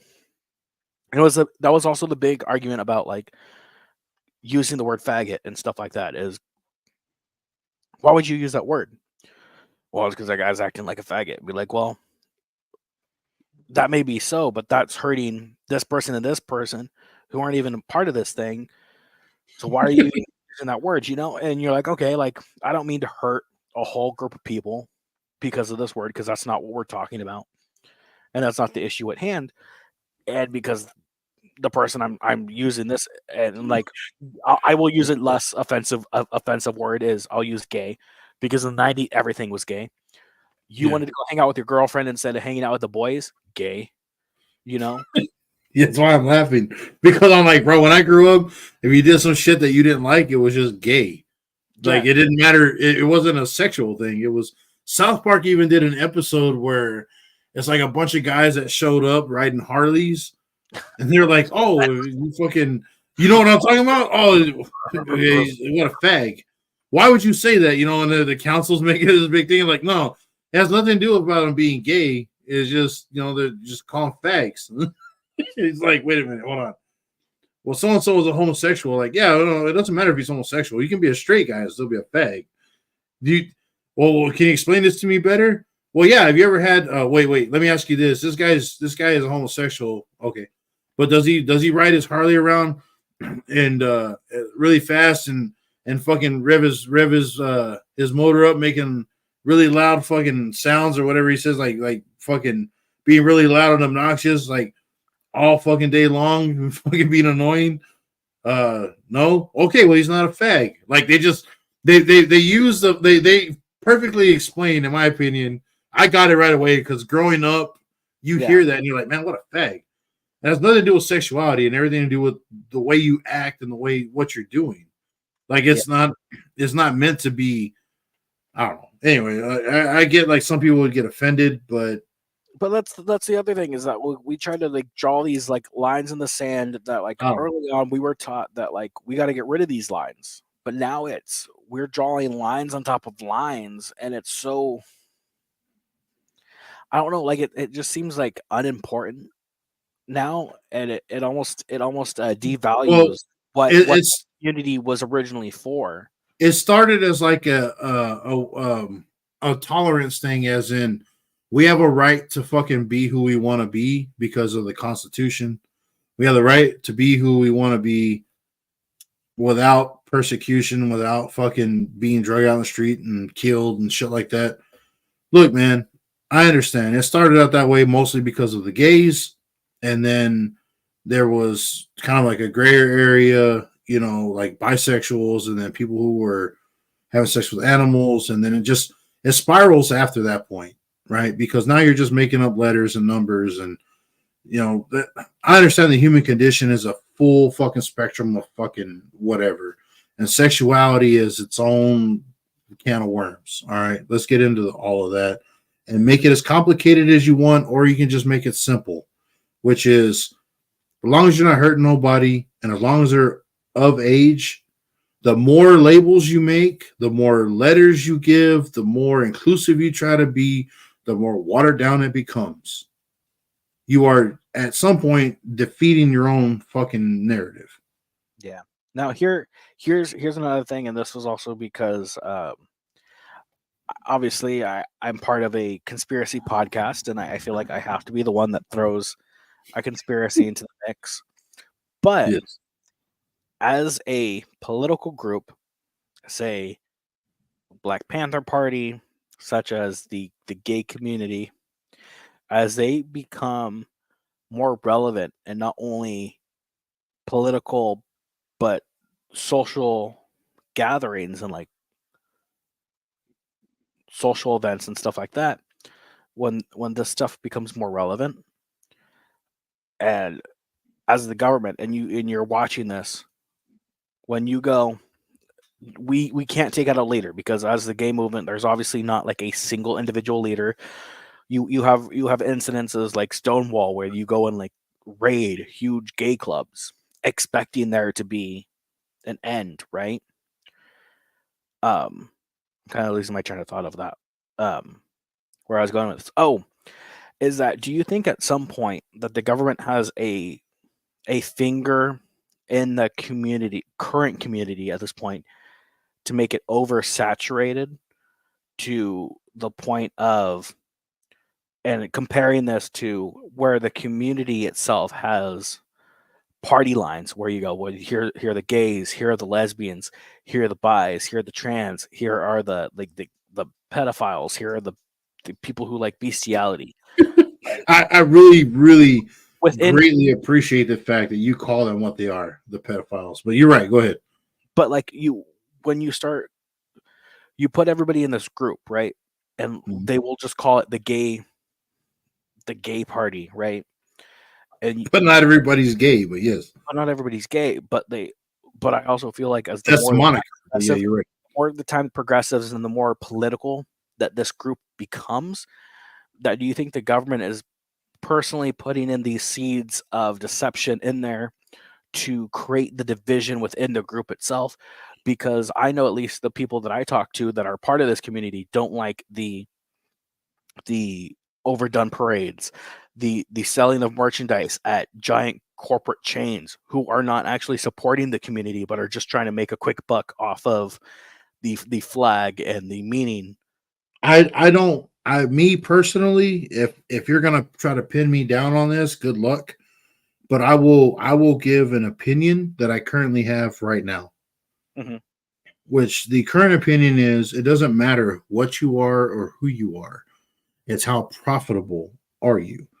If you're gay, trans, bi, fucking whatever, pick a thing. If they can make a t-shirt and capitalism can be capitalism and Target can make money off of you, they're going to make money off of you. There are t-shirts that celebrate and make jokes about like OCD and Parkinson's and shit like that. Like they're like little, oh, they're just little cutesy t-shirts. That doesn't matter what you are. If they can market you, if you're marketable, you're profitable. Mm-hmm. And I believe that there's plenty of infighting within that crowd because there are lesbians who are against bis. There are bis who are against pedos. I think most people are against pedos, but there are other people in that group like that are like, how can you? Let me ask you this: if there's, I always remember it like this: LGBT. Let's go bully the queers. LGBTQ. Okay, like that's the straight acronym for LGBTQ, right? So there's more jokes you can make, right? But anyway, and then it says plus, and then the plus is like 70 other syllables and or names or numbers or letters or whatever. So you have the asexual people. Why do they need to be part of the movement? If they are not sexual, then what does it matter? You have the MAPs, the minor attracted person. Don't fucking make this label. They're pedophiles. JD, you call them what they are. I call them what they are. Yeah. Fuck them. They're pedophiles. No fucking sugarcoating that shit. If you're gay, be gay. If you're bi, be bi. If you're fucking whatever, be those things. But if you want to be equal, then be equal. You can't sit here and tell me, I demand that we're the same. And then when you get treated the same, and there are plenty of straight people that get criticized for the shit that they say and do. But if you're part of this alphabet community, you get a pass and you get to say victimhood. You get a victim card. That's not being equal. But that's kind of what I'm kind of getting at is the fact that, like, and this is also I'm just drawing the comparison of how the government has put its fingers in like political groups as well. Right, but the government, what I'm saying by that is this: it's like you want to sit here and spout these ideas, and not you specifically, but these groups come together under one banner. They're not all the same. You can't say we're American and you have 30% of the population that supports, pick another thing that's not American, and 30% that's pick another thing, and 10% that's American, and the remainder is something else. You can't put a stew together and say this is chicken soup when chicken soup doesn't have broccoli and carrots and this other stuff. Like that's a bad example. All right. But they're like, well, this is pizza. Well, to a real Italian, pizza is made one way. Pizza's not supposed to have chicken and fucking barbecue sauce and I don't know, pineapples. That's the biggest sin, right? Putting pineapples on pizza, apparently, whatever. So like you can make a big old thing about it. So the fact of the matter is this: I think that when they came together, it's a loose knit group of people that didn't. They were focused on trying to get a political foothold, saying we have the right to exist. Okay, fine, whatever. You're just trying to fight your way to getting equality. Okay, I understand the plight. That's fine. But then you have people inside of these groups that are fracturing it. Whether they're government planned it or not, good luck. You're not going to be able to know. I'm not either.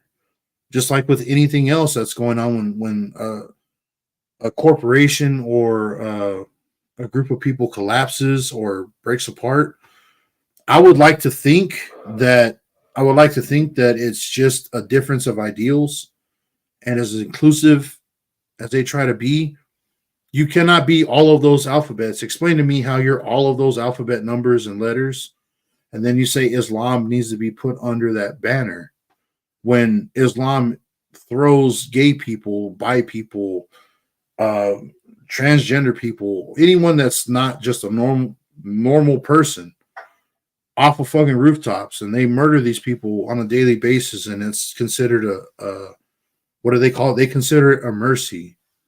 Yeah. Like how can you put them under that banner? You theologically you can't, because your idea is not that. Theologically, their idea is not what they're under. But they're victims, so they're put under the same banner. They're just trying to gather as many people under the same umbrella as possible. And there's going to be infighting. There's going to be one group throwing the other under the bus. There's going to be a lot of fractures naturally. I don't believe that the government has to try that hard to break that up. No. I believe the hardest consolidation of people is under one ideology. The LGBTQ elemental P Batman symbol, people are not under one ideology. It started with 2 or 3. The gays, the lesbians, and the bis. Those were probably the top 3, right? In my opinion. Yeah. That were like, look, man, this we want to normalize this. We want to have rights, and we want to be able to get married, and we want to be able to have legal protections and all these things. Because, in my opinion, they were the top 3 going further back. Everything else has just been lumped under the banner, and not everybody under the banner is happy with it. If you're in touch with the communities that you're talking about, I'm not. But when I get on certain Reddit, like for example, I use Reddit a lot just as an example, but when you get on a social media platform, lots of these people voice their opinion of this is bullshit, I don't believe in this, or we didn't sign up for this. Like when the pedophiles try putting themselves under that same banner, tons of fucking people that are in that community are saying we don't claim that. We don't want to be capitalized, like you said. We don't want to have rainbow shirts. We don't want parades. We don't want t-shirts. We don't want all this shit. We just want to live our fucking life and be a normal person. We just want legal protections.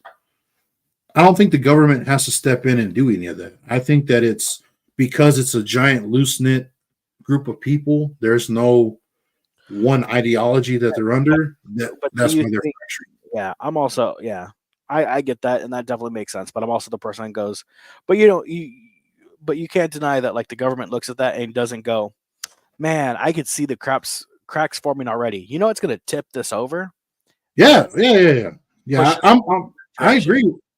I agree with you, JD. I mean, like I said, but what I'm getting at is there's already an instability within there.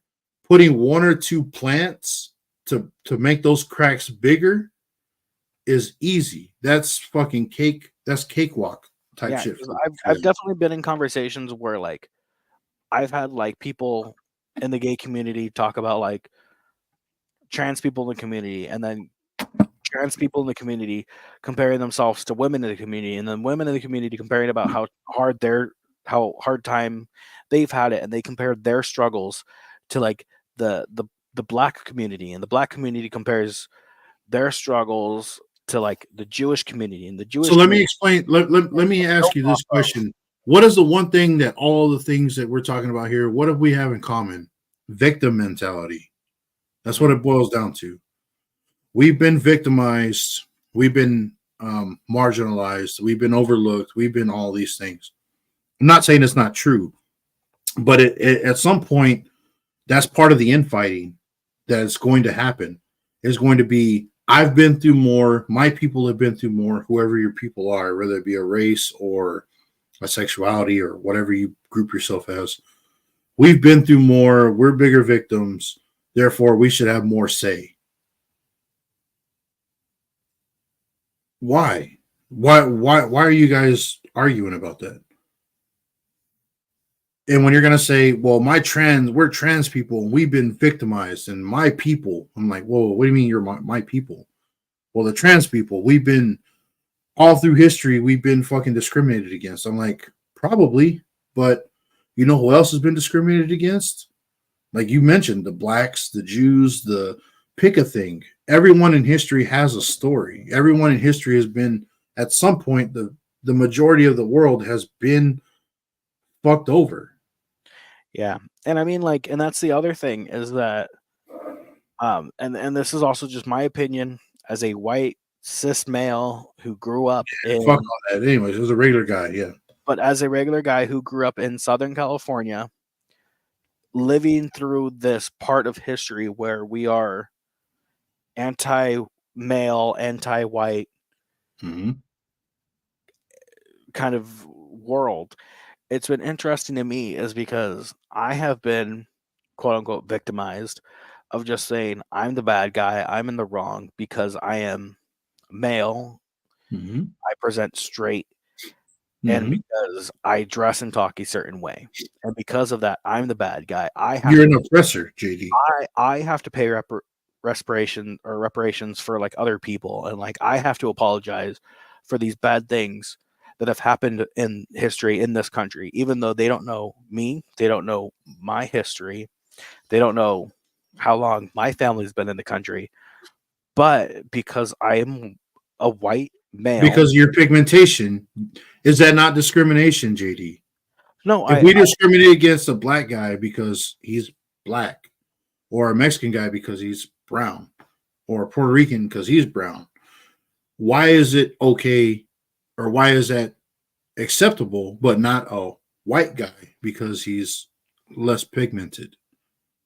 Mhm. I want to know. I want to know where the outcry is for the genocide that's going on in South Africa. There are plenty of non-dark people, right, that are being wiped out. Their farms are being taken over. The men are being killed. The women are being fucking hauled off as sex slaves. That's a real thing that's happening in South Africa. Where's the outcry for that? Well, they're white. They deserve it. I mean, do they? People have been taking over people since the beginning. That's what I'm getting at with this alphabet soup people. Is you can name the atrocity that's happened to your people, but it's not going to be any different than other people because mankind, the depravity of mankind has no limits. And if one group of people with the same, because it's ideologies, the ideology of whatever it is, that's what fueled the Nazi regime is an ideology. That's what fuels the Crusades, this ideology. That's what fuels the whatever the communists is an ideology, the capitalists an ideology. It's their war of ideas, right? And they're manifesting wars of ideas and people. So when somebody's like, "Oh, I feel oppressed," I'm like, "Join the club." Well, that guy's white. He owes me, and I every time they do that, bro, it makes me upset because when people say that, I just do this. Is that white enough for you? How white? I'm dark right here. This is white. How am I? Am I brown or am I white? What am I?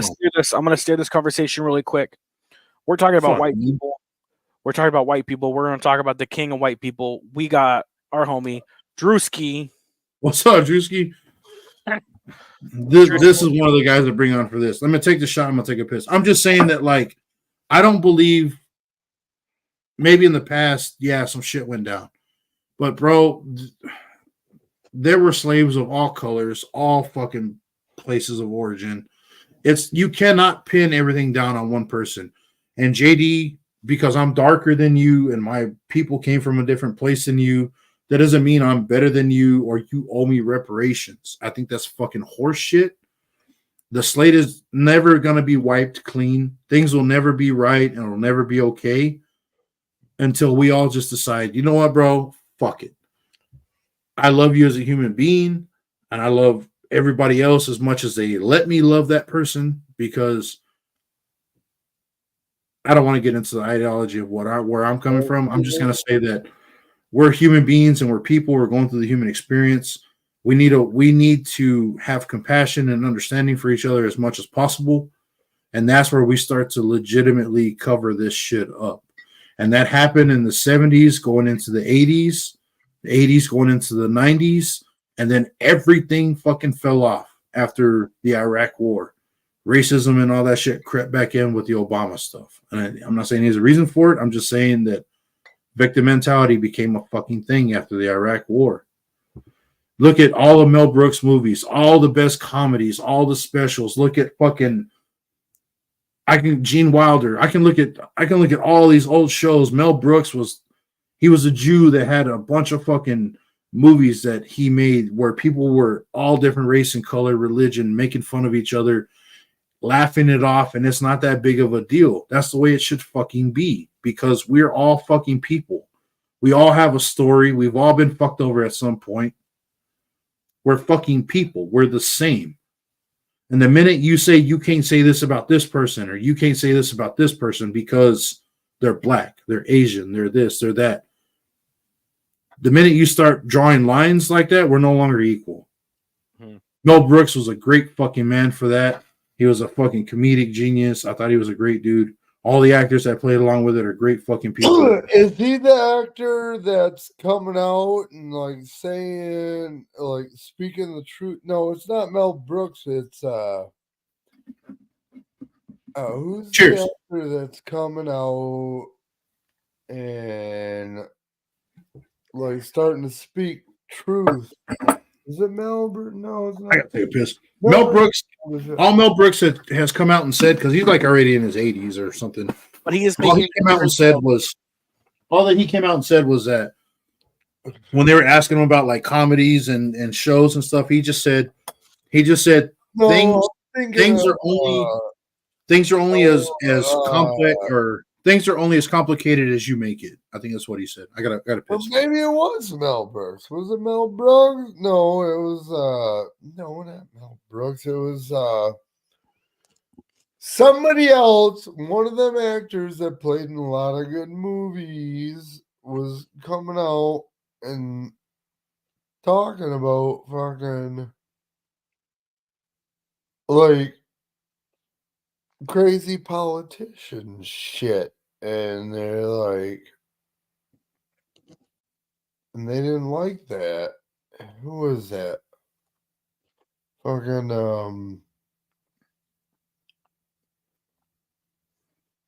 Tom Cruise. lady. No, not Tom Cruise. Fucking Cat Williams. no, he played an action role just like Mel Brooks, but not fucking. Maybe it was Mel Brooks. Maybe. But they were like a whistleblower type of thing. Is that Mel Brooks I'm thinking of? Maybe it's Mel Brooks I'm thinking of. Somebody was like a whistleblower. Not about like the Harvey Weinstein. That's been said and done. Everybody knows about the Harvey Weinstein thing. Yeah. But I mean, there's even been male actors that have talked about Harvey Weinstein. Yeah. You know how many people talked about who was the creator of Psycho? That fucking guy, that guy was a nut. Mm-hmm. The fucking producer of Psycho and a bunch of different movies. I know what you're talking about. Yeah. Balder, yay, he was a. Was that Harvey Weinstein? No. The creator of Psycho. Come on. Who was that? Mm-hmm.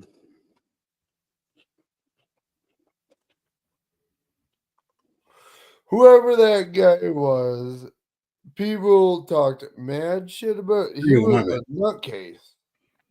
All right, I'm He back. was I'm an back. asshole. Where we at here? Where we at? Blotch? Who is the creator of the original movie Psycho? Psycho, the novel, Robert Bloch. No, the movie. Was it Harvey Weinstein? The Psycho, the movie.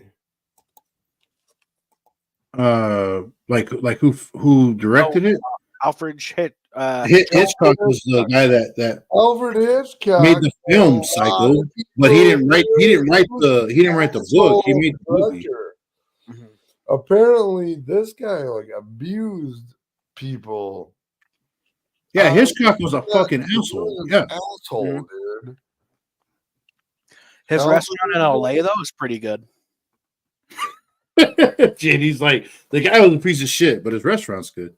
Now there's a restaurant. No, he abused his own daughter and shit, dude. Yeah, he treated Alfred people. Hitchcock was a complete. Yeah, he treated people like dirt, man. I agree. Yeah, he was hard to work for. Yeah. No, I 100% agree. Great chicken sandwich. I agree. Great chicken sandwich. I'm glad we changed the subject. All right. The birds and everything, yeah. All I'm gonna say is this, Drewski, how you doing tonight, bro? I'm doing good, man. I'm chilling. I've been through a couple different streams and they're something else, but I'm doing all right. Who's going tonight? Cynical and everybody, or what?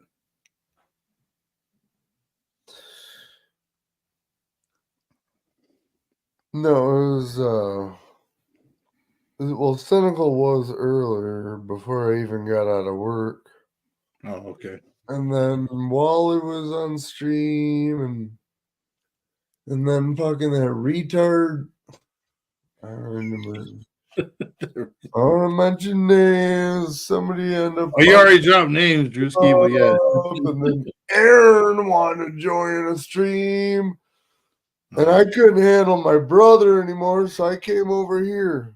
Nice. Well, I was about to say, man, your brother is something else when he gets drunk, bro. Well, he's over at somebody else's. He doesn't know I'm here. Hopefully, he doesn't. Well, I mean, that's a JD. It's a stream. JD's, so that's good.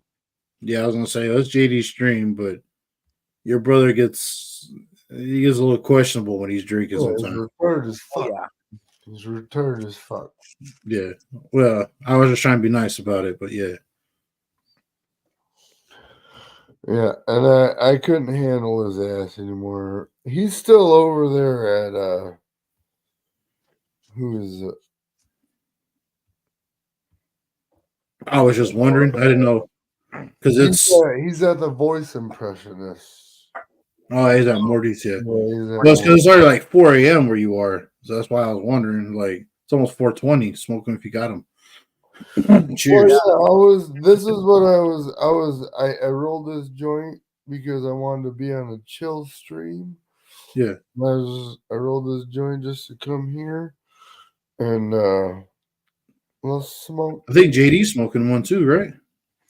It's a cigarette. Oh, okay. I was say you lucky fucks, man. I can't do any of that. But speaking of which, I just got random like fucking a week ago. Really? Yeah, like they do randoms like at my company. So I think I get random probably more than anybody else at the company Well, because you know you're sober. yes, I think it's because there are certain people at the company that cannot pass. It's either that or they're trying to find a way to get rid of me.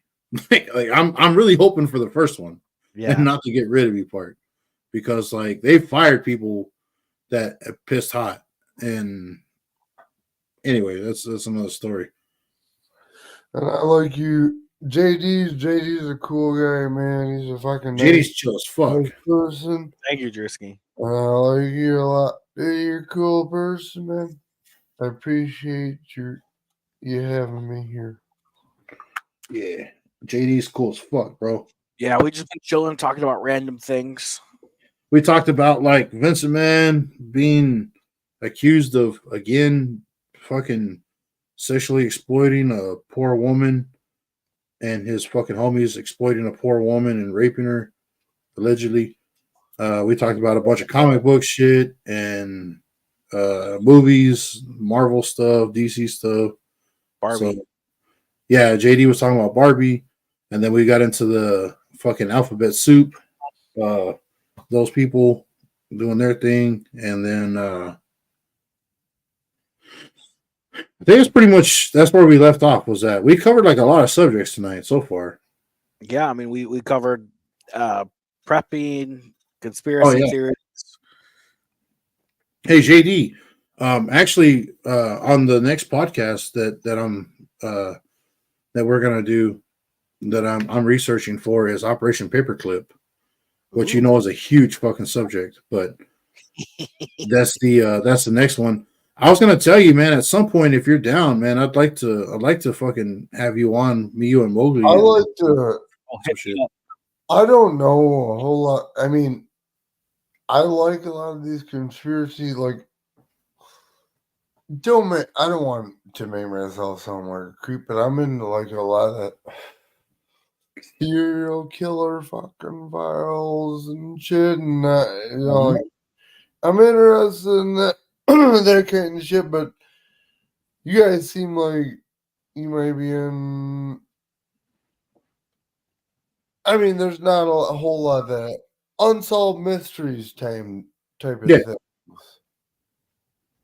You know, I'd like to be a fucking detective. That's more or less what we're doing. We're just covering old shit, like stuff that we know, and then we just kind of come up with theories from there. Talk about a lot of this stuff. JD's actually going to start working on a series about cold cases and stuff. That's exactly what I was gonna bring up. I was like, Drewski, you might actually like my new series that I'm gonna come up with. It's called Cold Cases. I'm a shotgun this period. Yeah, you shotgun it. 3, 2, 1.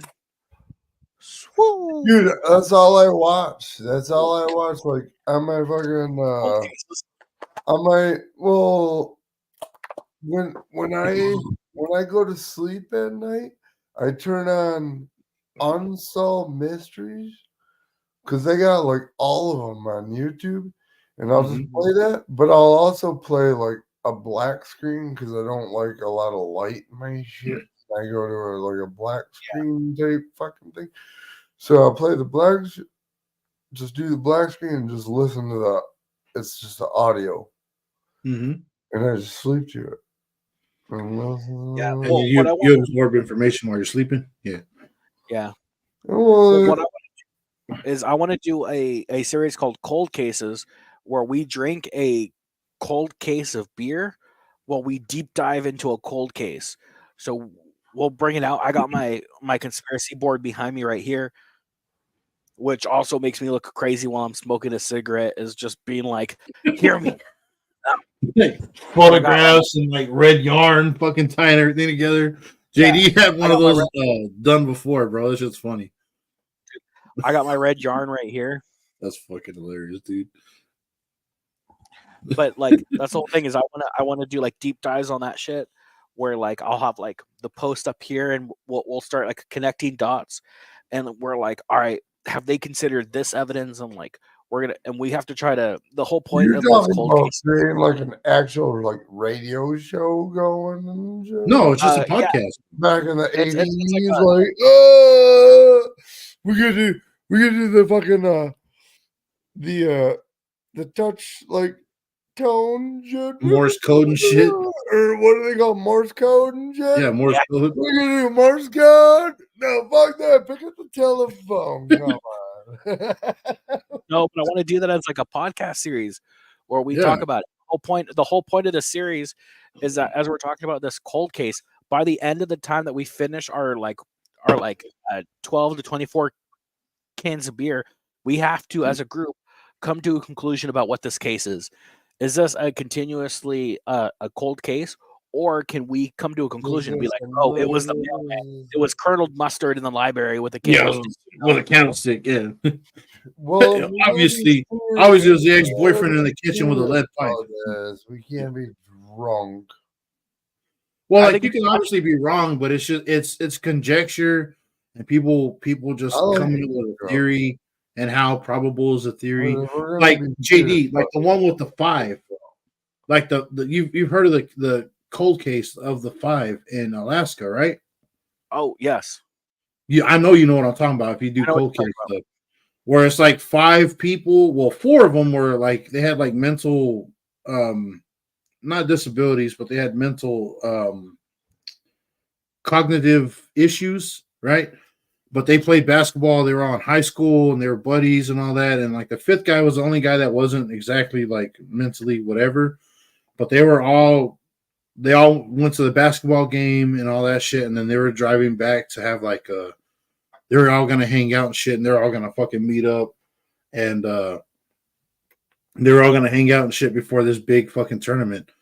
Well, after they left, something happened, and they found the car like a couple weeks later. The car was stuck on this mountain, snowed in Alaska, and then they couldn't find all 5 of these guys. They were all reported missing, and they couldn't find them. They found the vehicle, but they couldn't find them.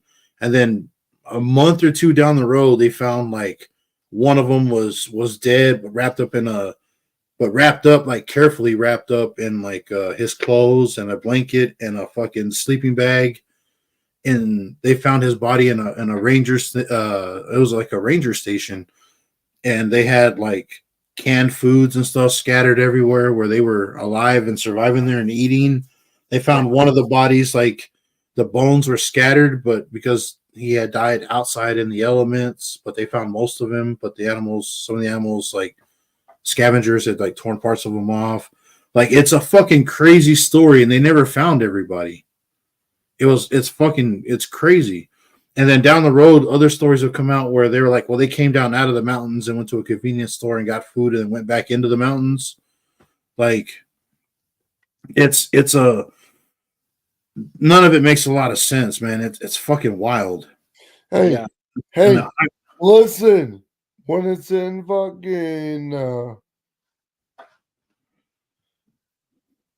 lot of this that cartel shit, dude. Them cartels. Dude, No, this is in Alaska, bro. They don't have to pay motherfuckers a lot of money. And you don't think there's cartel? And what just happened here in LA 2 days ago? No idea, bro. Explain it to me. Cartel shit, dude. I didn't hear anything about the cartel shit. The last cartel stuff I heard was during the Lake Mead when they were running out of water and all the cartel stuff they were Right. fighting in there. Was it cartel or mafia? Wasn't there I guess some bodies just found yesterday? I'm not surprised, but no, I never read anything about that. Did they find a bunch of bodies stuffed in walls or in a house or what? No, burned up in the goddamn desert. Oh, well. No. Yeah, I'm not surprised about that. That's what it's for, right? Yeah, I was saying I'm not surprised about that, man. That shit happens in this desert out here in Texas too. No, burn up in a fucking man-made fire, not burn up in the fucking sand. Yeah, a 55-gallon drum full of diesel, and you can get rid of 3 or 4 bodies in one fucking barrel. Yeah, I know what you're talking about. like we're right by where I'm at, pretty pretty close to the border. Like that's So you that's just drive around and just see dead bodies burning up, and I got. no. I mean, I've never seen it. No, I haven't. But like that's stories, man. People that were like, "Hey, did you hear what's going on? Did you?" Nah, I didn't know what's going on, and they tell you the story. Where was that? Oh, that was right over here. You're like, that's a couple hours away. You're like, yeah. Yeah, they found a 55-gallon burn barrel. Goddamn dead people just burning up. Yeah, Fucking 50. that doesn't surprise me. There's a 55-gallon drum, and they found 4 or 5 what they think is the remains of 4 or 5 people. I would not stop. I'm sorry. I would stop at the next like location if it was a public location.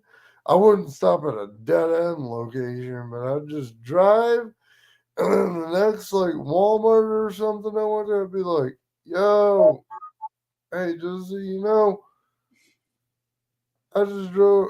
Like I wouldn't drive because it could be like a hillbilly, like Texas Chainsaw Massacre gas station and shit. Oh yeah.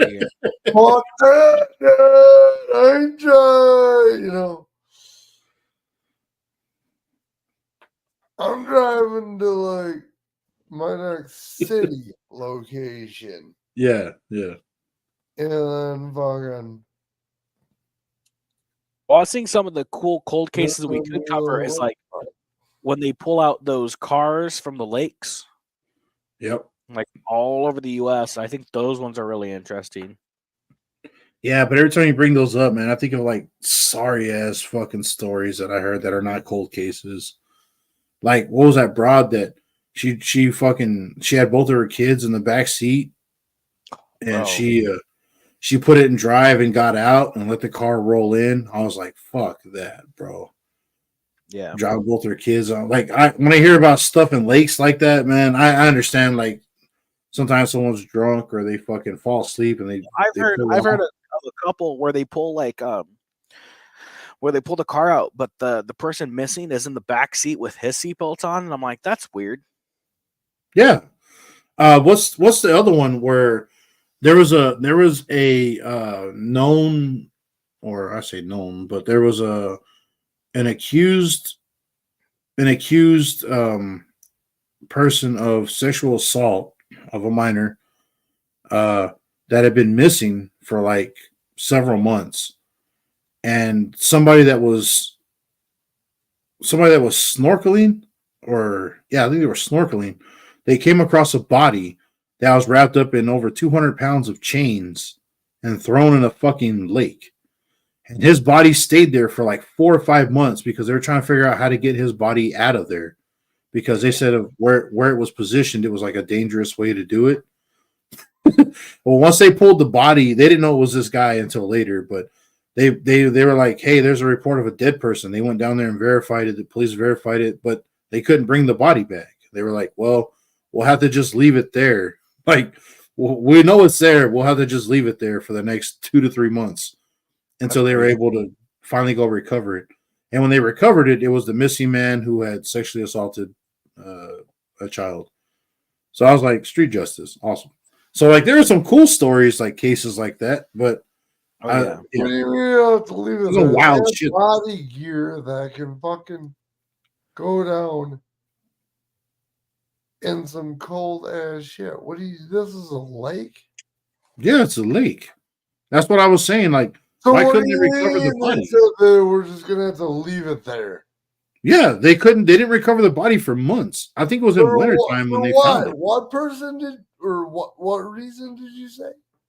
He was the guy. The guy basically he had What was sexually the assaulted. reason that you said? He sexually assaulted a child. He raped a child. No, what was the reason that you said that they couldn't recover the body? Then? I don't know. The article didn't say. The article just said that where it was, they couldn't retrieve the body immediately. That they had to wait. And I was like, that's weird. Under a rock or something. I have no idea, but he was wrapped up in 200 pounds of chain. No, Whatever the reason was, they couldn't retrieve the body right away. And when they finally got this motherfucker back to surface, and whatever it was, I don't know if he had the chains on him or not, but whatever it was, they were able to they did a DNA examination, and that's how they were able to find out because he was in the system as a, I guess, as a criminal or whatever. They had his DNA in the system, and that's how they're able to figure out who it was, which is fucking wild. It must not even been super deep. They were like, oh, it was too dangerous of a spot to go to get the body out of there. I mean, I have no idea, man. That was the article I read. It's probably like the time of year and just how the tide was. I mean, there's like lakes and rivers and stuff, man. Like there's undercurrents there. You think it's just a lake and it's just a still body of water. But once you go under the water, like there's a current and stuff under there. Especially if it's connected to a river. I know. You know what I mean? Yeah, so like if you swim down somewhere, they probably put a fucking anchor and just dragged his ass. Well, no, he was wrapped in 200 pounds of chain. Oh, they chained they wrapped him in 200 pounds of chain and threw him overboard. And shit. So that's why I'm saying, like, for whatever reason, they couldn't just drop a line and tie it to the chain or make it pull him out. Somebody put a chain in like 200 pounds of chain wrapped around this guy and threw him in a lake. Oh, okay. Okay. Yeah. Like I don't know all the details. I just know that motherfucker. Oh, it was somebody that wanted them. Like they put a. This guy raped a child. They kicked his ass, tied up 200 pounds of chain around his body, and kicked his ass out of a boat into the lake. And that was the end of that. That's basically what happened to the guy. The motherfucker died. And then they found his body. He was missing for a while. No one could find him. There was no like direct evidence of him leaving the state or any foul play. Almost like months and months and months down the road, somebody reported they found a body in the lake, and then they went to check the lake, and they were like, "Oh yeah, there's a body there, but we can't retrieve it yet. We're gonna have to leave it there. We'll come back for it." Months later, they came and picked it up after it was reported, and after they retrieved the body and I guess everything that they could down there, then they did a DNA test more months down the road and realized this is the guy that's been missing, the pedophile guy. Mm-hmm. So yeah, that was him. So fuck that guy. But I mean, like, cases that I think are really interesting. Like, I mean, it's not a cold case, but you also have those. What's her name? It was the old lady innkeeper who like had this like boarding house who would let people come in, and she would like murder like disabled and like old people. Mm-hmm. And cash their social security checks and would get away with this for like years. Mm-hmm. Who was the one that might be the same one you're talking about, where she was a nurse, dude. No, she was a nurse, and she murked like, I think she was like one of the she killed the most amount of people for a female serial killer or something like that. There's been several of them. But she was a nurse, and she was like injecting patients with like fucking all kinds of shit, getting them really sick. Oh, she had they diagnosed her with or something because she was she had like this like heroism kind of thing going on where like she wanted to save people, and the people that she killed, she didn't mean to kill. She was trying to like save them, but she like overdid it, so she ended up killing. Yeah, like fucking 78 different times. Yeah, okay. Yeah, I think she meant to like kill a couple of them, but like she meant to do it to like she would kill a couple, then like she would like kind of kill some and like bring them back to life and be like, she would kind of kill some, like if there's an in between. Yeah, she kind of killed them. No, but man, she would like poison them just a little bit to give them like the antidote and be like, "Oh, I'm a great nurse. I just saved this person," you know? Yeah, I got you. And she would like sneeze it. She would kill him like a little bit. Fucking JD. She'd kill him just like a little though. And then bring him back. I'm like, what the fuck? What are you talking about? Marriage? Yeah, exactly. I was about to say, was she fucking get married to these people? Just fucking kill their soul. Anyway. But I'm totally down for the podcast. I don't know if Blackout's gonna make an appearance or not, but it doesn't matter. I'm just saying I'm down for that. Maybe. Just give me an outline of what you want to talk about, and then we can fucking definitely go from there. Try to make it as streamlined as possible. Oh yeah. I mean, I'm down, bro. Oh, dude, I just realized what time it was. It's almost 4 a.m. where I'm at, so It's almost 3 where I'm at. I have to be up. I have to be at work at like 5. you fucking need to go to bed, JD. All right, man. All right. Fucking, I'm out of here then, so you can catch some Z's. Much love, JD. Appreciate you having me on, homie. Love Yeah, Drewski. we fucking shot the shit. We drank plenty of beer and took shots. Hey, Drewski, I'll catch you later, bro. I hope everybody has a great fucking night. Much love. Fucking make sure you check out JD's other streams. If you're on JD stream, check out the IFC. Make sure that the International Federation of Chuggers, check that shit out. And also be sure to check out his podcast. I don't have cable anymore. I have fucking cable anymore. I don't get cable. All right. Well, I'm getting out of here. This is We're Texas. on the table. We're all good. Yeah, I got you. All right, hey, JD, I'll hit you up on Snap a little bit later tomorrow, or All I right. guess later today. Later, bro. Be safe. Hey, everybody, be safe, man. Later. Be safe. Okay.